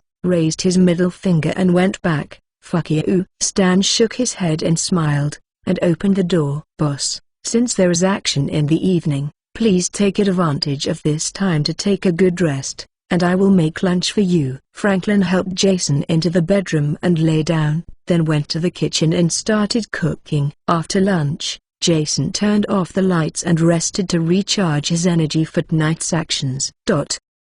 The sun went down and the sky was dim. I slept, and the complexion on Jason's face really improved. Walking out of the room, Stan in a police uniform was sitting on the sofa, staring at Franklin. Seeing Jason walking out of the room, he greeted him, then pointed to the suitcase on the ground and said, "Boss, the police uniforms and weapons and equipment have been brought here for you. Put on your clothes and we can set off." Jason didn't talk nonsense, took the suitcase directly into the bedroom and started changing clothes. 2 minutes later, a heavily armored special police walked out of the room. Franklin's expression was a little frightened. "Shit, I know it's the boss, but I still have a little drum in my heart. Am I allergic to this suit?" Stan pierced him mercilessly. "You are not allergic. You are counseling." A police car from the Drug Enforcement Agency parked in front of the cheap apartment. After Jason and Stan got into the car, they sounded the alarm and drove towards the headquarters of the New York Drug Enforcement Administration. Ding. Trigger the task, Vengeance of the Wicked. Task reward, 2,000 wicked points. Task details: as a big villain, the basic principle is to retaliate if you have grudges. Destroy Madame Gao's factory and make her pay for her stupidity. It is said that mice are afraid of cats by nature, and Jason believes this sentence. Since getting in the police car, he was felt uncomfortable. When the police car drove into the Narcotics Enforcement Agency, all his hairs stood up. The police car drove into the underground parking lot of the Narcotics Enforcement Administration, and Jason looked around vigilantly after getting off the car. The headquarters of the New York Drug Enforcement Administration is a high-rise building covering an area of more than 5,000 square meters. As the most powerful law enforcement agency of the federal government, every corner of the building reveals its majesty and style, which makes Jason more nervous. Stan parked the car and walked over to comfort him. "You are now a special detective of the director of the Drug Enforcement Bureau. No one dares to move you." "Relax." Jason suddenly realized. "Yes, the director of the Narcotics Enforcement Bureau is my little brother, and the headquarters building is my back garden. What am I afraid of?" Thinking of this, the fear in Jason's heart weakened a lot. "Well, let's go."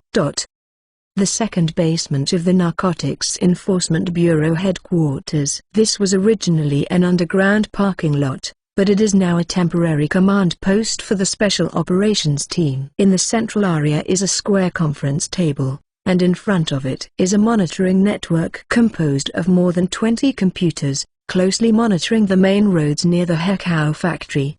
20 special police explosion-proof vehicles lined up in a long row, and on both sides of each vehicle stood 5 fully armed special policemen with live ammunition.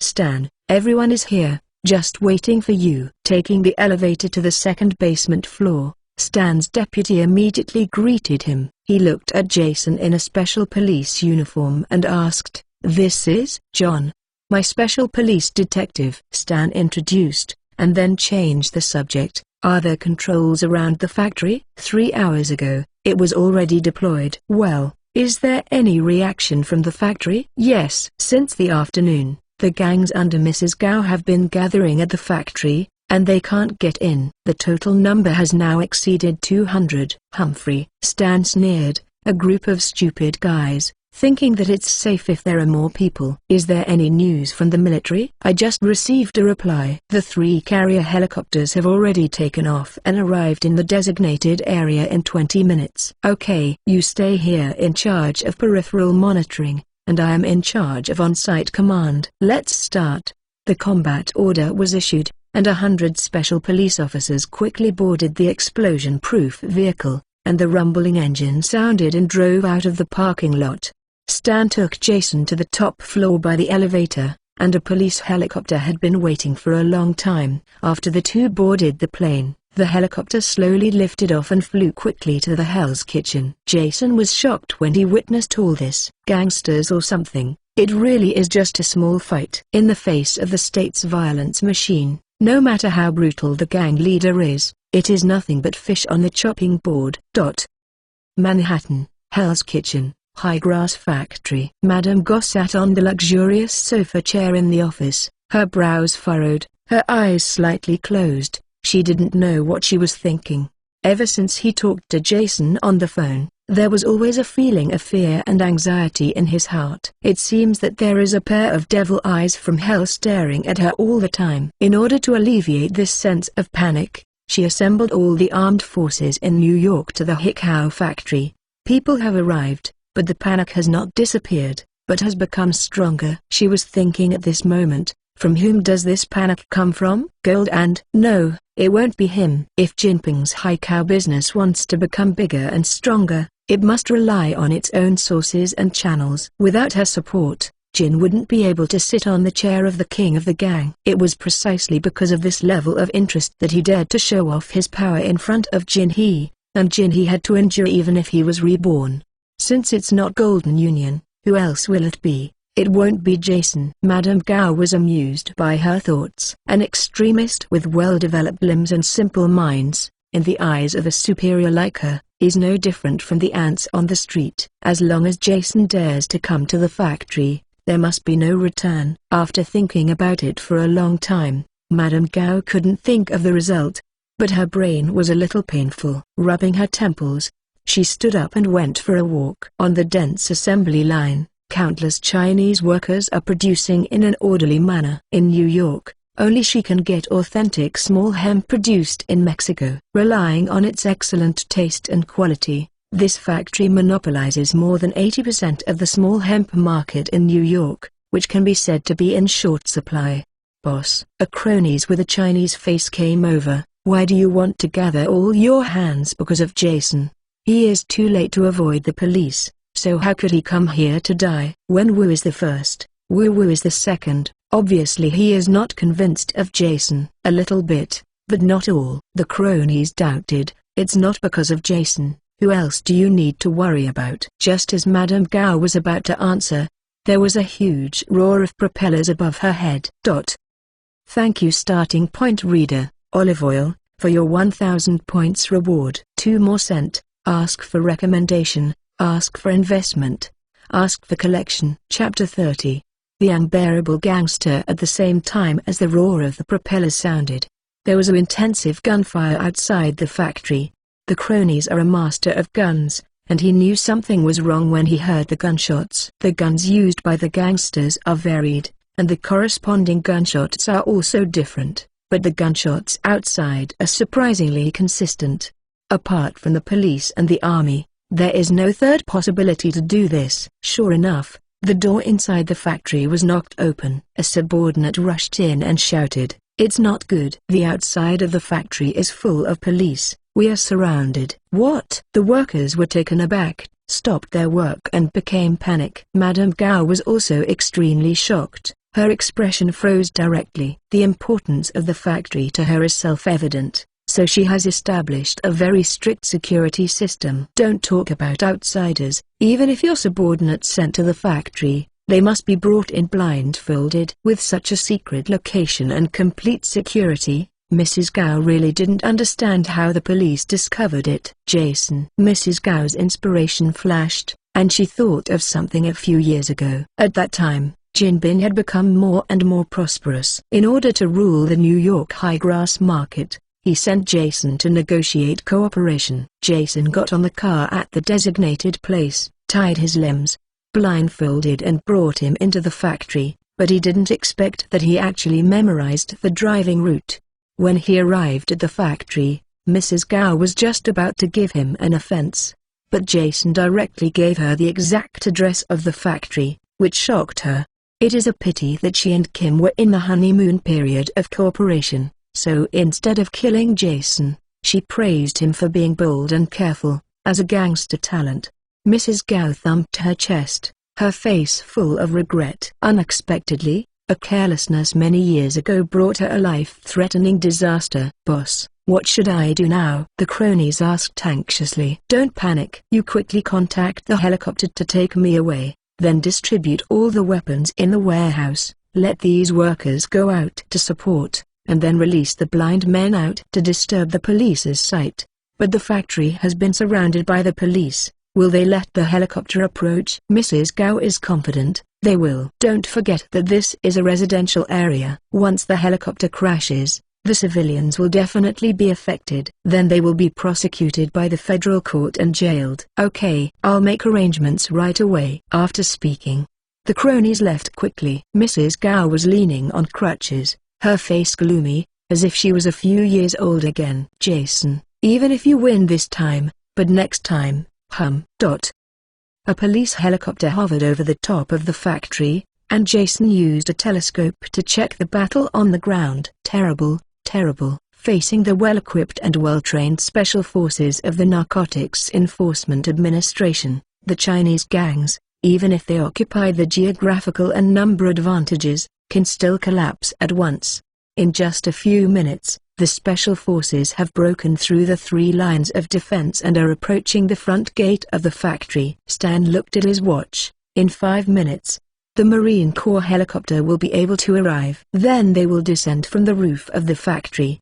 The inside and the outside will fit together. This New York's largest high-grass factory will be completely finished. After solving such a big case, a promotion and a salary increase were a certainty, and Stan was very happy to think that there would be an extra star on his shoulders. He was tired of sitting on the chair of the director of the New York Drug Enforcement Administration, and it was time to take another step. The greater his position in power, the better he can do things for the boss. 5 minutes. Jason frowned. Only a special police team would beat the gang with their heads, and if the Marine Corps descended from the sky to meet outside, these mobs would definitely kneel down and beg for mercy. No way. I can't let this happen. Mrs. Gao must die in my hands. Stan, prepare to surrender. What? Dan looked dumbfounded. How comfortable it was to sit in a helicopter and watch a movie. Why bother to go down and get bullets? I said, I will kill that old witch myself. Stan remembered that Jason did say this. He reluctantly got to the cockpit and made a landing gesture to the pilot. The police helicopter screamed and landed on the roof of the factory. Jason jumped down with his gun, and Stan jumped down with the police shield. Why are you down too? Stan showed his shield and said, I'm not worried about your injury. I'm not afraid of this thing. Kicking open the small door on the top floor of the factory, Stan walked ahead with his shield, and Jason followed behind with an automatic rifle.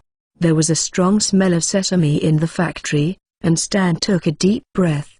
His expression a little intoxicated. It tastes very good, first class. Jason kicked him, motioning him to stay alert. Stan swept around and said disapprovingly, Don't worry, the factory is empty, and Madame Gao has sent all of her men outside. As soon as the voice fell, gunshots sounded, and several bullets hit the shield. Shit! Stan shouted angrily and squatted down to hide behind the shield. No matter how tight the fighting outside is, Mrs. Gao will not be so stupid not to leave a soldier in the factory. She knew that the police had dispatched a helicopter. In order to prevent the special police from attacking from the roof, she deliberately left a dozen people lurking and staring at the exit of the small door on the top floor.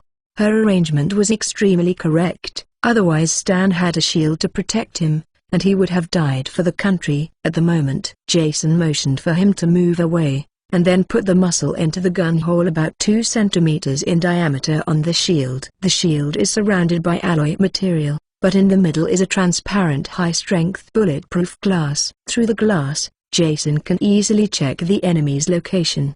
Bang bang bang. The gunfire rang and Jason started to fight back. 6th-level firearms are proficient in dealing with these gangsters who can only shoot indiscriminately, just like the solo of the CS professional god who runs to the internet cafe and the human and machine god. It's called a chopping melon and vegetables. After a few minutes, the gunfire stopped. Ding.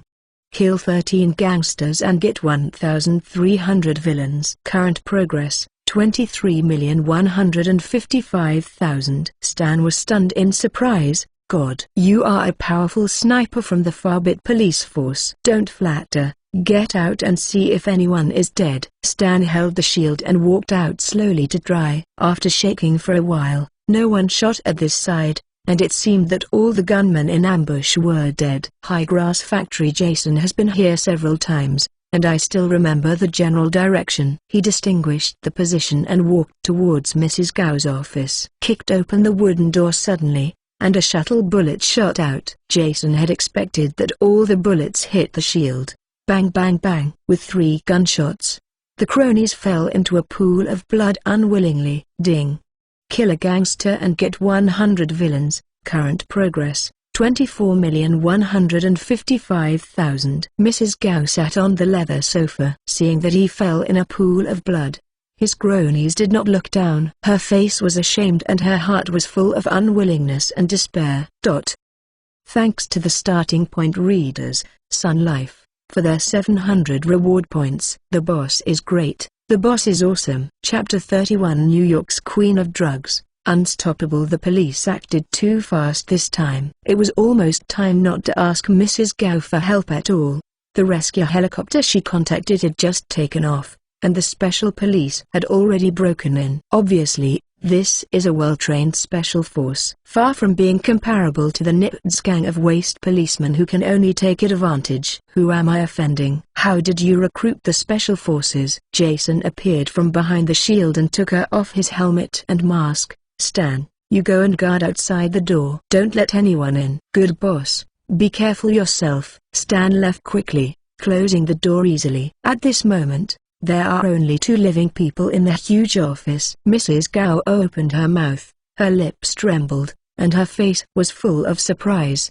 Jason, you are an undercover agent for the police? In panic, she asked a rather stupid question. Jason couldn't help but laughed. Excuse me, have you seen an undercover agent for more than 10 years and still have hundreds of lives on your hands? Mrs. Gao thought about it for a while, and felt that these words also made sense. If anyone like Jason can be a policeman, America will really be over. What the hell is going on? I thought it was you who revealed the address of the factory to the police, but I never thought you would act with the police. He called you the boss just now. Jason, damn, what is this? What's going on? Who are you on Earth? Mrs. Gao has many question marks, and she desperately wants to know the answer. Jason stepped forward slowly, took out a pistol and pointed at her, pretending to be mysterious. You know, secrets make men more manly. Madame Gao was dissatisfied with this answer and stared at him with a serious expression.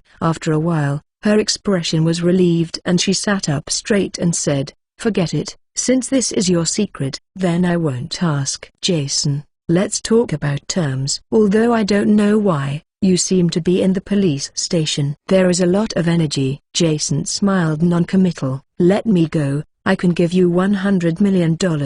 Haven't you been short of money recently? This money is enough for you to enjoy a lifetime in any country, and you don't have to worry about it all day. Jason glanced at the safe not far away. Madame Gao followed her gaze, and the smile on her face was even brighter. Ha ha. It turned out to be a greedy ghost. It's good to be greedy for money. I am afraid you are not greedy for anything. Mrs. Gao walked over and opened the safe, which was neatly piled with cash. The total amount here is $1.9 million US.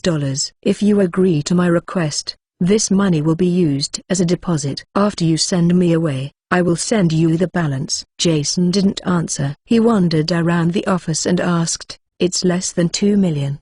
Do you have such a small amount of cash in an office like yours?" Mrs. Gao was a little speechless. Jason, now is the 21st century, and cash has long been outdated. This cash is only a fraction of my wealth. I have opened hundreds of anonymous accounts with Swiss banks. Most of them the money is there. Bank. Jason sighed disappointedly. Mrs. Gao didn't understand. What's the difference between cash and deposit? Isn't it all money? Jason shook his head and said, "No, it's a big difference." Boom. As soon as the voice fell, he raised his hand and shot. The bullet spun at high speed and shot through Madame Gao's head. The New York Poison Queen didn't react at all, so he opened his eyes and fell to the ground with a surprised expression. Ding.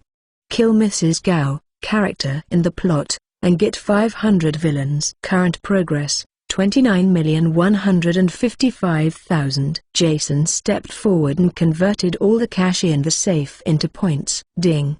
Credit recharge is successful. Remaining credits, 193. Putting on his helmet and mask again, he left the office. Stan, who was guarding the door, came up and asked, "Miss Gao solved it?" Jason smiled and nodded. At this time, the sound of propellers heard overhead, and the Marines finally arrived. The two ace troops should cooperate inside and outside, and the gangsters who were already at the disadvantage suffered most of the casualties in an instant. The gang was mentally broken by the army, throwing away their guns one by one, holding their heads and surrendering on the ground. This battle, which lasted less than 30 minutes, finally came to an end. Stan handed over the aftermath to his subordinates, and drove Jason back to the apartment in a police car. The night is already deep. Franklin was lying on the sofa and watching TV. He closed his face and kept changing channels, obviously not thinking about it at all. Who? He pulled out his pistol and asked vigilantly. It's me. Hearing Jason's voice, the hanging heart finally landed. Opened the door and saw that the special police uniform on Jason's body showed no trace of blood. Didn't the boss go to wipe out Mrs. Gao's poisonous den? Why there is no trace of fighting? Franklin poured him a glass of water and asked his doubts. Jason told him what happened tonight. The battle is over in half an hour. Franklin was frightened by the combat effectiveness of the special police of the Drug Enforcement Administration. His expression became very serious, and he seemed to think again. What should he do if he encounters such a powerful special force in the future? By the way, boss, where's Stanfield? Jason pointed to the TV. The Narcotics Enforcement Administration has made such a great contribution. All the reporters from the media in the city have come, and he has to go back for an interview, Franklin said with an understanding. Ding. Vengeance of the Wicked. The task is completed. Reward 2,000 wicked points. Current progress, 49,155,000. Jason lay on the bed, staring at the 193 points on the light curtain in a daze. Firearms proficiency, level 7 requires 300 points.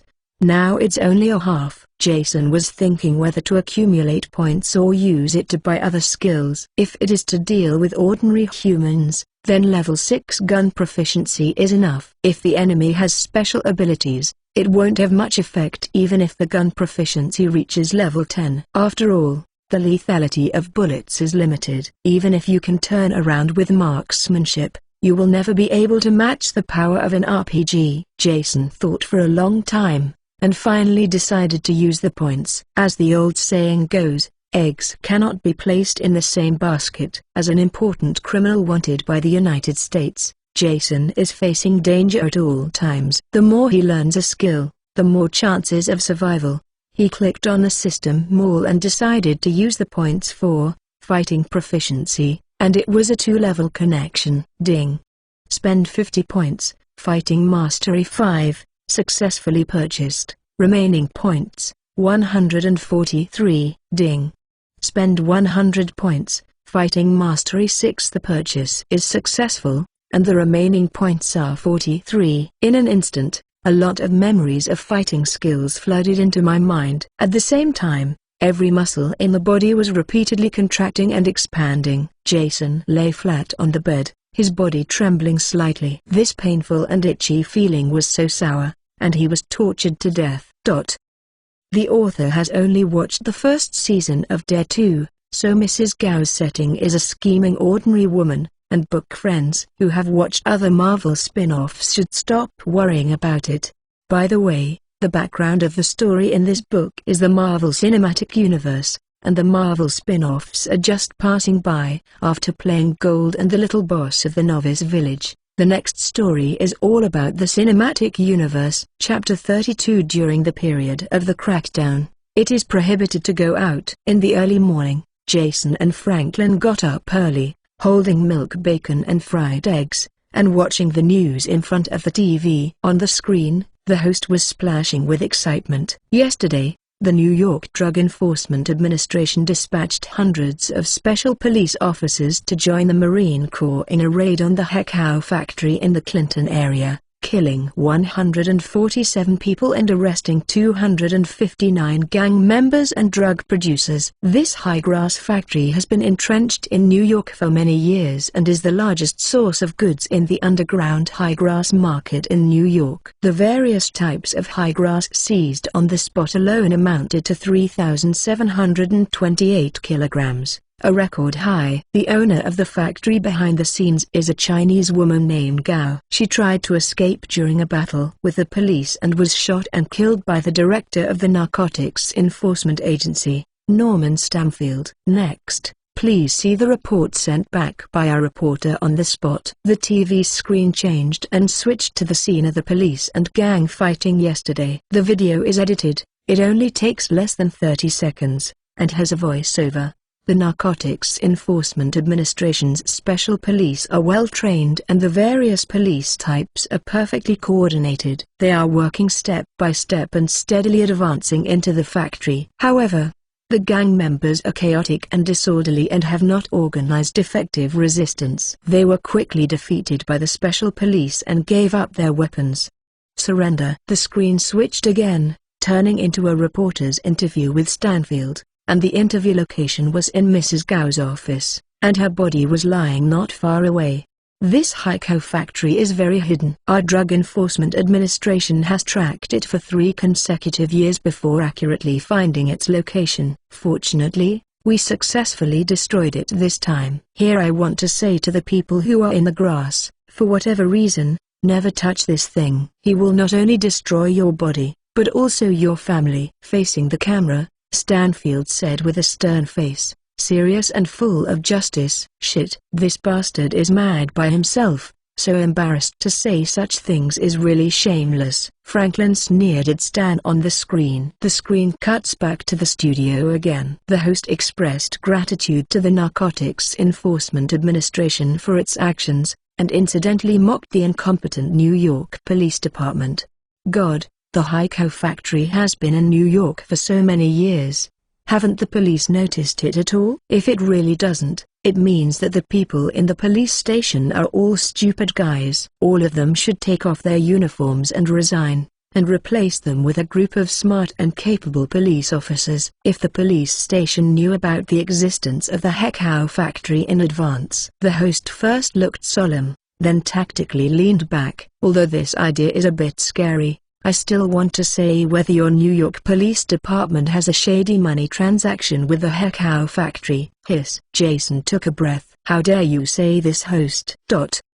Manhattan, New York. Jin Bin also watches the news at home. When he heard the host question the New York Police Department, his face suddenly became gloomy. What he said was simply to put the New York Police Department on the fire. And it was the kind of greasy. If the New York Police Department wants to respond to doubts, it must show real merits. The best way is to carry out an anti-gang operation across New York, and uncover all those illegal groups. Only in this way can they regain the lost face and have the confidence to be tough with the host in the media. Jinping sighed heavily, thinking that the days of the New York gang would be difficult for some time to come. He took out his cell phone and dialed Wesley's number. Have you read the news? Wesley is a white paper fan, and his judgment of the situation is no less than Jin Bin. Read it. Don't worry, I will restrain my subordinates and strictly forbid them to go out and make trouble. Jinping shook his head and said, this storm is much bigger than before. It is far from enough to restrain the subordinates. We have to ship all the goods in the gang. Okay, I'll make arrangements right away and try to get the goods away tonight. Hanging up, Wesley quickly put on his clothes and went out and drove to the gang stronghold. Severe crackdown on this kind of thing will either not come. It will be as fierce as a fire and as gust as the wind. Time is tight, and no time can be lost. Arriving at the entrance of the factory, a truck was about to leave, and Wesley quickly stopped it. Mr. Wesley, what's wrong? I have to rush to deliver the goods. A middle-aged man with a big beard jumped off from the passenger position. The plan has changed, and the delivery is suspended. In addition, notify all the bosses in the gang to go to the conference room for a meeting. The beard stood there with a dazed expression, not knowing what was going on. But he was also one of the bosses, so he hurried to follow Wesley's footsteps and ran to the conference room. In the conference room, Wesley sat in the chair where Jason once sat, with a serious face conveying Jin Bin's orders to a dozen bosses. First, New York is about to usher in a large-scale crackdown. From now on, all strongholds will be closed, all gang businesses will be suspended, and the goods from each stronghold will be packaged and sent to the warehouse in Baltimore. Second, all the gang members will go home during the holiday. They should have more food at home, and try not to go out if they can. It is strictly forbidden to make trouble during this period. Upon hearing Wesley's order, all the leaders present showed dissatisfaction. Just because the police cracked down hard, they had to suspend all work. What's the reason? They are all old people under Jin, and they have not experienced the severe crackdown. They know the little tricks of the police. I think that when Jason was in power, the harder they were, the more they enjoyed their business. In Jason's words, during the crackdown, the small gangs stayed at home and dared not go out. This is a good opportunity for us to seize the market and we must not waste it. As for the police, giving more benefits will pass. Compared with the business of Raijin, this amount of money is only a fraction of a fraction. Mr. Wesley, we stop working and do not do business. What do the brothers underneath eat? A boss asked. The period of the crackdown is not long, as short as a week, or as long as 1 month. The bonuses in the gang are not less than a penny. Can you not last for a month? The leaders here shook their heads. In the United States, consumerist culture prevails. More than 70% of residents in the United States have bank deposits of less than $1,000, and the savings rate is only 5%, which is astonishingly low. Some of these chiefs who wear gold and silver have to pay off the mortgage for a Manhattan apartment, some have to pay off a Ferrari car loan, a son wants to go to a top private university, and a family is going to travel abroad to Europe. In short, they will have nothing to eat if they stop working. Wesley frowned. No money. No money. Think of a solution. As soon as these words came out, the bosses suddenly fried the pot and rushed to complain to Wesley. Wesley has not been managing the gang for a long time, and these old fritters will certainly not convince him if he has not established prestige among the leaders. If Jason did this thing, they would definitely not dare to talk back. The scene was a little out of control. Wesley had to take out Jin and this tiger skin, and slapped the table angrily. Do you dare to disobey Jin Bin's order? In the afternoon, I came to the recommendation station, only recommended by Web Popular Serial, not starting app recommendation. I went to the author group to ask and realized that this is a cool recommendation, which is equivalent to being sentenced to death by the editor. Nowadays, mobile phone users are big heads, web users are small heads, only web recommendations are available, and the results can be imagined. After receiving this news, the code word power was exhausted instantly, and I began to question myself and my novels. The depressed mood lasted for a long time, and now it is relieved. Reprieve. In other words, there is still a silver lining. Next, I will devote more energy to the novel, try my best to revise the outline, and optimize the plot over and over again, hoping to polish the novel better. But the decision of life and death is still in the hands of dear readers. Your votes, collections, rewards, comments, and follow-up, most importantly, are the data used by the editor to judge the quality of a book. Only books with good data can get the next round of recommendations. Therefore, I also ask you readers to show kindness. Your support is really very important. The author thanks. Chapter 33 Robbery Preparation Plan. The dozens of leaders present were all speechless. Wesley arrived for the first time, and there was no one he could trust, and they pointed to these leaders to do something for him, so they dared to bargain with Wesley. But in any case, they did not dare to disobey the order of Jin Bin. They are all old people in the gang, and they know Jin Bin's temper and the methods. Those who have no eggs will only pull the banner of the Golden Union. Everyone was contemptuous and cursed Wesley in their hearts. Seeing that they were not talking anymore, Wesley continued with a stern face. I repeat the order again. First, before tonight, all the goods in each stronghold must be sent away. Second, during the crackdown, no one is allowed to cause trouble. Did you understand?"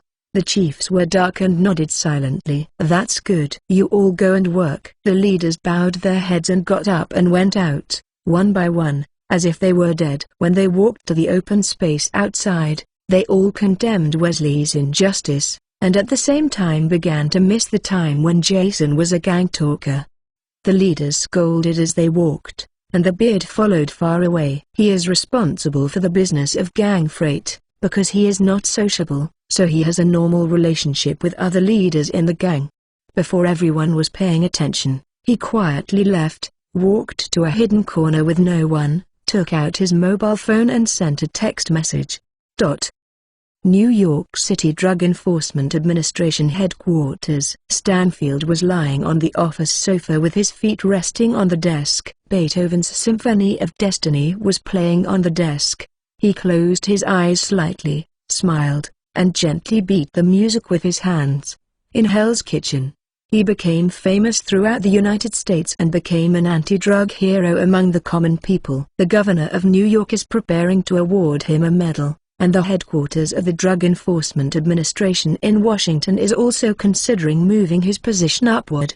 The current Stanfield is really magnanimous and proud of his career. "Diddy." The phone on the table rang. Stan took it over and took a look. It turned out to be a text message sent by an undercover from the Drug Enforcement Bureau. "Tonight, all the supplies in the gang will be transferred to the warehouse in Baltimore. There are tons of grass in it. A poison cave has just been destroyed, and now another batch of grass is sent. This is the rhythm that people need to start transferring when they reach middle age." "But which gang's supplies this is?" He doesn't make it clear. Stan sat upright and logged onto the Narcotics Enforcement Administration's intranet to search for undercover information. It's not that he is irresponsible and can't remember the identity of the undercover agent, but that there are too many undercover agents in the Drug Enforcement Administration, and they can't remember so many people without checking the intranet. Because there are too many undercover agents. The Drug Enforcement Administration has also made many jokes. One of the most famous is that a police officer from the Narcotics Enforcement Bureau who has been undercover for many years pretends to be a high grass seller, preparing to sell the high grass to another person, and then arrest them during the transaction. Unexpectedly, the buyer of cacao is also an old undercover agent. He notified his superiors of the time and place of the transaction, prepared to capture the seller during the transaction, and forced out the personnel of the entire cacao network from him. This is just a joke. On the day of the transaction, plainclothes police officers on both sides beat each other out. Several police officers were even shot and fell to the ground. It was only after the local special police arrived to investigate the identities of the two parties that it was a huge misunderstanding. This incident was widely reported by the media and became an eternal shame for the Narcotics Enforcement Administration. Soon, the real information of the undercover, also known as Beard, was found out. This person is undercover Jin Bin. Stan was refreshed, thinking of the grievances between Jin Bin and Jason. He immediately dispelled the idea of being a policeman. What kind of police are there? This is a good opportunity for the boss to get revenge. He picked up his coat and drove downstairs to the apartment, then went straight to the 5th floor and knocked on the door of the room. Jason's old injury has not healed, and he is recovering from his injury in the apartment. Anyway, idle is idle, so I taught Franklin some basic knowledge about guns. Seeing Stan's expression of excitement and joy, he smiled and asked, "What is so happy?" "I found money on the ground." Stan gasped crudely, "Information from the Narcotics Enforcement Bureau. Jin, he has action at night." Jason's expression froze instantly. Stan continued, "He ordered his men to transport all the illegal goods in the gang to the warehouse in Baltimore." Jason stood there thinking for a moment, and immediately understood Jin Hee's thoughts. Smart decision. This time the crackdown in New York is different from the previous one. The police will take very heavy shots, and they will never close the net unless they catch big fish. The boss's judgment of the situation is really accurate. Just now, all the senior leaders of the New York Police Department gathered for a meeting. It is imperative to crack down on this matter, And within these 2 days, Stan is a senior government employee and knows the inside information of the police station. Jason asked, "Have you got the list of this batch of goods?" Stan shook his head and said, "Number. But insiders say that there is more than a ton of grass." Franklin was suddenly surprised. 1 ton of grass? God, based on the black market price of $130 per gram, it is $130 million. This does not include other materials. After speaking, he looked at Jason with hot eyes. "Boss, do it." Putting such a big bite of fat to your lips, whoever doesn't eat it is a fool. Jason waved his hand, motioning for him to calm down. Then he sat back on the sofa and frowned, as if thinking about the feasibility of this matter. Ding. Trigger the task, High Grass Warrior. Task reward, 3,000 villains. Mission introduction. Giant has a batch of goods worth hundreds of millions of dollars to be delivered to Baltimore. Please host them to snatch them and give the former boss a battle. The value of this batch of goods is very attractive, coupled with the system's frustration. Jason finally couldn't help it. He stood up abruptly and said, "Go." Franklin and Stan were happy at once. Jason's opponents are very generous. I believe that after finishing this vote, they will be millionaires. Here, and here. The dozen or so places marked with arrows are the strongholds of the Jinbing gang, and the stronghold of Hell's Kitchen is also the headquarters of the gang. The 3 of them sat together, and Jason opened Google Maps and assigned them tasks. This is the abandoned factory area in Baltimore City and the location of the warehouse. There are a large number of gang members at the starting and ending points, so we can only find a way to start on the way. Jason swipes the map with his finger and points to a place where there are no buildings around. This place is 200 kilometers from New York and about 120 kilometers from the Baltimore factory. The biggest danger of doing this ticket is to be afraid of money and set up an ambush on the way. And this is the only way from New York to Baltimore, surrounded by a low hillside, without any buildings, let alone hiding people. So, the task is like this. Stan, you are responsible for preparing weapons for me. I need 2 remote-controlled anti-tank mines and 10 C4 plastic explosives. Before the action, you have to send a helicopter to scan this area with infrared rays to make sure that no enemy is ambushing here. Don't worry, these are all right. Chapter 34. The power of anti-tank mines. Arrange the task. Stan left. Franklin, who didn't receive the task, thought that Jason was going to abandon him, and suddenly panicked. "Boss, what's my task?" "Your mission is the same as last time, stealing a car." Jason looked at him seriously. "Remember, don't leave a handle this time." Franklin breathed a sigh of relief, then said with a serious expression, "Don't worry, boss. This kind of low-level mistake will never happen again." When he put on his clothes and went out, Jason rolled up his sleeve to check the wound. Thanks to the attribute points that have the effect of accelerating wound healing, the right arm that was pierced by the flying knife, the already healed, basically did not affect the movement. Jason went into the bedroom and put on his body armor, carefully checked the weapons and ammunition, and then lay on the bed and waited quietly. Kim Bin, my revenge has begun. 3 hours later, Franklin succeeded. This time he stole an ordinary Ford family car. In order to avoid future police investigations, he changed the usual theft method, leaving a lot of rough marks on the car door key, pretending to be a novice to commit crimes. There are no 10,000 or 8,000 car thieves of this level in New York. Since the police are willing to investigate, let's go slowly. Jason sat in a Ford with a handbag full of weapons and asked Franklin to drive to the outskirts of New York to wait for Stan's news. Time passed by every minute, and when the sky was getting dark, I finally received a call from Stan. "Jason, there is news from the surveillance point that the gang headquarters has drove a heavy truck loaded with containers and 4 convoys of escorts, totaling 22 gang members." Jason said, "Okay, I see, let's start acting on your side." After hanging up the phone, he winked, and Franklin started the car towards the destination. At the same time, armed helicopters from the headquarters of the New York Drug Enforcement Administration also took off from the top-floor apron.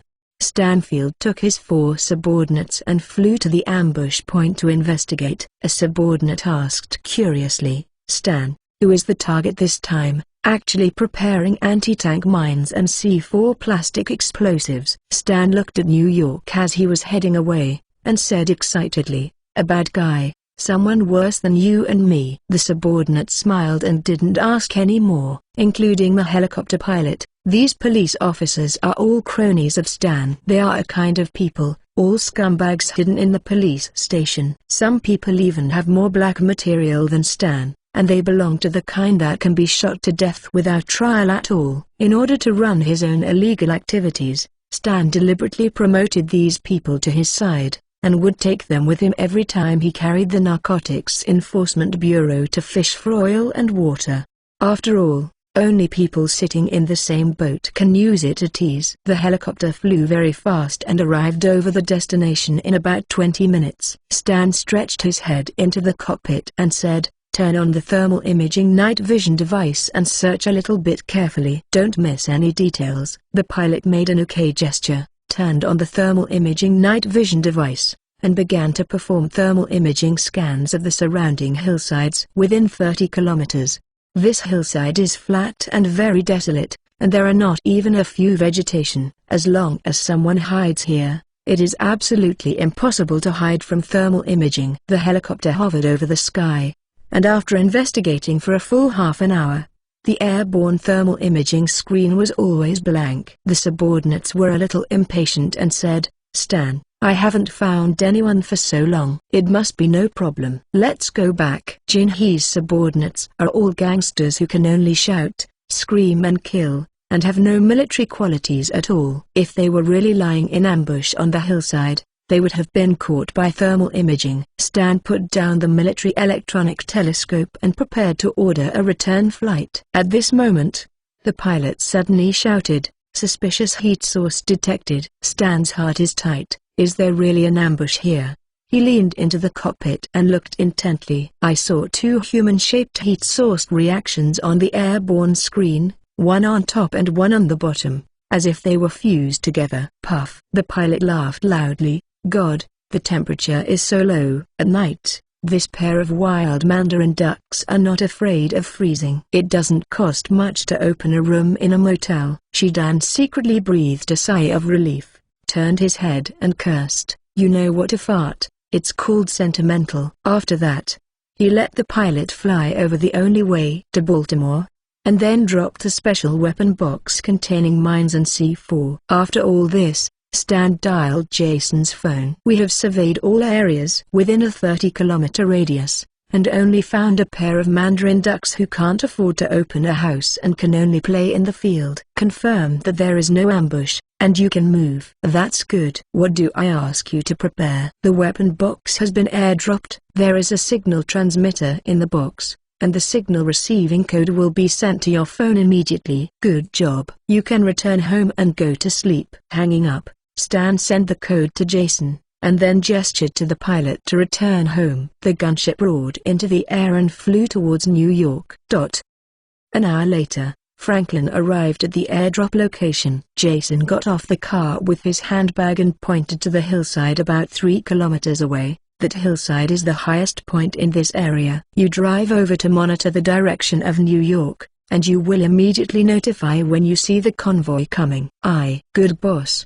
Be careful yourself." After speaking, Franklin turned around and drove towards the hillside. Jason took out his mobile phone, searched the location of the signal transmitter to find the weapon box, and took out the mine and C4. "Everything is ready, just waiting for the team to hook." Franklin lay on the hillside, watching the direction of New York with a telescope. 30 minutes later, the team appeared in sight, and he immediately called Jason to tell the action. Jason climbed over the fence, started the mine on the road, then jumped off the fence and ran to 100 meters away before stopping. "As soon as I finished all this, I saw 2 Cadillacs approaching here side by side. The 2 trucks are separated from the heavy truck loaded with the container by a distance of about 100 meters, and there are 2 Cadillacs behind the truck."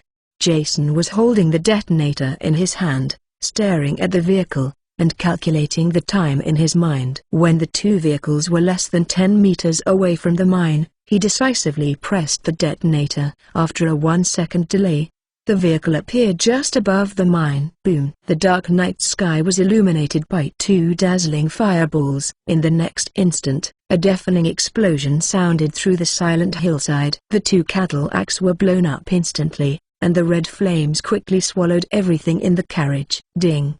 Kill 10 gang members and get 1,000 villains. Current progress, 59,155,000. Ding!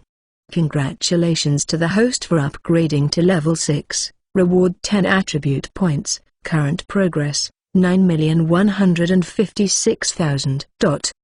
Recommend a place today. I beg you to collect, vote, and comment. Friends who have a book list kneel for an additional book list. Chapter 35, Calabash Baby Saves Grandpa. Please recommend, please collect. The two vehicles were lifted by landmines to an altitude of more than 10 meters, and then fell heavily to the ground, instantly turning into a pile of scrap copper and iron.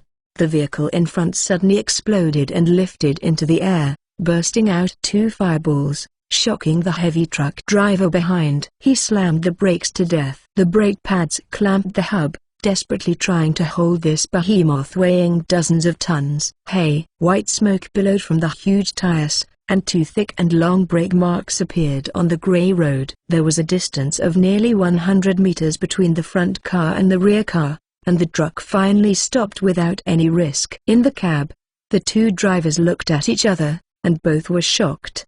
100 meters away from the truck, Jason knelt on one knee with an automatic rifle and fired continuously at the cockpit. Bang bang bang! The truck's windshield was shot through several holes, and the two drivers were shot in the chest. The blood flow continued and they screamed and fell on the steering wheel. Ding! Kill 2 gang members and get 200 villains. Current progress, 11,156,000. At this time, the two behind Cadillacs who were in charge of the formation arrived. 10 gangsters got out of the car with guns in their arms, hurriedly hid in the bunker, and then lay on the ground looking for the attacker. But it was pitch black in the distance. Where should they go to find someone? They can't see Jason, but Jason can see them. Cadillac's LED headlights provide him with a good sight. Bang bang bang! The gunfire sounded again, and 3 more gangsters fell to the ground. Where is he? Hurry up and kill him! The flame of the muzzle exposed Jason's position. The remaining 7 gunmen went crazy and swept wildly with their guns in their hands. But the sound of the enemies screaming after being shot did not come. Jason knew that shooting would reveal the position, so after killing 3 people, he moved away with the cover of night. Hundreds of bullets from the gang was just lonely. When they emptied the bullet and prepared to change the magazine, Jason's gunshot sounded again. Bang bang bang! After several rounds of firing, 4 more guns fell to the ground. The teammates were killed continuously, but they couldn't even see the shadow of the enemy. In this case, the fear in human hearts will be infinitely magnified. He is the devil, I will not do it. A gangster broke down emotionally and threw his rifle and rushed towards the car door. Why is he running? Jason stopped. With some doubts in his heart, he raised the gun and aimed it at the driver's seat, slammed it through the windshield, and steadily shot the man in the head. The brain exploded, blood splashed, and the car was suddenly messed up. The last 2 gangsters were so frightened that their legs were weak. They can't beat, and can't run, which makes them good. The 2 looked at each other silently, their eyes full of determination. Fight, run. The 2 nodded vigorously. Then one held the gun and fired wildly, and the other ran to the other car. In the next second, their movements were frozen, and the expressions on their faces were all taken aback. You bullshit. Didn't you say you would kill him together? You stupid. Didn't you say you would escape together? At the moment when they were stunned, Jason disconnected the gun and killed the foolish guy who was exposed outside the bunker. The counselor who was about to flee for his life woke up and ran toward the vehicle desperately. Jason pointed the gun at his head, but then he thought about it. Maybe he could leave alive and ask something about the gang. He lowered the muzzle and fired at the man's calf. Boom! The bullet shot out, pierced his calf and shattered his leg bones. The man screamed because his inertial body slammed forward. Ha! His face and neck hit the car door with a click, and his neck broke. Jason. Ding. Kill 10 gangsters and get 1,000 villains. Current progress, 21,156,000. Holding a gun over the guardrail, Jason walked carefully toward the truck, for fear that an unknown enemy would suddenly appear. Go to the back of the truck and stake the C4 plastic bomb on the container. The windshield of the truck was shattered, and blood was splashed in the cab. In this state, you must not drive the truck around. If you are seen by a passing vehicle, you must call 911. So Jason was going to explode the container, take the most valuable goods inside and move it to a Ford car, and then burn all the remaining materials, leaving no hairs to Jinbin. Starting the countdown to detonation, Jason ran away and covered his ears. Boom! After the loud noise, dust filled the sky. Jason walked slowly over, and by the lights of the vehicle, a huge hole could be seen that the container had been blasted open, and it was filled with densely packed cardboard boxes. Get rich, get rich. Jason rubbed his hands excitedly. The illegal materials that can be selected by Jin and sent to the warehouse by someone specially escorted to the warehouse are definitely valuable things. Just take some away and sell it to Old Morgan, and the money for guns proficiency level 7 will be paid. Climbing onto the container, Jason tore open a cardboard box, then completely dumbfounded. There are 6 barrels of oil in the carton. It is not the oil known as black gold, but the golden edible oil used for cooking at home. Jason sneered and said with disdain, "Hey, this kind of blindfold to avoid inspection, I also want to fool me." He walked straight to the depths of the container, and then, relying on his instinct to transport illegal materials all the year round, opened a suspicious cardboard box. There are 10 2-liter bottles of fresh milk in it. There was a sudden thump in my heart, and a bad premonition emerged. He quickly opened another box, which contained a box of fresh eggs. No, it's impossible. He lifted up boxes one by one and slammed them on the ground. Cooking oil, eggs, milk, bread, vegetables, turkey. Jason was stunned, with question marks on his face. Damn, what the hell? Isn't it like that like Iron Man? Kim met his beloved to change his evil and return to righteousness, did not do a good gangster business, and went to the food business? No. The possibility of this kind of thing is almost zero. Is it because Stan's undercover business is unskilled and the information obtained is wrong? In other words, he had already defected. Was he deliberately releasing false news? Jason sat on the cardboard box in distress, thinking that the former was more likely. Jinbin is muscular and likes to use violence to solve problems, but his intelligence and strategy are also not low, far surpassing those top students in top universities. When Jason visited his home once, I even saw him watch 36 Strategies again, especially in the original Chinese version. Among the 36 plans, there is one plan, Mingxiu Plank Roads, dark storage. Think about it carefully. Kim Hu has announced with great fanfare that he will deliver the goods out of the city tonight, and even tell you the driving route intimately. Will someone like him who behave cautiously make such low-level mistakes? Even if he had to choose this route to deliver goods out of the city, how could he only send a dozen of his men to escort him? Jason wanted to understand, and shook his head helplessly. Tonight was a waste of work, and he firmly believed that the truck that was really loaded with illegal materials had left New York in another direction. Jingle bell. Jason's cell phone rang. Boss, there is a car approaching. What car? Cadillac, exactly the same as the previous cars. Shit. What a trap. Jason jumped out of the truck to escape. How many cars did the other party come? One. Jason's hand opening the door suddenly stopped. A car? They are good baby saving grandpa one after another. Thank you, I for the 100-point reward. Boss Atmosphere. Chapter 36. A Vicious Plan. Jin and show up. Jason jumped out of the container, replaced it with a new magazine, and stood in the middle of the road so generously. A Cadillac killed only 5 people. With his marksmanship, he could completely kill them all before the other party took a gun. Cadillac drove over at high speed and saw the burning fireball in front of him and the corpses all over the floor.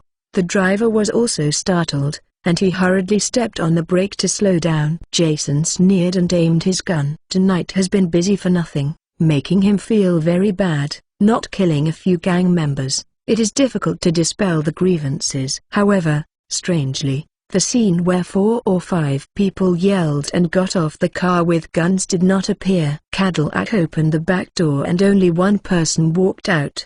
The man was wearing a suit and was extremely burly, with no grass on top of his head. When he walked in, Jason finally saw clearly. Golden Union. Jason was stunned. This heavy coming is just a decoy. Why did Kim himself come here? Could it be that this trap was specially prepared for him? Jin Bin was surprised, and Jason's appearance was also beyond his expectation.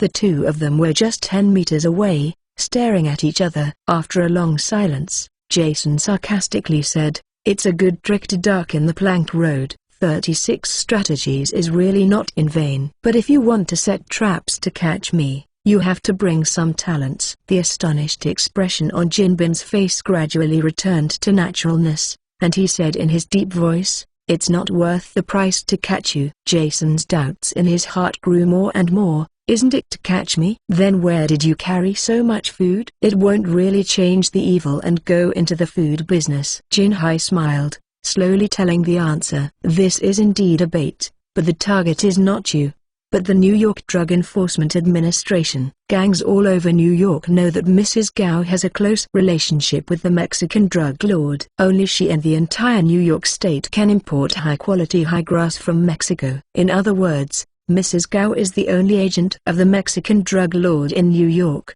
and Jin is the only distributor appointed by Mrs. Gao. This is also an important reason why Kim's dominance cannot be shaken." Last night, the Narcotics Enforcement Administration made a surprise attack on the high-quality grass factory, wiped out Mrs. Gao and her men, and seized 3 tons of high-quality grass.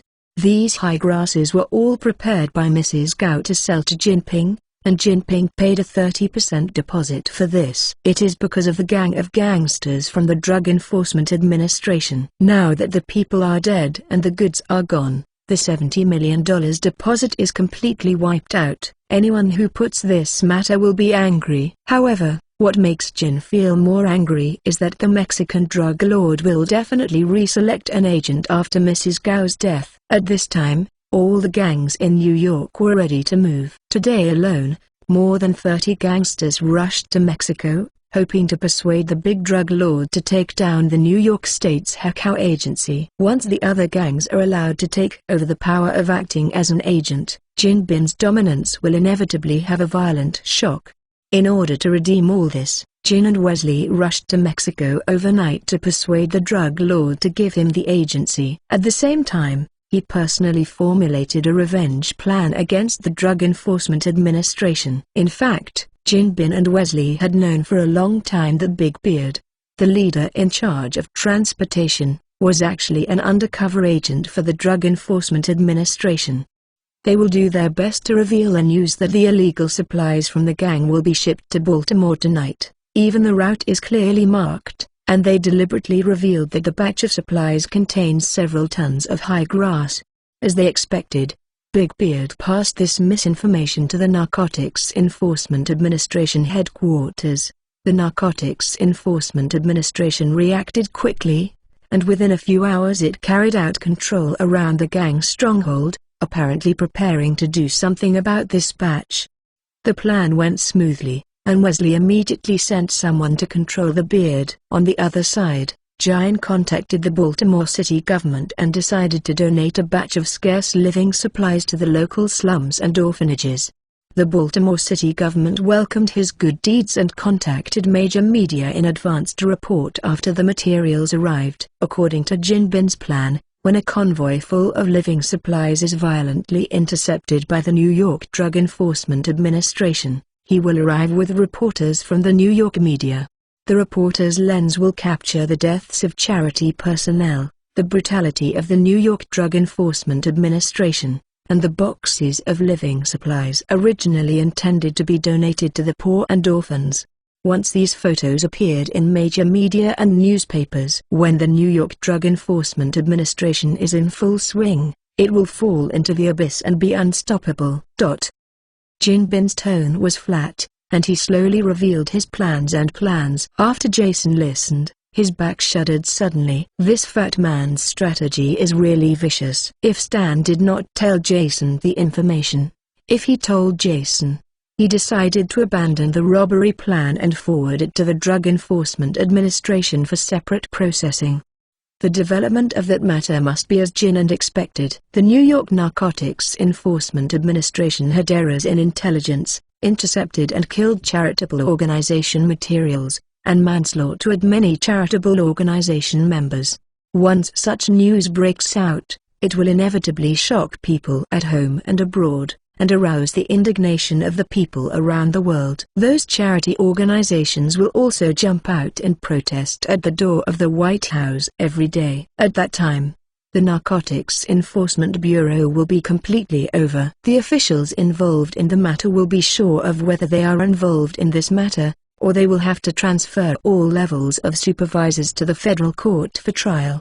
Jason will not only lose a comrade, but also the only assistance within the police. Fortunately, Jason is a vengeful villain. If he takes revenge, he never pretends to be the hands of others. Jin Bin's plan to be the last one was unexpectedly disturbed by his mistake. Jason clenched his rifle and sneered, "So that's the case, then I'm really sorry." Jin did not seem to see his small movements, and his face became gloomy and said, "No need to apologize. My hatred for you is not less than that of the Drug Enforcement Administration. It is not a loss to catch you tonight." "You want to catch me by yourself?" Jason showed disdain. Jin squeezed his fingers and they made a crisp sound. "When you have been a sparring partner for me these years, have you ever been under my hands for a minute?" In order to keep his combat effectiveness at its peak, Jinping had to carry out a lot of fighting training every day, and the one who had the most sparring training was Jason, who was the strongest and the most resistant to fighting in the gang at that time.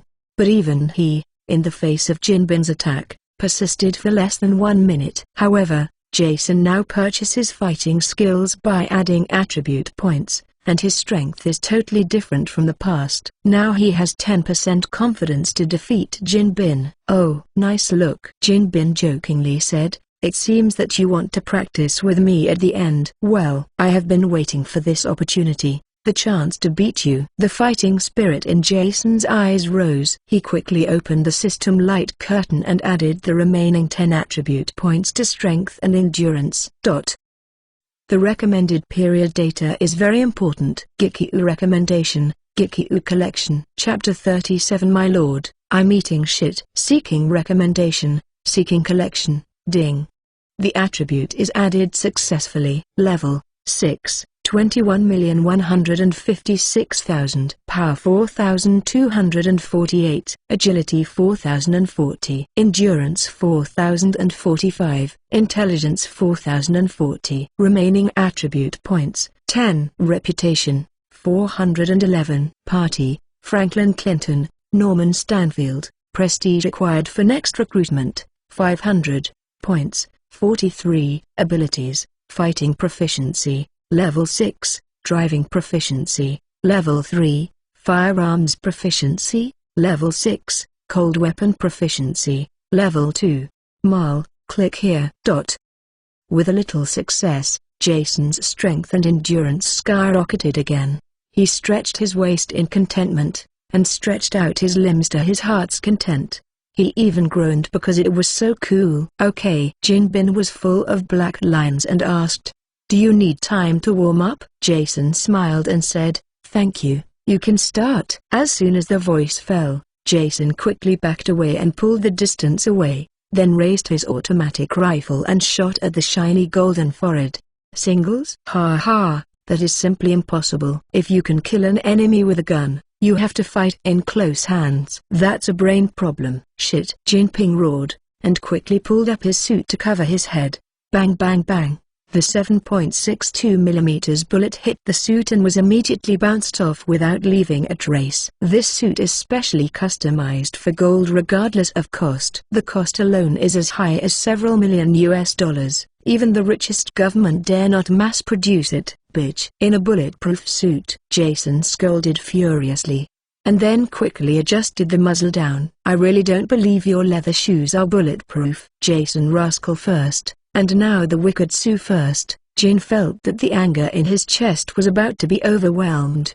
He blocked the bullet in front of him with his suit as a shield, and then slammed his feet on the ground and ran towards Jason. The huge force caused a crack on the ground, and the surrounding air groaned. Jin Bin was extremely fast, and the distance of more than 10 meters was almost instantaneous. Jason had no time to react, so he held the muzzle. In the next instant, a fist big as a sandbag slammed into his chest. Jason once experienced the weight of this punch. At the cost of lying in the hospital for 4 months, he immediately let go of his hands and jumped backwards with force under his feet to avoid the punch. Jin didn't take the opportunity to attack, but stood still and looked at him disdainfully. Huge body, coupled with amazing speed. All of this is extremely discordant, but this is the reality, and this is the strength of the underground king Jin Bin. One-on-one attack with a gun. Jason, you are still as despicable and shameless as you used to be. He used his arms to twist the rifle into a twist easily. Jason didn't have the slightest expression of shame on his face. Instead he said contemptuously, "My lord, I'm eating shit." Ding. Trigger the task, Fighting Maniac. Task reward, 10,000 villains value. Mission introduction. Jin Bin is provoking you. How can you ignore it as a villain? Please put down the weapon in your hand and let him understand with your fists how to write the word death. 10,000 villain points. Jason was a little surprised that the system had become so generous. He thought a little and then made a decision. There is no reason not to accept the gift to the door. Take off the shotgun from the back and the pistol on the back waist, and throw it to the ground. Jin Bin frowned and asked, "What does this mean? Do you want to surrender?" Jason flexed his fists and believed, "Don't think that you are the only one who has been practicing fighting. I have become a little stronger in the past few days." After that, Jason's eyes condensed, and he rushed forward quickly with one foot on the ground, punching him in the face with a fist. The sound of breaking wind came from my ears, which was even louder than Jin Bin's. "Good job!" Jin also yelled, spread his feet, squatted slightly, and then charged Jason's fist. Bang! The fists of the two slammed together, making a low muffled sound. Jin did not feel a sharp pain in his finger bones, and his face suddenly showed an expression of incredible surprise. Is this really Jason? How could he become so strong in just a few days? Your power! Without waiting for Jin to finish, Jason squatted down quickly and hit a powerful uppercut from the bottom up. Jin Bin's strength is no less than that of Jason, but his agility is slightly lost. He was too late to block, and he received a heavy punch in the chin. He leaned back violently, his head buzzed, and almost fainted. Jason was unrelenting, raising his fist and hitting Jin Bin's face, chest and abdomen frantically. He suffered a severe damage to his jaw, and his brain must be down for a few seconds. These few seconds is a good opportunity for him to output his full strength. Bang!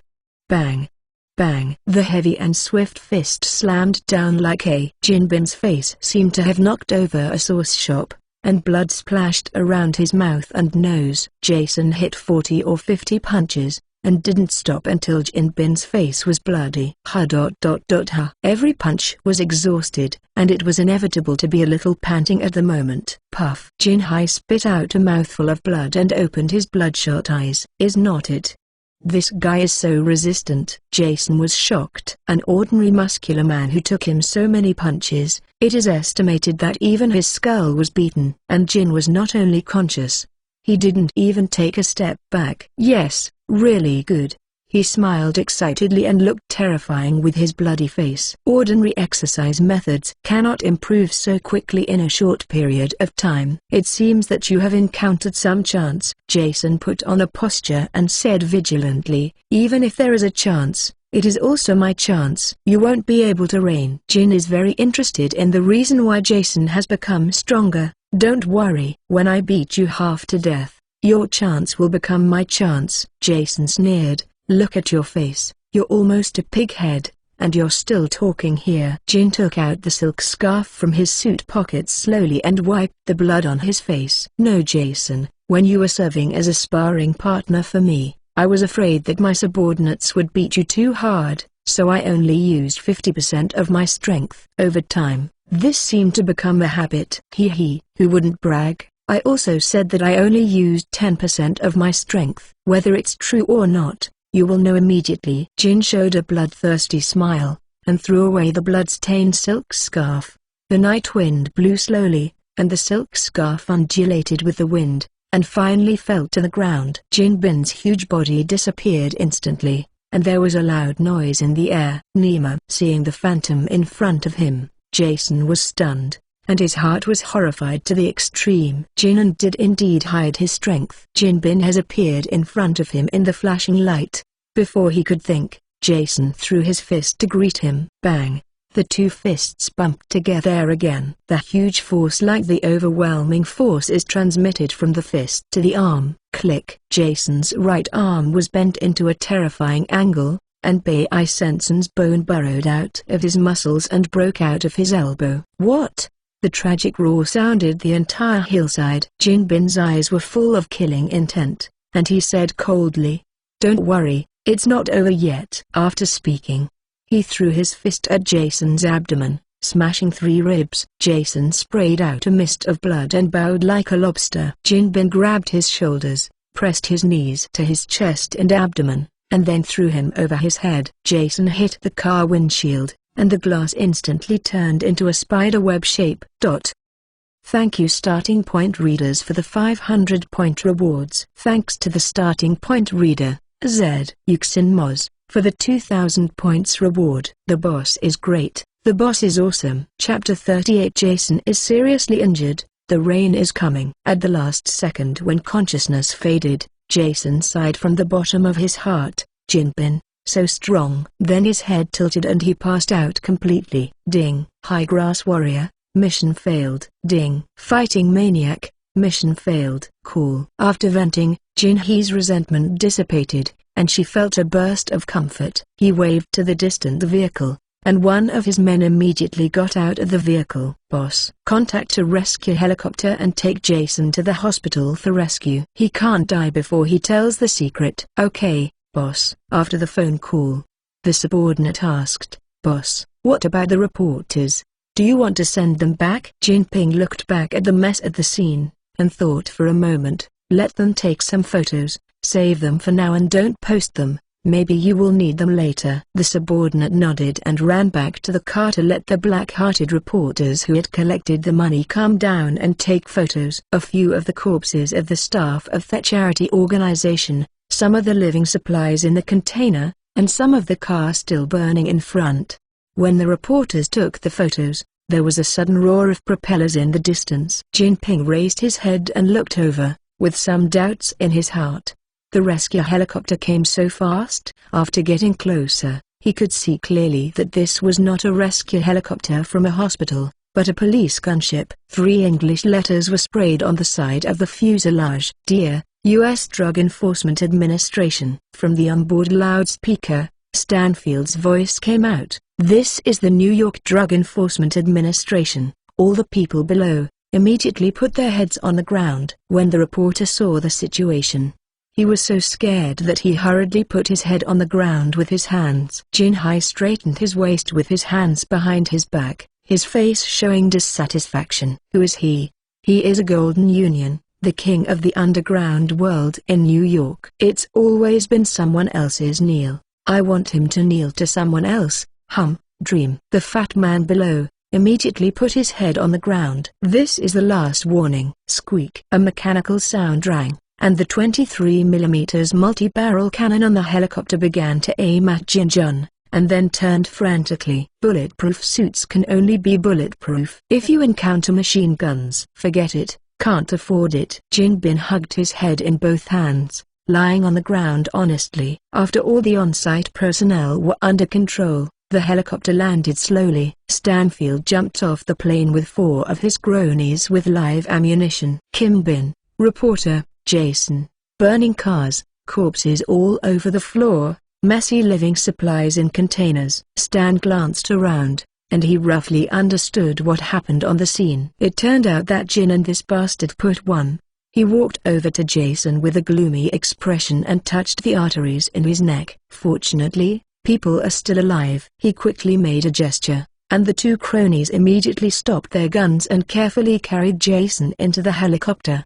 The other 2 cronies took out the camera and the memory card in the camera. Stan walked to Jin. He squatted down and looked down at him with a bad face. "Dare to set me down? You think your life is too long? You'd better pray that Jason is okay, otherwise." Jin didn't care about his threats, but said in a slightly surprised tone, "I thought Jason had reached some kind of agreement with your Drug Enforcement Administration. He confessed the location of the Heiko factory in New York. You provided him with a hiding place and concealed his identity.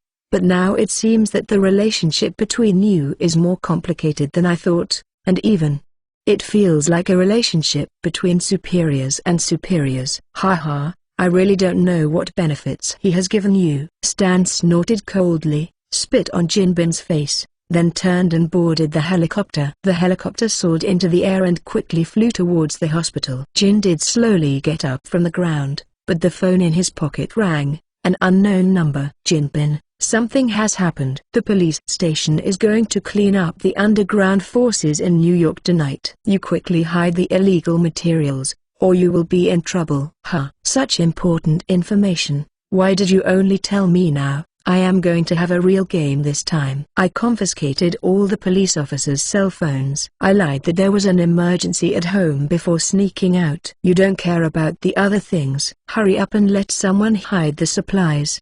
"Don't worry, I have hidden the supplies." "By the way, I can tell you a piece of news that Jason has appeared." "What? Jason? Where is he?" "Taken away by the Narcotics Enforcement Administration." "Fuck. It's another son of a bitch from the Narcotics Enforcement Bureau. Since they have taken the people away, our police department is not easy to intervene." "Idiot. Such a big piece of cake. Can the Drug Enforcement Bureau eat it?" "Report the news quickly. Your boss will have a solution." "Well, I'll report it right away." "You told me this news specially. It shouldn't be a sudden kindness." "Of course not. Jason has a big secret hidden in him. You have to help me dig it out."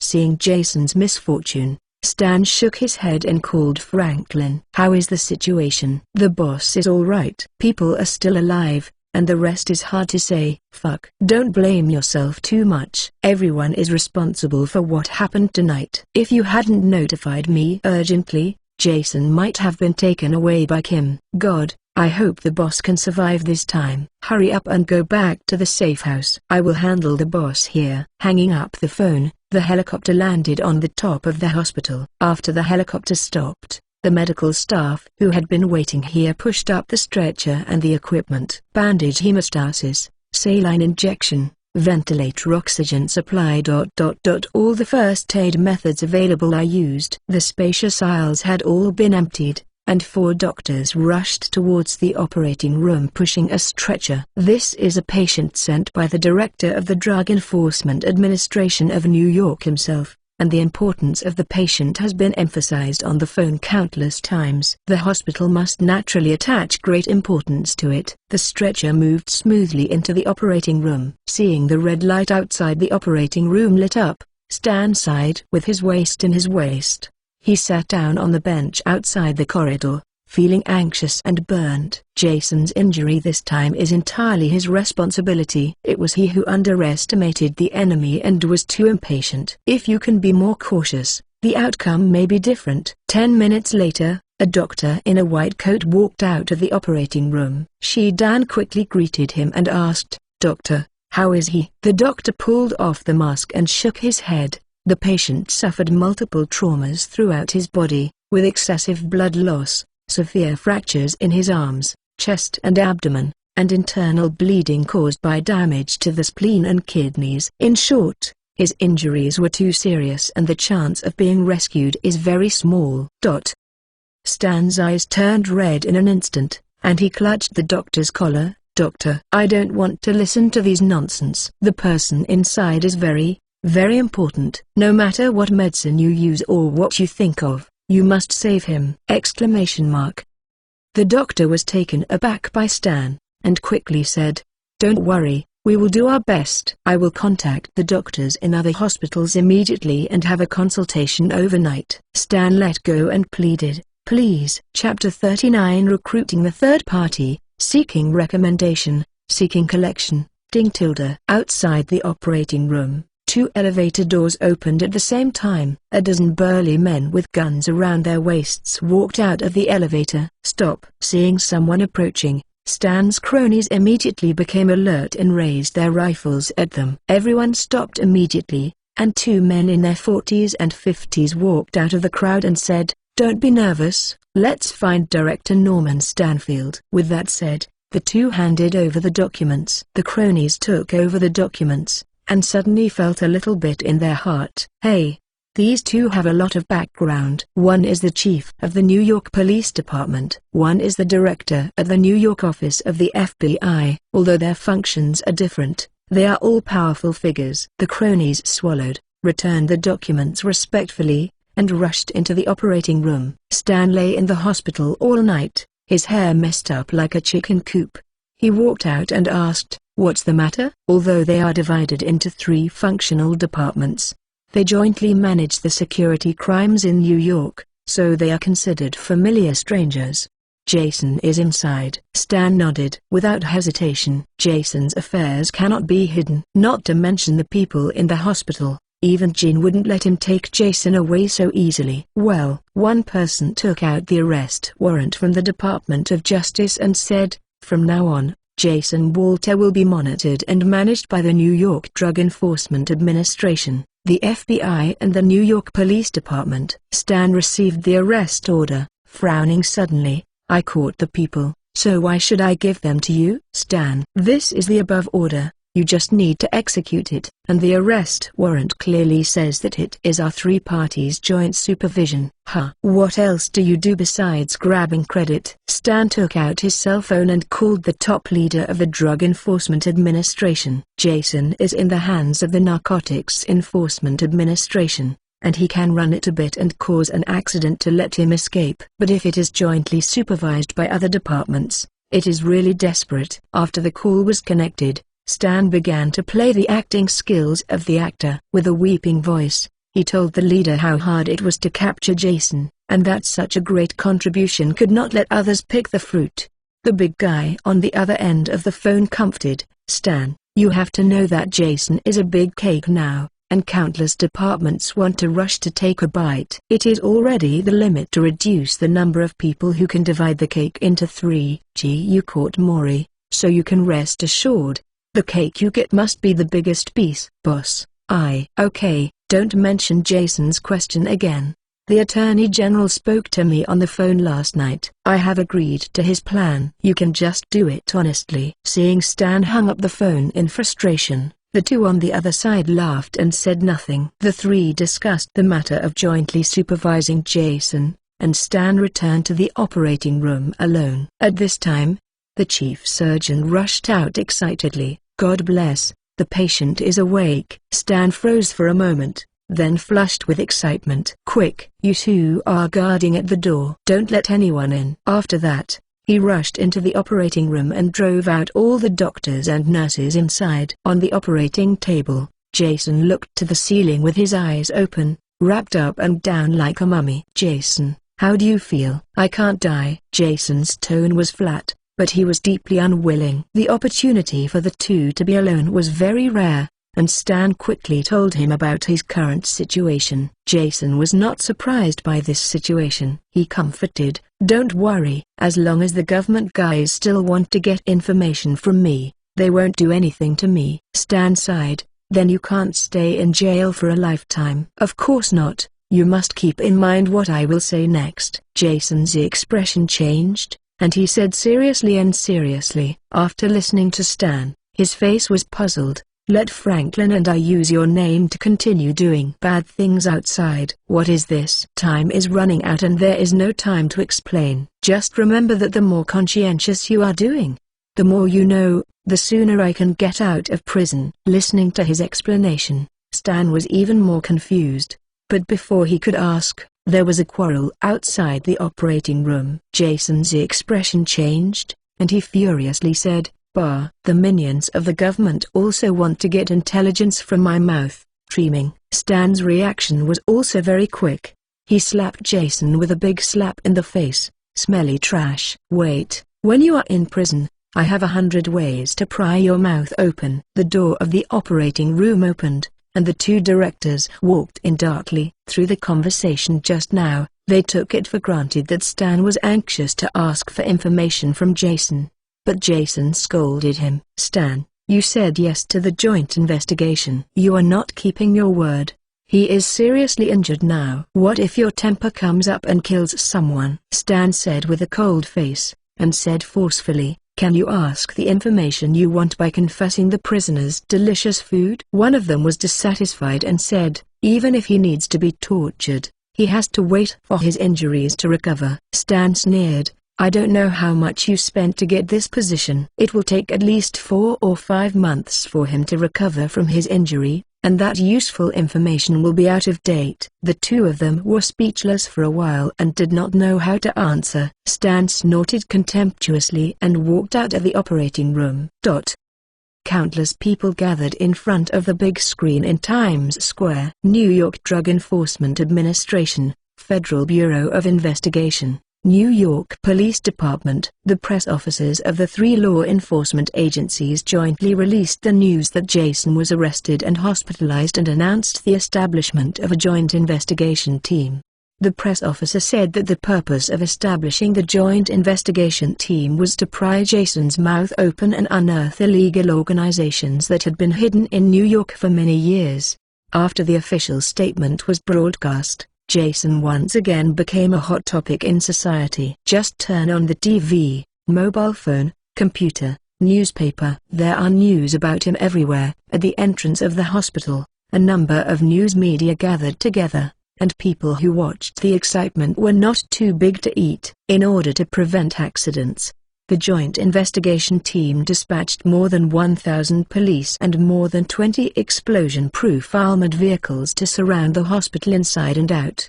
Thanks to the news and media, Jason's reputation has once again risen. In the intensive care unit of the hospital, he was lying in bed in a daze. In the corridor outside the door stood a row of special police officers with live ammunition. Ding! The reputation value exceeds 500 points, and you get a chance to recruit a party. Jason smiled triumphantly, opened the system with his mind, and clicked to recruit comrades. Ding! The Wicked Party Harley Quinn has been activated. The source of the character is Suicide Squad. The host is asked to recruit by himself, Harley Quinn. The name is familiar. Jason squinted, frowned, and started searching for memories of past lives in his mind. I remembered. Isn't Harley Quinn the Harlequin?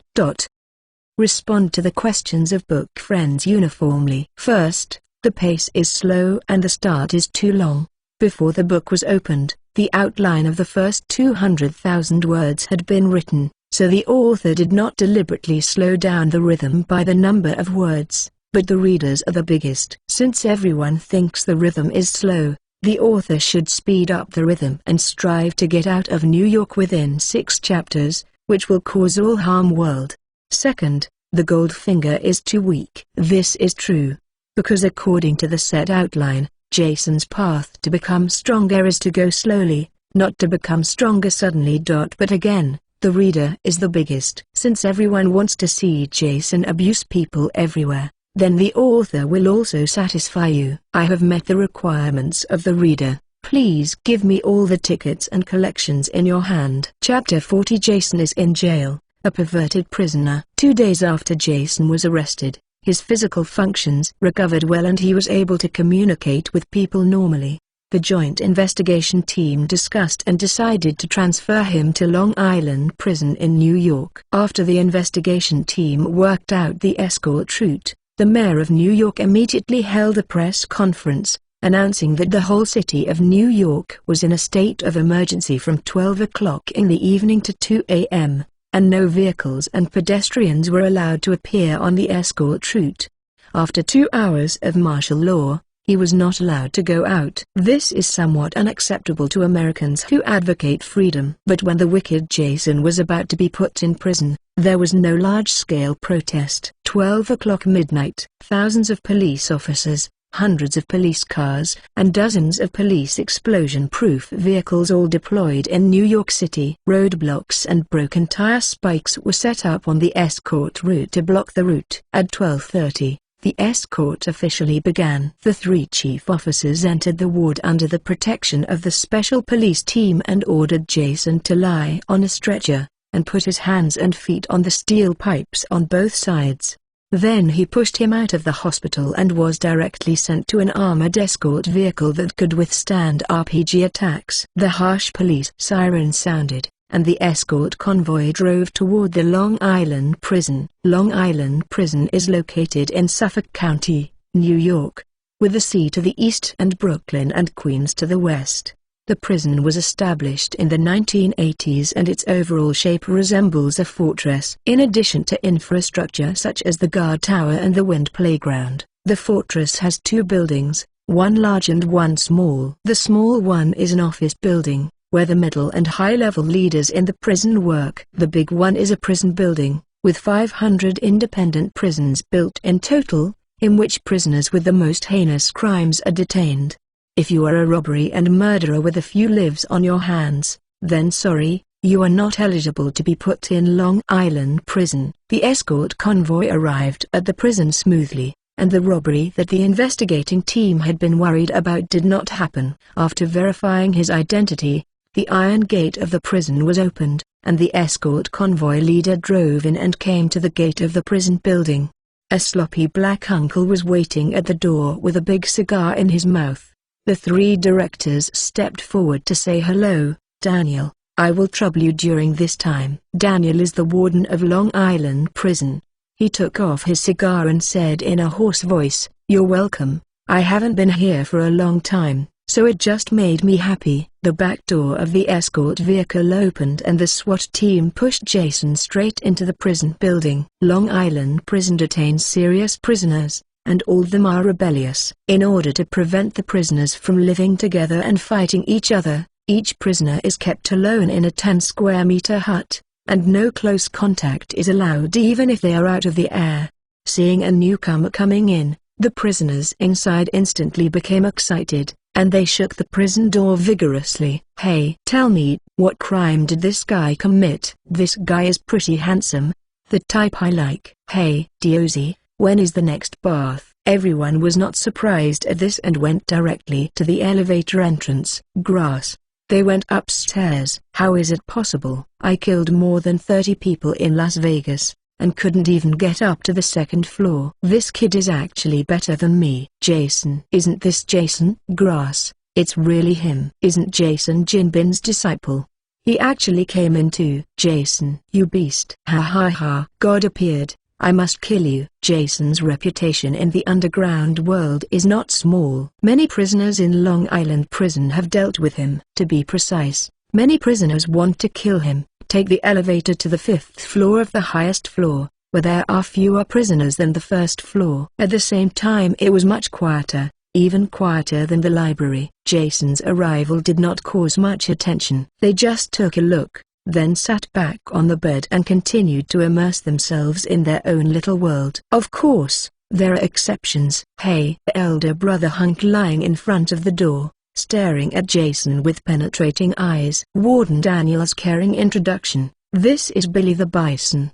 He is an excellent pharmacist. His greatest hobby outside of work is abuse. Battered, stripped, injected with medicine. He knows how to make a person die painfully and for a long time." By the time he was captured, there were more than 100 victims. After that, Daniel gave a smirk. "I think he is very interested in you. Let's be neighbors. Maybe you can find a common topic." A guard immediately walked to the door next to Bison Billy and opened the prison door. The chief of the New York Police Department, who was following him, suddenly stepped forward to stop him. "Don't detain him for now, we need to interrogate Jason immediately." The guard raised his head to ask Daniel for instructions. Daniel let out a thick smoke and nodded in agreement. When he came to the interrogation room on the 5th floor, Jason sat on a special iron chair. His limbs and neck were chained. The 4 big bosses entered one by one and sat opposite Jason. "Stan, you were so anxious last time in the hospital. This time you should ask first." Stan did not refuse, and asked fiercely, "Jason, tell me everything you know." Jason looked at him, smiling without speaking. Stan added, "You have also seen the situation in Long Island prison. The copper and iron walls are heavily guarded. You don't even want to escape. This is where you will stay for the rest of your life." Jason asked back, "If that's the case, then why should I tell you the information?" Stan glanced at Daniel, and then said, "If you tell us the information, I can apply to the warden Daniel to allow you to have an additional hour of ventilation and a separate bathroom each day." Just walked all the way to listen to those prisoners talking. "You seem to have a lot of enemies in it. If you don't want to be beaten to death, or pick up soap in the public bathroom, you should honestly cooperate with us." Before Stan could finish, Jason looked up and laughed presumptuously. "A bunch of shit. If you want to know information, let's lick my toes like a puppy." Jason's arrogance made the faces of the 4 people on the opposite side extremely ugly. The director of the New York branch of the FBI directly stood up and left the interrogation room. The resistance was so strong, even if he asked him to ask, it was a waste of effort. "Huh." Daniel slammed the table. "I'll get you some torture instruments later, and see if you dare to smell bad. Come quickly." "Your father, my body is itching." Danielton was angry at the time, and he picked up the iron tongs on the table to start. As the warden of Long Island Prison, he is the god here and has the right to abuse prisoners at will. No matter how cruel prisoners see him, they are all afraid of seeing a ghost. He did not believe that this Jason was an exception. "First pluck out his nails." "Daniel, he is injured. It is very troublesome to make things happen," Dan said quietly, and then also walked out. "Thank you for the 500-point reward from Sun Life." "Thank you, Book Friends 2019-01-01-184038698, for your 200-point reward." "Thank you, Ikang Itai, for the 100-point reward." "Thank you, Book Friends 2017051215228039, for your 100-point reward." Chapter 41. The New York Police Department explosion. When Stan walked out of the prison, the sky was faintly bright. He was in an irritable mood at the moment, not sleepy. "I just want to find a place to get drunk and let it out." Sitting in the car, the cronies asked, "Stan, do you want to take you home?" Just as Dan was about to announce the name of the bar, he suddenly remembered what Jason had said to him, and quickly changed his words. "No, go to the safe house in Queens." In the safe room, Franklin walked anxiously in the living room. It was the 3rd day that Jason was arrested, but he couldn't think of anything other than sitting at home and watching TV. "Franklin, it's me." Suddenly, Stan's voice appeared at the door. Franklin was overjoyed and hurriedly opened the door and asked, "How is the situation with the boss?" "It was said on TV that he was in jail. Is it true?" Stan lay slumped on the sofa, grabbing a beer and taking a big gulp. "It's true." "Not only that, the prison where he was held is a military fortress. There are less than 300 prisoners, and there are 1,000. Many prison guards guarded him, and it was impossible to rescue Jason by force alone." The smile on Franklin's face completely disappeared, and he asked anxiously, "What should I do?" "Are you not the director at the Drug Enforcement Bureau?" "Is there no way?" Stan shook his head helplessly. "He is the director at the Narcotics Enforcement Bureau, but not the Minister of Justice." "How can there be so much energy to release Jason?" "But," Stan frowned and said, Jason didn't seem to be worried at all, and said something very strange. He passed Jason's advice to Franklin verbatim. "Huh? Let us go out and do bad things in his name." "What is the reason?" Anyone with a normal IQ will find this sentence a problem. After a moment of silence, Franklin's eyes lit up, and he said excitedly, "I understand. The boss wants us to go out and make trouble. and then use this to force the government to release him. Stan shook his head and said speechlessly, "Hey, have you watched more Hollywood movies? This kind of plot is impossible in reality." Franklin didn't listen to advice at all. He thought he had gotten what Jason meant. "Yes, it must be like this. Let's plan now." Stan twitched his mouth and said nothing in the end. Although he thinks this idea is unreliable, but now there is no other way. Stan took out a piece of paper, wrote and drew and analyzed. "Jason said that we must be crazy about bad things, and the bigger the noise, the better. I think nothing is more compelling than a bomb attack in Times Square." Franklin nodded in approval, but added, "I agree with the bomb attack, but I think it should be changed." Stan asked curiously, "Where?" Franklin sneered, "New York Police Department headquarters."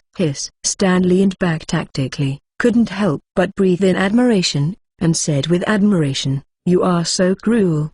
But have you ever thought about the consequences of this incident? The police in the United States will follow crazy. It seems to catch you everywhere. Even if you escape to the ends of the world, it's useless." Franklin didn't have any fear, and said seriously, "What are you afraid of?" "The big deal is to stay in jail for a lifetime with the boss." Hearing these words, Stan couldn't help but think highly of him. Although this nigger is stupid and useless, his loyalty is worthy of admiration. "Okay, that's it.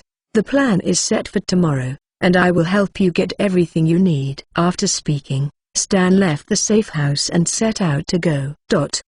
At 8 o'clock in the morning the next day, Franklin received a text message from Stan stating that things were ready and asked him to go to the nearby underground parking lot. Franklin put on sunglasses, mask and baseball cap, wrapped himself tightly, and then came to the designated location in the parking lot. "I saw a van with a postal sign parked there." Before he approached, the car door was suddenly opened and two strange men walked out of the car. Franklin stopped, his expression somewhat wary. One person explained, "You are Franklin, don't be afraid, we are Stan's men." "Where is Stan?" Franklin asked. "Of course I went to prison. As long as Jason doesn't speak a day, Stan and the other two directors have to report to the prison every day. Jason is still in custody. Only after he has spit out all the information he knows can the investigation team be considered as complete." Franklin nodded, relaxed his vigilance and asked, "Is everything ready?" The man nodded, took out a large package from the car and said, "This is 10 kilograms of TNT explosives.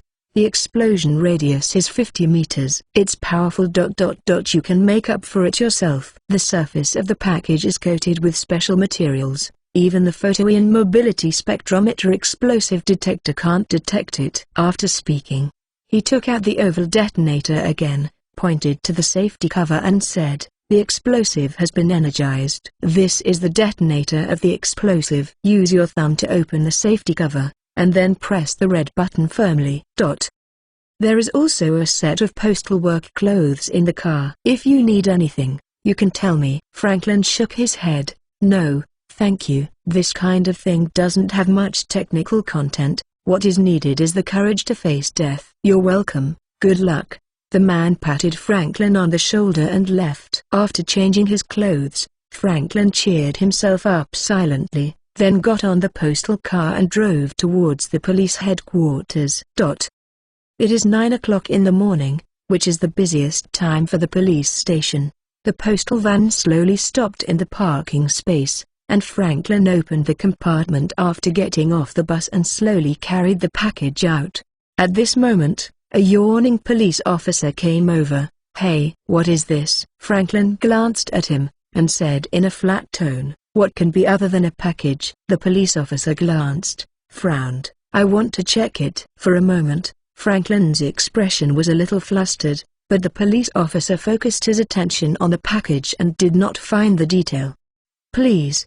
He squatted down and put the package on the ground, but his right hand quietly reached into his pocket. The police officer was about to unpack the package, and happened to see the recipient's name on the package. "That is the name of the chief of the police station." The police officer's movements suddenly freeze.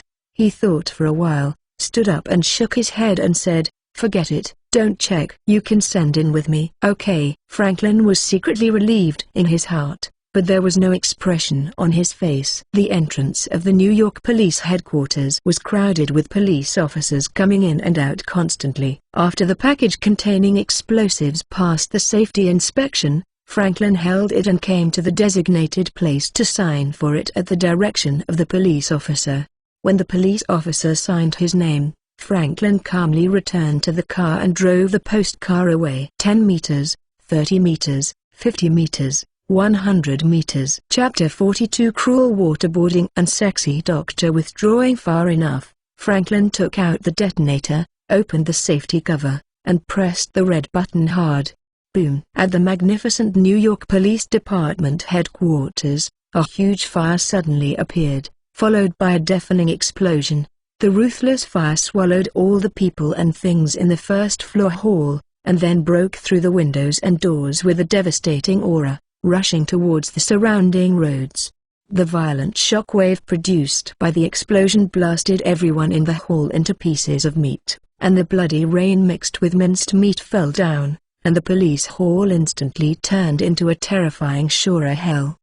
100 meters away, innocent passers-by were attracted by the explosion and looked back in the direction of the police station. But in the next second, they were overturned by the shockwave and fainted. Franklin was more than 200 meters away from the police station. He still felt a pain in his eardrums and the ground under his feet was trembling. He got out of the car and looked up into the distance. A raging fire has ignited at the police headquarters, and billowing smoke is drifting around, as if to dye the sky black. Amaka, gosh, what happened to the police station?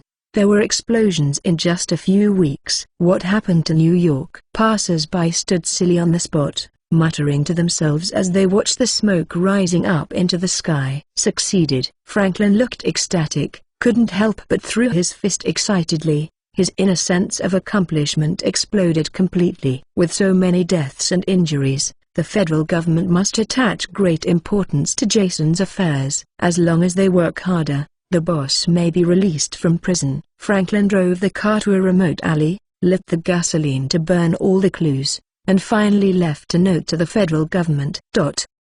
A few hours ago, Long Island Prison in New York. Jason sat on the iron chair of the interrogation with a triumphant smile. Just now, a high-ranking official of the federal government was sitting across from him. All kinds of threats and tricks wanted him to tell him what he knew. Unexpectedly, Jason used his ancestral mouth to escape and sprayed the bald-headed high-ranking official into doubting life. He became angry and left the table angrily at the last time. Since Jason was in jail, he has been in the interrogation room almost every day. He is a celebrity in New York. Every day, 40 or 50 visitors make appointments to meet with him. You may have to wait in line if you are late. Among these people are high-ranking officials in the police and political circles, and they want to give out intelligence without their gloves. There are sociologists who want to understand his childhood and family situation in order to verify the influence of the family on the future of the child.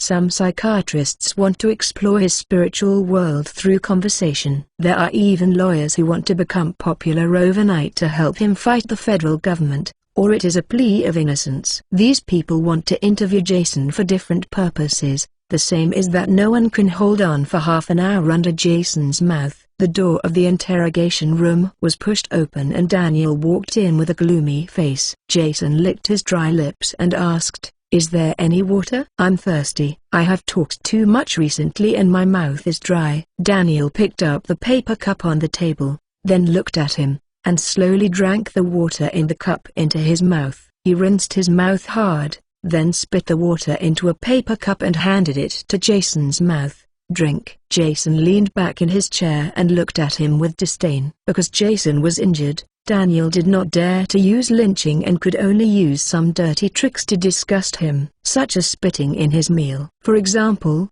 deliberately waking him up in the middle of the night to prevent him from sleeping well. Apart from these trivial punishments, he was a violent warden who was full of killings and could not think of other ways. Daniel looked angry, splashed water on Jason's face suddenly, then grabbed his hair and screamed, "Little bastard, You have been arrogant these 2 days. Do you think this is your doghouse? This is the Long Island prison. I am the warden of the prison. All prisoners must obey my orders. Don't say let you drink mouthwash. I just let you eat shit. You have to lick it clean. After all, he lifted the interrogation iron chair and made Jason face up to the sky. Then he took out a towel from his pocket and covered his face, finally picked up the kettle on the table and kept pouring water on the towel. Little bastard, aren't you very rampant? I will let you taste waterboarding. Waterboarding is a torture originating from the Babylonian period. It will make the victim feel suffocated and drowning. After thousands of years of continuous improvement, waterboarding has become a common method of interrogation by violent agencies in the United States. According to official information, 80% of those who enjoy waterboarding will succumb, and the remaining 20% will be tortured alive to death. Woohoo! 1 minute later, Jason ran out of oxygen and began to choke on water. He ransacked his hands and kicked his feet. His expression looked extremely painful. 2 minutes later, the range of scrambling kicks increased. The eyes, nostrils and mouth are accompanied by blood flow. 3 minutes later, Jason began to convulsions. Just when he was about to lose consciousness, Daniel stopped torture and threw the iron chair to the ground. Ahem, ahem, ahem. Jason coughed violently on the ground, as if to cough up his entire lungs. Daniel put the kettle in, walked over and crouched down threateningly. Little bastard, please listen to me. The visitor below is not an ordinary person. You'd better close your stinky mouth and cooperate well, otherwise I will let you taste the taste of waterboarding every day. After speaking, Daniel opened the door. He asked the prison guards to clean up the interrogation room, and then walked to the office building to receive this special visitor. Warden's office. A beautiful woman in a white lab coat is sitting on a chair and quietly viewing the information. The front page of the information is printed with a picture of Jason. Blonde, blue-eyed, tall, and wearing a pair of black-rimmed glasses. A woman is full of wisdom and intelligence. Daniel knocked on the door lightly, pushed the door and walked in after getting permission. Have you waited so long, Dr. Harlan Kzil? Seeing Harlan's face, Daniel couldn't help but speed up, and even his words became stammered. Harlan. The prisoner you are going to talk to today is actually an arrogant murderer. It doesn't have much research value. I think you can change to another prisoner or I can treat you to lunch. Harlan Kzil is an authority on criminal psychology in New York, as well as a psychological counselor specially hired by Long Island Prison. Harlan stood up with a charming smile, and shook her head playfully and refused. I'm sorry Daniel, talking to patients is my profession. And I don't think Jason Walter is a pure murderer. His unreasonable, extremely crazy thinking logic is a gem of psychology. I want to understand his mental structure and the secrets hidden in it. You are really a strong woman. Daniel shrugged. His face could not hide the loss. Let's go, the interrogation room has been cleaned. Seeking recommendation, seeking collection. Chapter 43. Upgrading and recruiting companions. When he came to the door of the interrogation room, Daniel asked with some worry, Miss Harlan, the prisoner inside has a serious tendency to violence. You may be in danger alone. Do you need me to go in with you? Harlan shook her head and said, aren't all the prisoners tied up in chains? Besides, with you, the prison guard, how could the prisoner open up to me? She took an instrument from her handbag and shook it in front of Daniel. As before, we must turn off full surveillance cameras, including hidden cameras. Well, I'm completely convinced. Seeing that she had brought all the laser testers, Daniel also nodded with a wry smile. Walking into the interrogation room, the mess that had just been cleaned up, there was still a bright red rose in the vase on the table. Hello, Mr. Walter. Harlan sat at the interrogation table, greeting in a cordial tone. A weird smile appeared on Jason's face. Hello, Harry. Dr. Harlan Kzil. Harlan showed a surprised expression. Mr. Walter knows me? Jason nodded and smiled. I know. It's been a long time. Harlan nodded noncommittal. I have a hunch that today's conversation will be very smooth.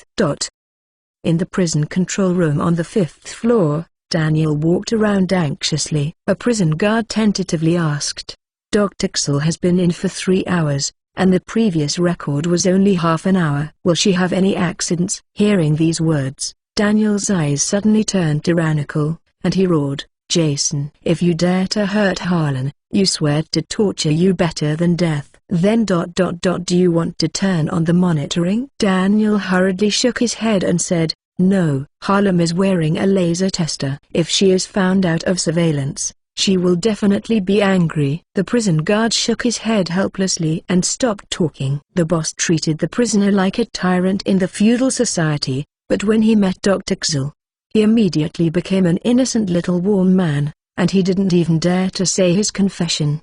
Hey, one thing drops one thing. In the interrogation room, the two had a very happy chat unexpectedly, and even forgot the passage of time. This is your ultimate ideal. It sounds interesting. Harlan lifted Erlang's legs, supported his chin with one hand, and listened to Jason describing his ideals with a look of intoxication. Yes. Jason looked at her seriously. This ideal world, I don't know, Miss Harlan.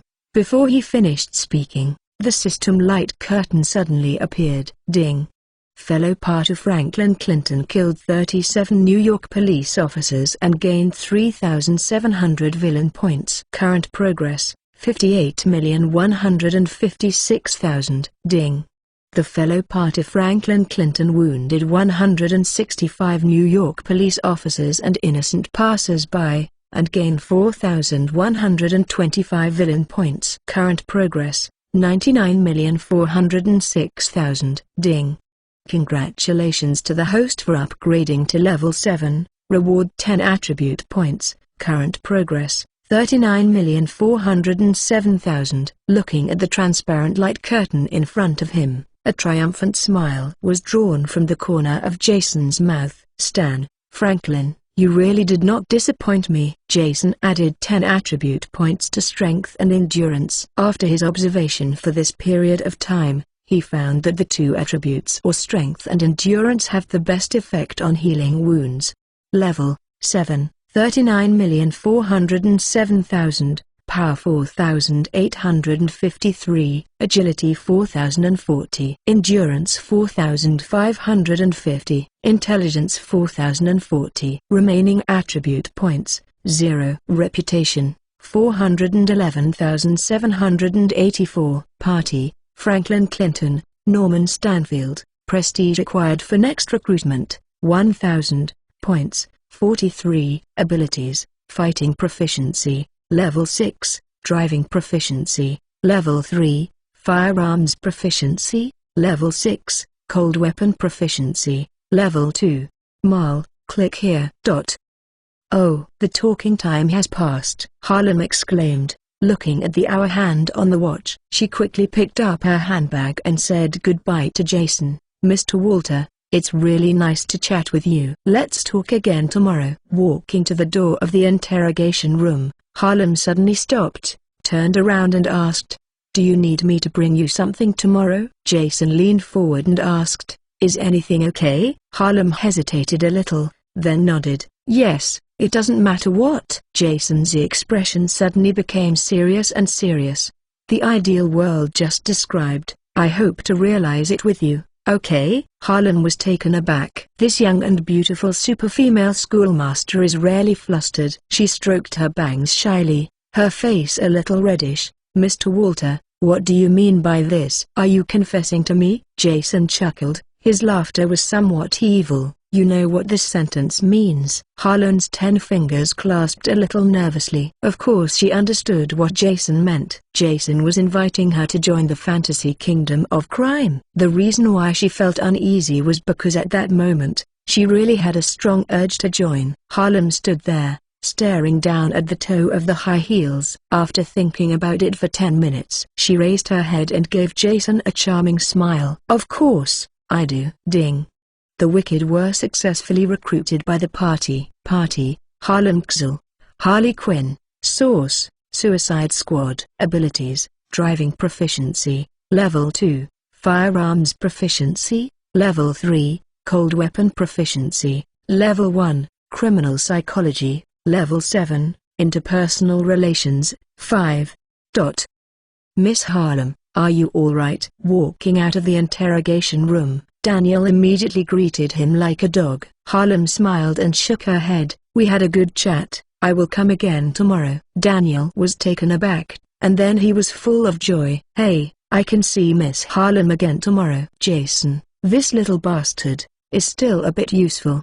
The two of them walked outside while chatting. The outside of the prison suddenly became messy, and many police officers ran out in a panic. Harlem was a little curious. Daniel explained, "The New York Police Department has a big explosion." The mayor urgently ordered the deployment of police from other departments to support it. "Our Long Island prison will also need 300 prison guards." Oh, Harlem smiled meaningfully. The two were separated in front of the office building, and Harlem happened to see Stan about to drive away. Her eyes lit up. She ran over quickly, opened the car door and sat in. "This lady, you are?" Stan was confused. Although he is the head of the Narcotics Enforcement Administration with high authority, he is not to the point where a beautiful girl is rushing to ride in his car.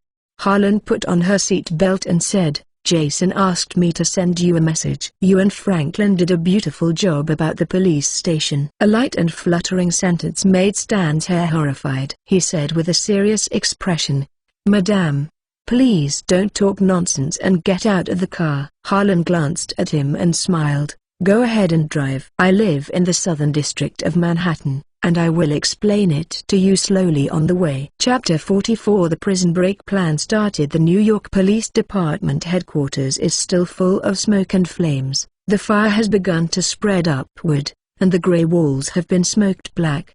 A large number of residents and media reporters have gathered downstairs in the police station to watch. From far to near, a burst of sirens came to my ears. More than a dozen fire trucks rushed in from all directions, and the firefighters jumped out of the car and started to put out the fire with their sturdy water guns.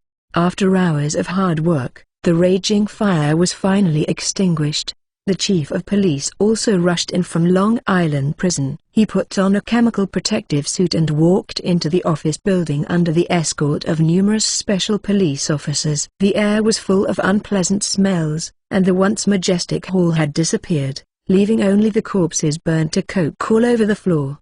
The tragedy in front of him was shocking. The director suppressed the anger in his heart and asked, 2 hours have passed since the explosion. Have the explosives and the suspect been identified? The deputy on the side hurried forward to report. Through monitoring, site surveys, and survivors' inquiries, it has been determined that the explosives are couriers piled up in the corner.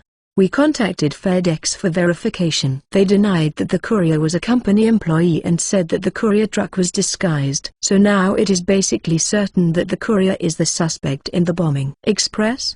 The chief was furious. What do the inspectors at the police station do for food? Why are they not detected? The deputy wiped his sweat and explained. The surveillance showed that the express delivery containing explosives passed the explosives detection smoothly.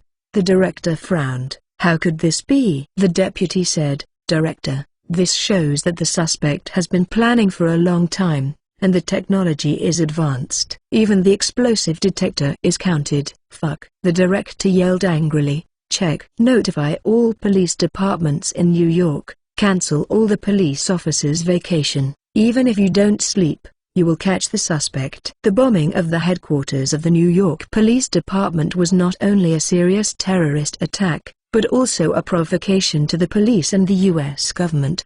If he can't catch the suspect in the shortest time, then he can be the head of the chief. At this time, a police officer rushed in outside the building with a bag of physical evidence in his hand. Sir, the express car was found. The car has been burned by the suspect, and only a note was left on the scene. No fingerprints were found on the note. The secretary took a look at the note, and suddenly became angry. All this is for Jason Walter.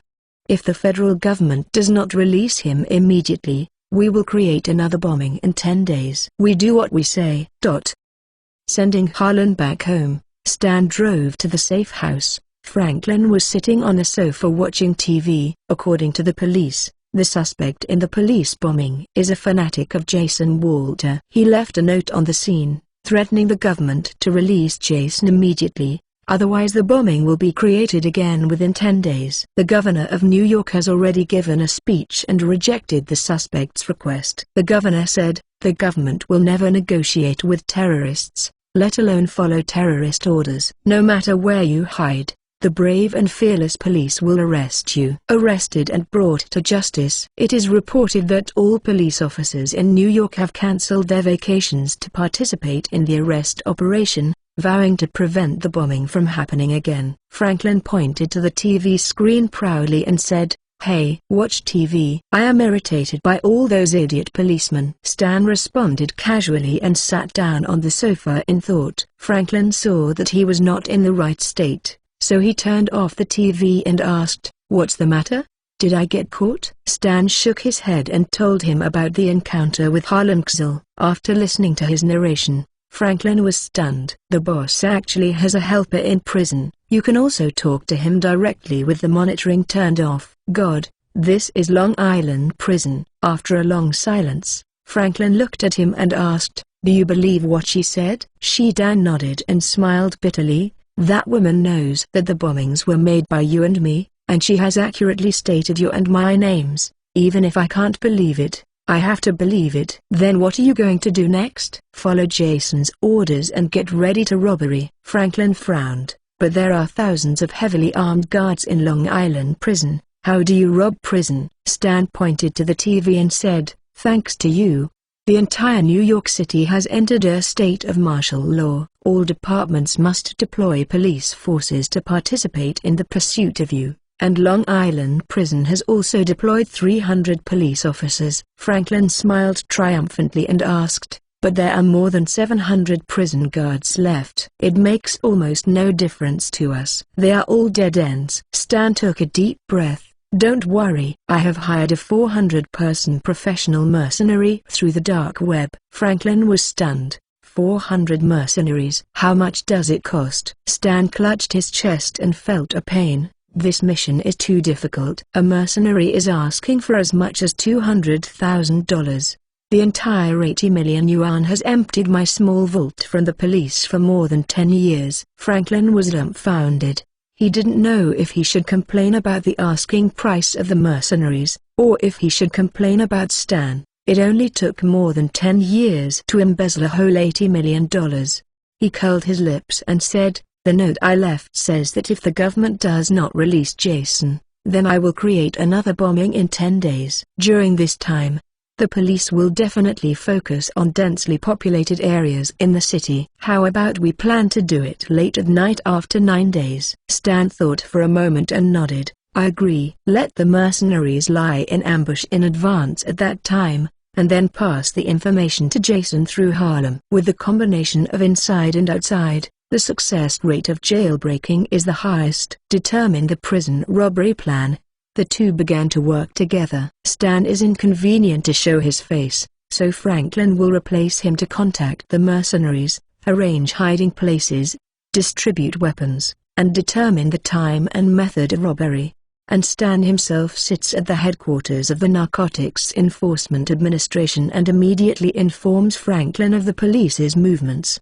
After the discussion, the two started to act separately. Stan called Harlem Kzil and informed her of the prison robbery. The next morning, Harlem Kzil was about to appear in Long Island Prison. Holding the flowers offered by Daniel, she walked into the interrogation room and took out the laser tester. After confirming that all the surveillance in the interrogation room was shut down, he sat at the interrogation table. Jason looked at her and asked, "Dr. Kzil, what good news did you bring to me today?" Harlem smiled sweetly. "Honey, you are going to say goodbye to the prison. In the middle of the night after 8 days, your companion will lead 400 mercenaries to the prison." The smile on Jason's face was even stronger. "You should say, our companion." "Thank you, Book Friends 20170517215228039, for your 100-point reward. Thank you for the 500-point reward from Barladdy Laddie A. Chapter 45. The plan starts. Harlem's transformation. Time flew by, and 8 days passed quickly. On the morning of the robbery day, the landline clear sky suddenly became gloomy and dim. Black clouds cover the sky, and the depressing and dull atmosphere makes people feel very uncomfortable. It looked like it was going to rain, but the rain did not come down until evening. Around 8 o'clock in the evening, an orange taxi stopped near Long Island Prison. Harlan paid to get out of the car, carrying a large handbag, and walking slowly towards the prison with graceful steps. She is glamorous and dazzling tonight. Slightly curly blonde hair with delicate makeup, a decent light blue evening dress, white stockings, and red high heels. The guards standing guard at the gate of the prison couldn't help swallowing, and their big eyes were about to come out.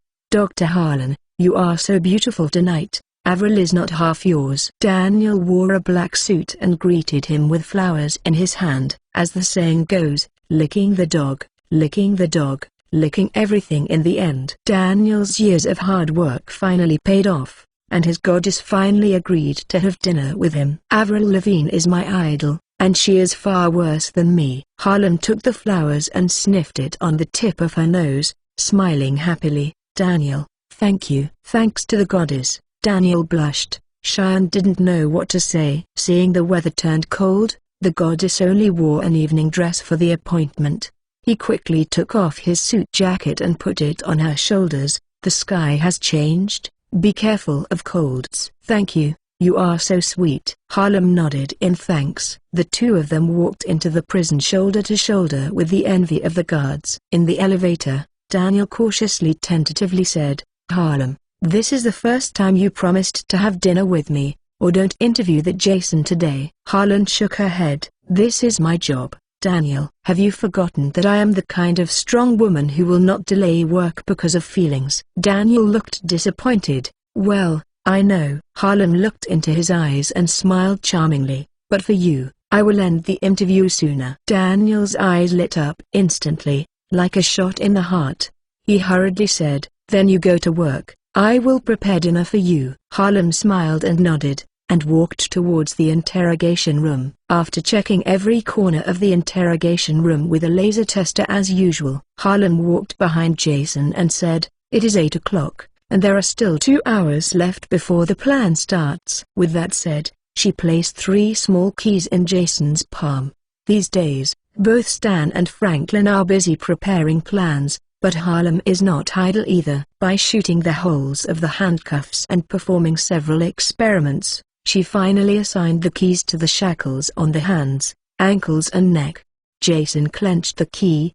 His excitement was beyond words. "The plan is like this. I'm going to dine with that old pervert Daniel. I'll get him drunk and let him take me to the prison control room. According to my psychological evaluation of him, his arrogant and face-saving person will definitely not refuse. Then I will take the opportunity to steal his pistol, kill the guards, take the control room, and release the prisoners." Jason squinted his eyes and simulated all of Harlan's plans, and soon discovered a loophole. There are dozens of prison guards in the monitoring room. Even if Harlan steals the pistol and shoots first, it is impossible to kill all the prison guards with her marksmanship. After killing 2 or 3 people at most, she would be shot dead by the remaining prison guards. Harry seemed to understand the flaws of the plan, and she said with a serious face, "I will release all the prisoners as soon as possible. Those prisoners will surely rise up in order to survive. As long as these brutal and tyrannical prisoners fight with prison guards,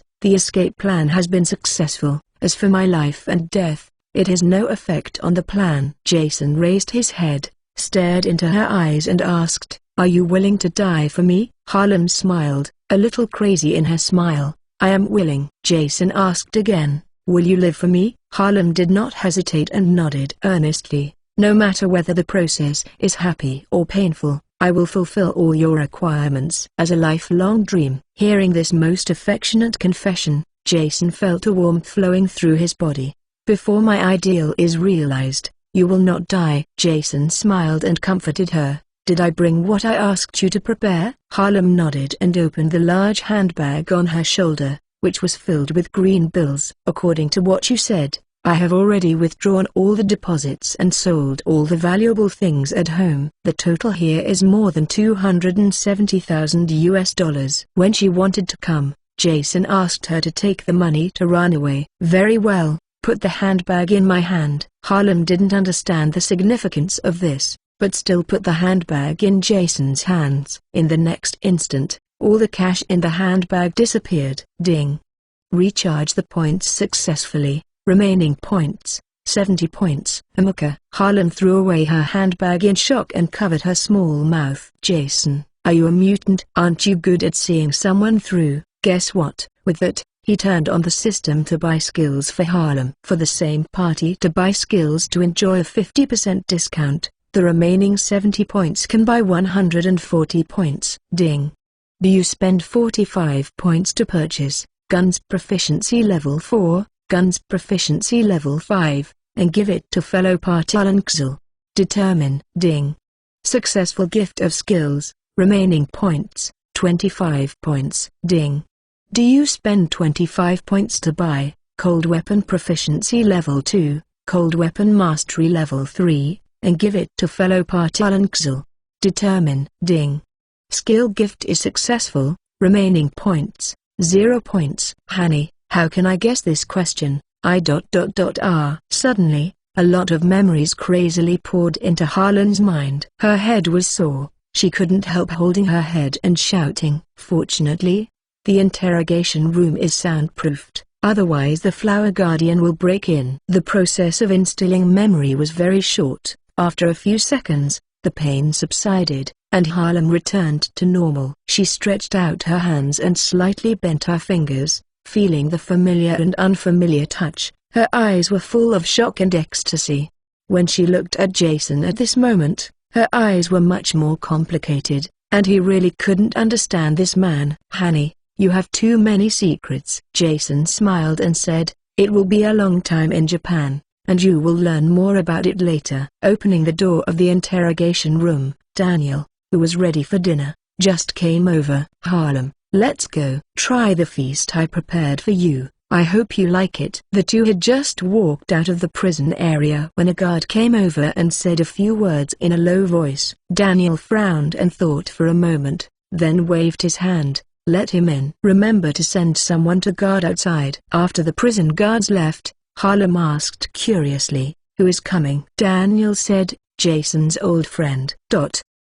Received a short station in the afternoon, and the book was promoted dangerously and dangerously. Webpage Science Fiction New Book Recommendations. That's right, like last time, there are still only web recommendations, not app recommendations. Alas _bluethin _sheetake . Obviously I was psychologically prepared, but I was still a bit disappointed. Forget it. Forget about it. The results are written, not thought out. In order to survive the new round of recommendations, starting from the weekend, the book will be updated twice a day to 3 times a day. I hope that the readers will continue to support me and continue to support this book. Finally, thank you, 1 smile, 3 less and 1, for the 500-point reward, and Momianstam, for the 100-point reward. Thanks to all the readers who gave this book rewards, votes, comments, and collections. I wish you good luck every day. Chapter 46 Invasion of the Prison Control Room. After Heron left,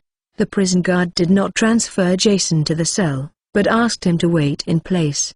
Jason frowned. It's so late. Is there anyone else to interview? It didn't take long for his doubts to be resolved. James Wesley, in a suit and leather shoes, shiny leather shoes, and a pair of black-rimmed glasses, walked into the interrogation room. Jason's expression was a little surprised. He thought about countless possibilities, but didn't expect Wesley to come to him. In the next moment, Jason guessed his intention. Wesley sat opposite. Neither of them spoke first. Looking at each other for a long time, Wesley couldn't help but said, Jason, how are you doing? Jason said lightly, it's not bad. There are places to eat, drink and sleep, and there are people to chat with you every day, and you don't have to worry about being chased by the enemy. It's good. Wesley smiled without going around, and said straightforwardly, your head is so smart, you should have guessed what I came from. Jason exhaled from his nostrils. Hee, why didn't the old dog Jin Hui come here in person? He is very busy. Isn't New York fighting hard these days? What's he up to? Some personal matters. It is not convenient for me to deal with. private matter?" Jason suddenly became interested and sat upright and asked. "He talked about his girlfriend again?" Wesley looked embarrassed and coughed softly. "Perhaps." "Then has he succeeded? Is the object male or female? Black or white?" Wesley helped his glasses and interrupted him. "Okay, Jason, don't say anything about me. It doesn't make sense for you to do this. I'll just say it straight. I am entrusted by Jinbin to come to you." "Transactional." "Transaction?" Jason showed a disdainful expression. "I am in jail now, with no desires and desires. What can he give me, a gangster?" Wesley's eyes lit up. "So, that secret exists." "I have a secret all over me, and there is a big secret in my crotch." "Which one do you ask?" "Don't pretend to be stupid." "It is to let you quickly increase your speed and strength within a few days, as well as the secret of fighting skills." "Fighting skills may have an epiphany overnight, but strength and speed can only be polished by hard training day and night." Jinbin, a fighting madman, has a deep understanding of this, so he is particularly concerned about Jason's secret. "Oh, you said that secret. Of course it exists. But the question is, what can Kim give me?" "We can." "Stop." "Let me interrupt." "Don't say anything to improve my quality of life in prison." "Such words are said in my ear every day, and I am tired of hearing them. As long as I casually reveal a little bit of information to them, I will be able to eat big fish and meat all at once, so please change something fresh." After listening to Jason, Wesley rubbed his temples with a headache. Before coming, he expected that this trip would be difficult to produce results. Unexpectedly, Jason spent a few days in jail, becoming more difficult than before. Prison office building. In a dark room, a 3-meter-long and 1-meter-wide dining table is placed in the center of the room, and a few candles are placed on the table, filled with various exotic foods. The two sat across from each other, and Daniel introduced the origins of these dishes to Harlem in turn. "This is Japanese grilled wagyu. This is Australian M12 sirloin steak. This is French baked snails and foie gras caviar. This is Russian grilled sausage. This is New Zealand oysters, and this is Chinese mapo tofu." Harlem was covering her mouth with a touched smile on her face. Daniel explained, "I don't know what you like to eat. This is the food I found from all over New York. I hope it will suit your taste." Harlem folded her hands and said excitedly, "Daniel, thank you for the great dinner." Daniel waved his hand and said proudly, "Don't rush to say thank you. The protagonist hasn't appeared yet." As he said, he carefully took out a bottle of red wine. "This is the red wine of Chateau Lafite. I have not been willing to drink it for 82 years. Opening the red wine with a corkscrew, Daniel got up to pour the red wine for the two of them, and then toasted, "Cheers." "Cheers." 3 rounds of wine in 5 flavors. Under Harlem's conscious toasting frequently, a bottle of Lafite quickly drank. The cheeks of both of them were a little red, but it was obvious that Daniel was in a much better condition, but Harlem was a little bit drunk. "Daniel, the wine is gone." Harlem tilted her head and threw the empty wine glass on the table. Seeing her half drunk and half awake, Daniel smiled from ear to ear. "Hey, drunk, there is hope tonight." "Wait a minute, I have plenty of fine wines in my collection." After speaking, he walked into the office and took out a few bottles of whiskey he treasured. Drinking wine before whiskey, he was obviously going to get Harlem drunk. Dinner continued. "After you come and I drank 3 bottles of whiskey. Both sides are almost reaching the limit." Harlem glanced at the watch. 9:35. There are only 25 minutes left before the robbery. She stood up and walked out staggeringly, and Daniel hurried over to help her. "Harlem, you are drunk." "I'll take you home." "No, I'm not drunk. I haven't seen what a prison in the middle of the night is like." "Take me to see it." "Okay, I'll accompany you if you want to go." The two supported each other and staggered to the vicinity of the monitoring room. Harlem pointed to the door and said, "I am a doctor. I can't let the prisoner see me drunk." "Let's go to the monitoring room." Daniel's brain was in chaos, and without thinking, he knocked on the door of the surveillance room with her. The surveillance room is heavily guarded. In order to prevent prisoners from rioting and looting the surveillance room, This heavy iron door can only be opened from the inside. Warden, what are you? The 7 prison guards on night shift looked at the two dumbfoundedly. Dr. Harlem is going to write a paper about the prison. I will take her to visit. Daniel lied casually, then took Harlan's hand and walked to the monitor screen. This super-large monitoring screen is divided into 50 small screens, which are switched every 20 seconds, monitoring everything inside and outside the prison without blind spots. Harlan's blurred eyes instantly cleared, and quickly remembered everything she saw in her mind. Honey, what are these buttons for? Daniel struck a wine barrier and explained, these are the switches that control the cell door. When the prisoner releases the air, he uses this button to open the cell door. Where are these next? These are the switches that control the gates of the entire prison. If a riot occurs in one area, close the gates of this area, and then press this button, and the spray device on the top can spray tear gas to subdue them. Then ... this one. As a curious baby, Harlan asked all the operations in the monitoring room, but Daniel, a naive man, answered all questions. Although several prison guards knew that the warden's behavior was inappropriate, they dared not say a word. Wouldn't it be boring to tear down the boss's desk on this occasion? Oh, I see. After knowing all the operations in the monitoring room, Harlan quietly moved between the two prison guards and touched the guards' guns.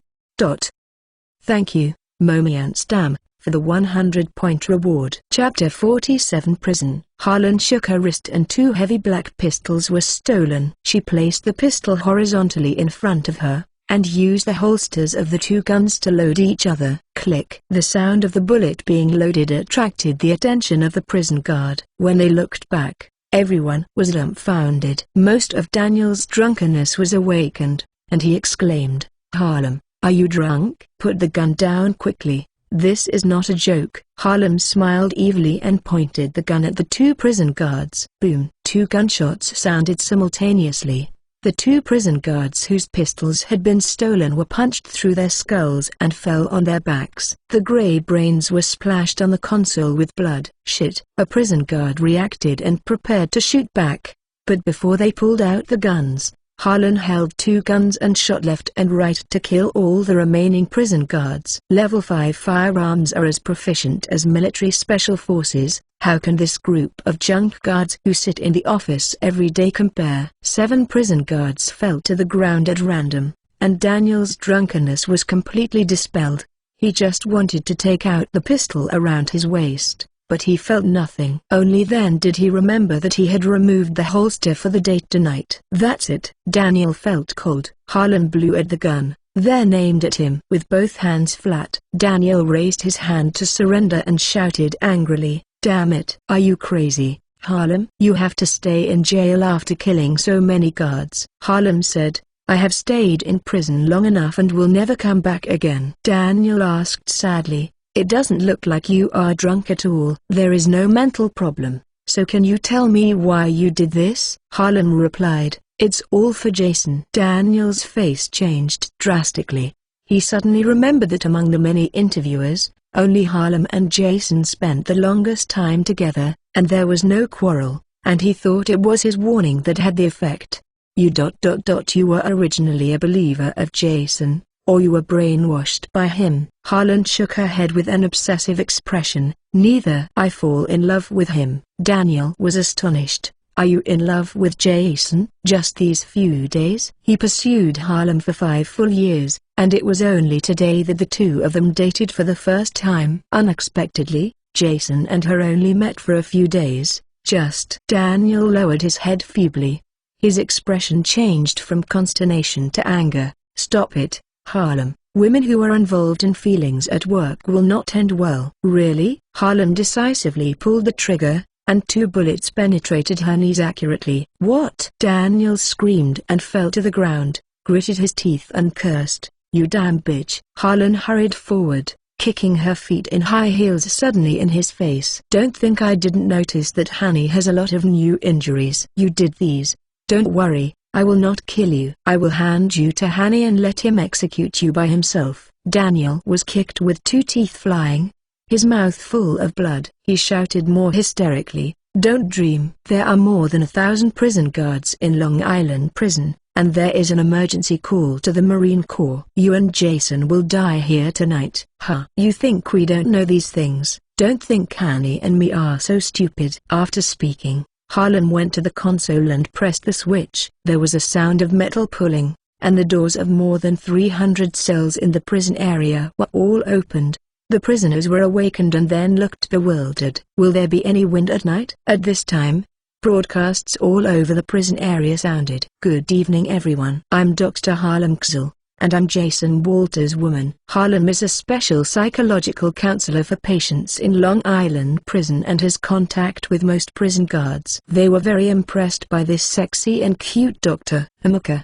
Dr. Harlan is actually the scumbag woman Jason. "Fuck. The goddess belongs to me only." Harlan's voice came again. "Tonight, our companion will break into the prison to rescue Jason, and this is also your last chance to escape." Drip, dip, dip. As soon as the voice fell, the harsh alarm sounded. The awakened prison guard quickly jumped off the bed and rushed to the weapon room frantically. "Quick, quick!" So a few hurried to the control room, and the rest went to the prison area to control the prisoners. If the prisoners did anything wrong, they would shoot them immediately.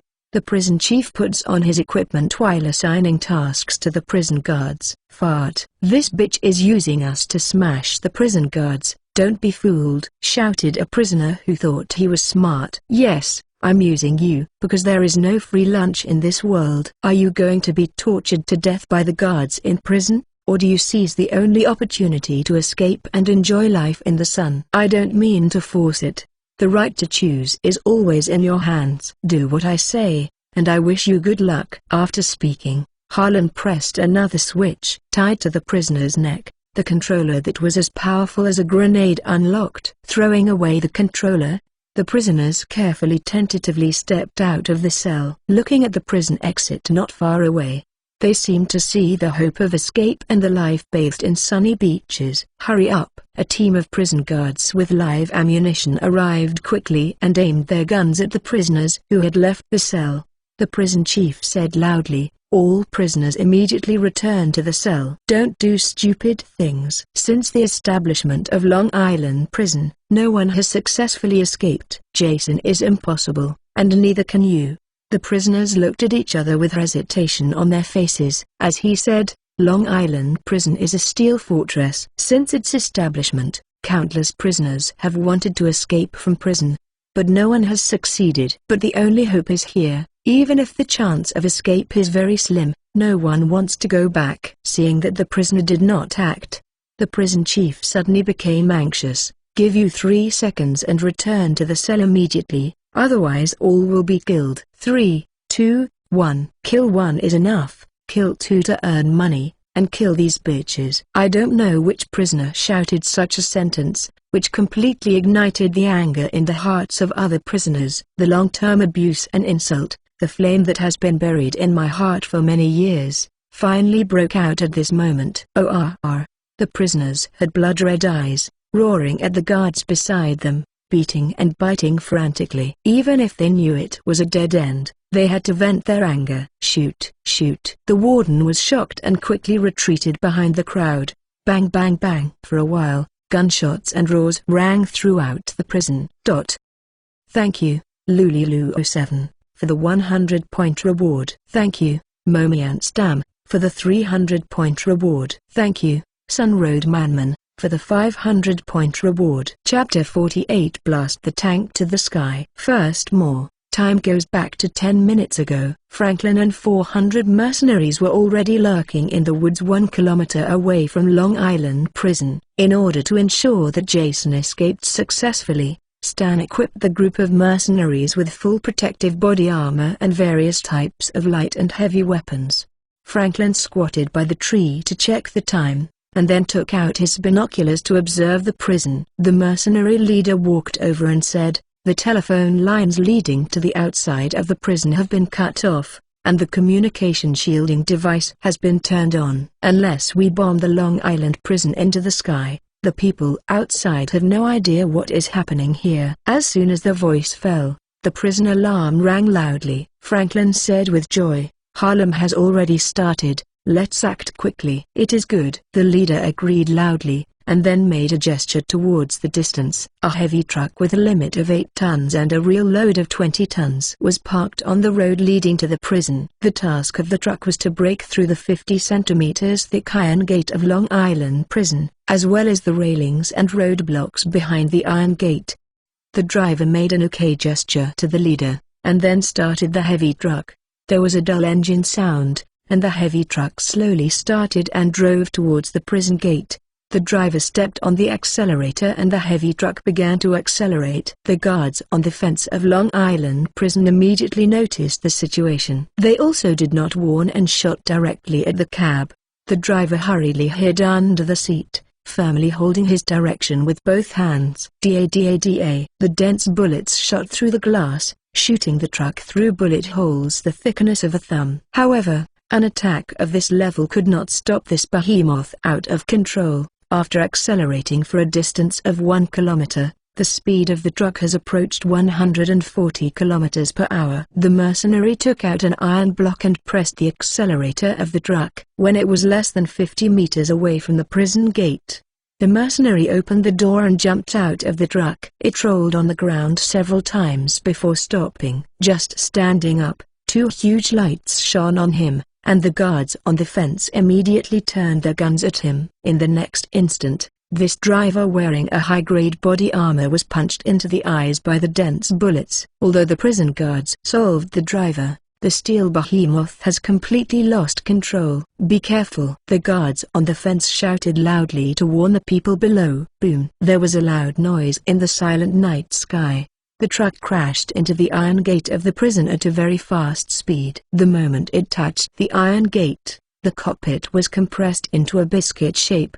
The 50-centimeter thick iron gate could not withstand the huge impact. It was knocked out more than 10 meters away, and fell on the ground, crushing several prison guards into meat patties. The violent impact caused the truck's fuel tank to explode, instantly igniting a huge fireball.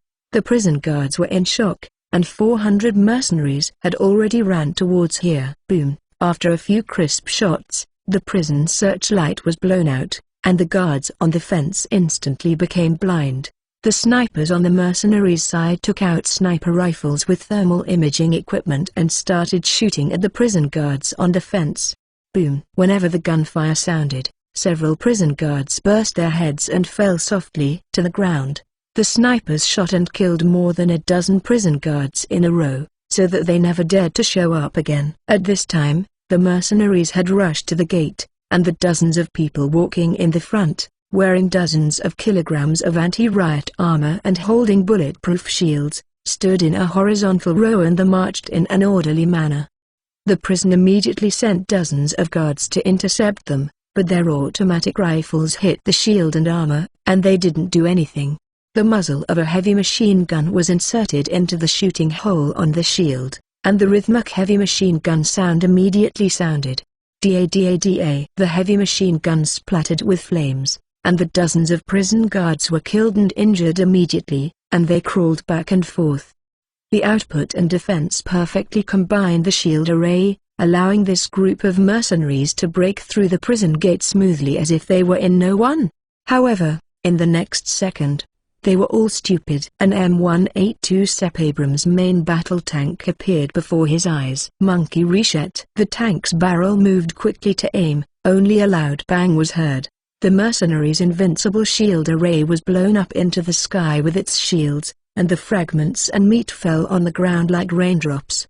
Tanks. These prison guards have tanks. The morale of the mercenaries was drastically reduced, and those walking in the front desperately tried to retreat. They came to be mercenaries to make money, not to die. Get out of the way. At the critical moment, the leader shook everyone with an angry shout. The mercenary took a closer look and saw the leader approaching with a Javelin anti-tank missile. This anti-tank missile is a medium-range anti-tank missile jointly developed by Raytheon and Lockheed Martin. The missile has been officially in service with the U.S. military and has achieved good results in Iraq and Afghanistan. It is recognized as the best shoulder-launched anti-tank weapon in the world. The leader knelt on one knee, carried the missile on his shoulder, and aimed at the tank with laser guidance. Boom! With long tail inflammation, The missile shot out and went straight into the sky. Then automatically search for the target, adjust the position, and rush toward the top of the tank vertically. There was another loud noise.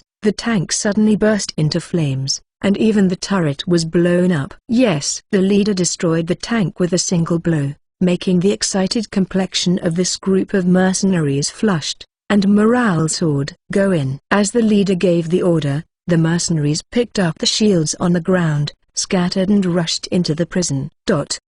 In the interrogation room, the quarrel between Jason and Wesley was not over yet. Wesley exhausted his tongue and showed great sincerity to persuade Jason to tell the secret of his rapid growth. But Jason just won't let in oil and salt. No matter how intimidating Wesley is, he will not let go. Wesley sighed helplessly, thinking that today's mission was a failure. He was about to sarcasm Jason a few words and then left, only to find that Jason's eyes were staring forward blankly. Following Jason's perspective, Wesley only saw the white walls. What are you looking at? Jason smiled, did not answer, instead asked, am I very popular these days? Wesley contemptuously said, newspapers, TV, social networks. All the media are reporting on you. Even the popular singer Avril Lavigne is far from it. As a gangster, you can get such an honor, and you are worthy in your life. Up. Jason turned to face him. I guessed I was very popular. Otherwise, my reputation would not rise so fast. What prestige? Wesley was confused by his words. On the transparent light curtain in front of Jason's eyes, the prestige value increased rapidly and finally broke through the 1,000 point mark. Ding. The prestige value exceeds 1,000. Get a chance to recruit from the same party. Ding. The Wicked Party John Wick has been activated. The character source is Quick Pursuit. Please go to the host to recruit. Reminder, the straight line distance between the party and the host is less than 100 meters. Thank you, Momianstam, for the 600-point reward. Thanks to the QQ Reader user, Bloodfeather Sun, for the 100-point reward. Seeking collection. Ask for a recommendation ticket. Friends who have a book list kneel for an additional book list. Chapter 49. The Tiger Comes Out. Second more, Wesley faintly realized that Jason's reputation might be related to his secret of becoming stronger. Jason, answer me quickly. What do you mean by prestige? Suddenly, the harsh sirens rang through the prison. Wesley looked around at a loss. What happened in the prison? Why is there an alarm sound? Ding. Clan Arlengzel killed 7 prison guards and gained 700 villain points. Current progress, 46,407,000. Jason smiled faintly, revealing the 3 keys in his palm, and then flexibly manipulated his fingers to open the shackles on his hands. Clang. The shackles fell to the ground with a crisp sound. Wesley hurriedly turned his head, but saw Jason rubbing his purple wrist. He hurriedly stood up and looked at Jason incredulously. The key to unlock the shackles, coupled with the harsh alarm sound, Wesley suddenly understood. Jason wants to escape from prison. His face changed a lot, and he hurried to the door, trying to stay away from Jason. There was a sneer at the corner of Jason's mouth. His wrist quivered, and a key shot out through Wesley's palm. What? Wesley screamed, clutching his bloody right hand, and knelt down in front of the interrogation room. Jason said with an indifferent expression, why did you leave in a hurry before we finished talking? He unfastened the shackles of his neck and feet one by one, and then walked towards Wesley. Let's go. Where is Jine? What are you up to lately? Wesley had a grim expression and gritted his teeth and said, I'm a disciple of Jin Bin, and I will never betray him. Hey, this loyalty is really touching. Jason stepped forward, grabbed his collar and lifted him up. Wesley panicked and shouted, Jason, you can't kill me. Kill me. Kim won't let you go. Jason smiled cruelly, I didn't want to kill you. I just wanted to hurt you. I hurt you fiercely. Are you not a disciple of Jin Bin? Then I will take Jin and do everything to me, as it is returned to you. After speaking, he grabbed Wesley's arm and screamed backwards. Click. Wesley's elbow was twisted, and the horrible shouts rang through the interrogation room. Jason pressed him against the door with one hand to prevent him from falling to the ground, then grabbed his right fist and slammed it on his stomach. There was another sound of broken bones, and Wesley's ribs were broken alive. Jason was a little excited, panting roughly to Wesley's ear, and said coldly, "Don't worry, it's not over yet." He grabbed Wesley's shoulders with both hands, bent his right knee, and slammed the top of one knee against his chest and abdomen. 1 click, 2 clicks, 3 clicks. Wesley's chest made a dull noise. Jason raised Wesley above his head and threw it at the interrogation table. There was a boom. The wooden interrogation table was smashed into 2 pieces from the middle. Wesley lay on the ground in pain, unable to even shout. Jason walked over and squatted down and said, "I know, with my rough interrogation methods, I will definitely not be able to ask you any answer. But the people in this prison are all talents with special skills. My roommate's specialty is to extract confessions through rigorous confessions. He can use non-lethal means to ask the answers he wants. I hope your mouth will still be so hard by then." Those who opened the interrogation room, Jason carried Wesley's back collar and dragged out. The prison has completely messed up, and the interrogation room is full of the bodies of prison guards and prisoners. There are more than 300 prisoners in Long Island Prison, which is equivalent to the number of prison guards in the building. The prison guards were fully armed and armed with automatic rifles. Although the prisoners were barehanded, they were all good killers before they went to prison. Both sides are equal in number and strength, so the battle will be even more fierce. Jason picked up a gun from the ground and walked towards Billy the Bison's cell. Compared with the 4 floors below, the prisoners on the 5th floor have stronger combat effectiveness, and the battle situation has shown a one-sided situation. Along the way, Jason saw countless prison guards being frantically abused by prisoners. The prisoner opened his mouth, bit the guard's neck fiercely, took a sip of blood after biting off the artery, kneeling on the ground frantically and laughing. There were even several suffocated prisoners who carried a female prison guard to the corner and tortured wantonly. The policewoman struggled fiercely, calling for help, but no one was willing to help her. With a cruel smile on Jason's face, he ignored the policewoman's call for help and left. Not to mention that the guards in the prison all have the original sin of abusing prisoners, even if they are an innocent ordinary person. He doesn't want to care about it. Jason is not a good person. The various methods used by the prisoners to abuse the prison guards are all pediatrics to him. If he had done it himself, the abused prison guard might have been in pain, biting his tongue and committing suicide. Before getting close to Billy the Bison's cell, Jason heard screams coming from inside. When he walked to the door, a prison guard was tied up, opened his jacket and lay on the ground. Billy did not know where to find a lighter, roasting the skin of the prison guard's waist. The burned blood was red, and it was full of tiny blood bubbles, and the prison guards screamed in pain. But the louder his screams, the brighter the smile on Billy's face. Unlike other prisoners, Billy is not abusing the prison guards to vent his hatred, but like a bare child who gets a new toy. He raised his head and glanced at Jason. There are dozens of escapees in Long Island Prison every year, but since the establishment of the prison, no one has succeeded. I didn't expect you to succeed. Jason did not speak and waited for the following. These prisoners are stupid enough. Even if they escape, they will be arrested by the police soon, unless they can find a strong backer. You have an inside line in the prison, and you can organize mercenaries to rob prisons. It seems to be a good backer. So, can I join? Don't worry, I'm a lonely person and won't cause you trouble. Jason dragged Wesley into the cell like a dead dog. My subordinates never raise a waste person. Pry his mouth open to me to prove your ability.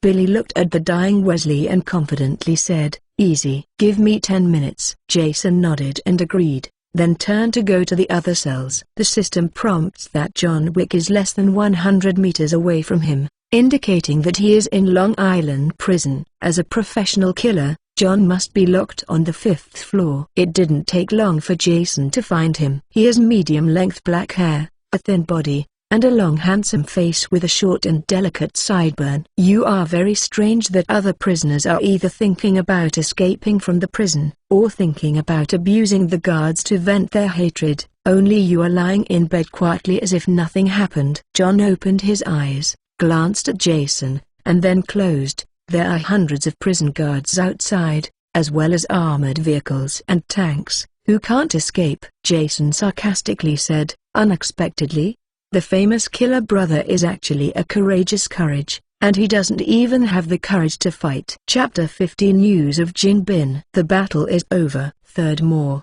Hearing Jason's sarcasm, John didn't get angry, and answered calmly, "It's not that I dare not fight, but I just don't want to die." Jason said, "If I tell you that there are 400 professional mercenaries outside the prison, they have heavy weapons that can blow up tanks. Do you decide to continue sitting here and wait for death, or go out like a man, fight for life?" John frowned and couldn't believe it. "What you said is true." Jason stretched his hands. "What? Do I look like a brash man who never plans things carefully?" John shook his head. "It's really not like it.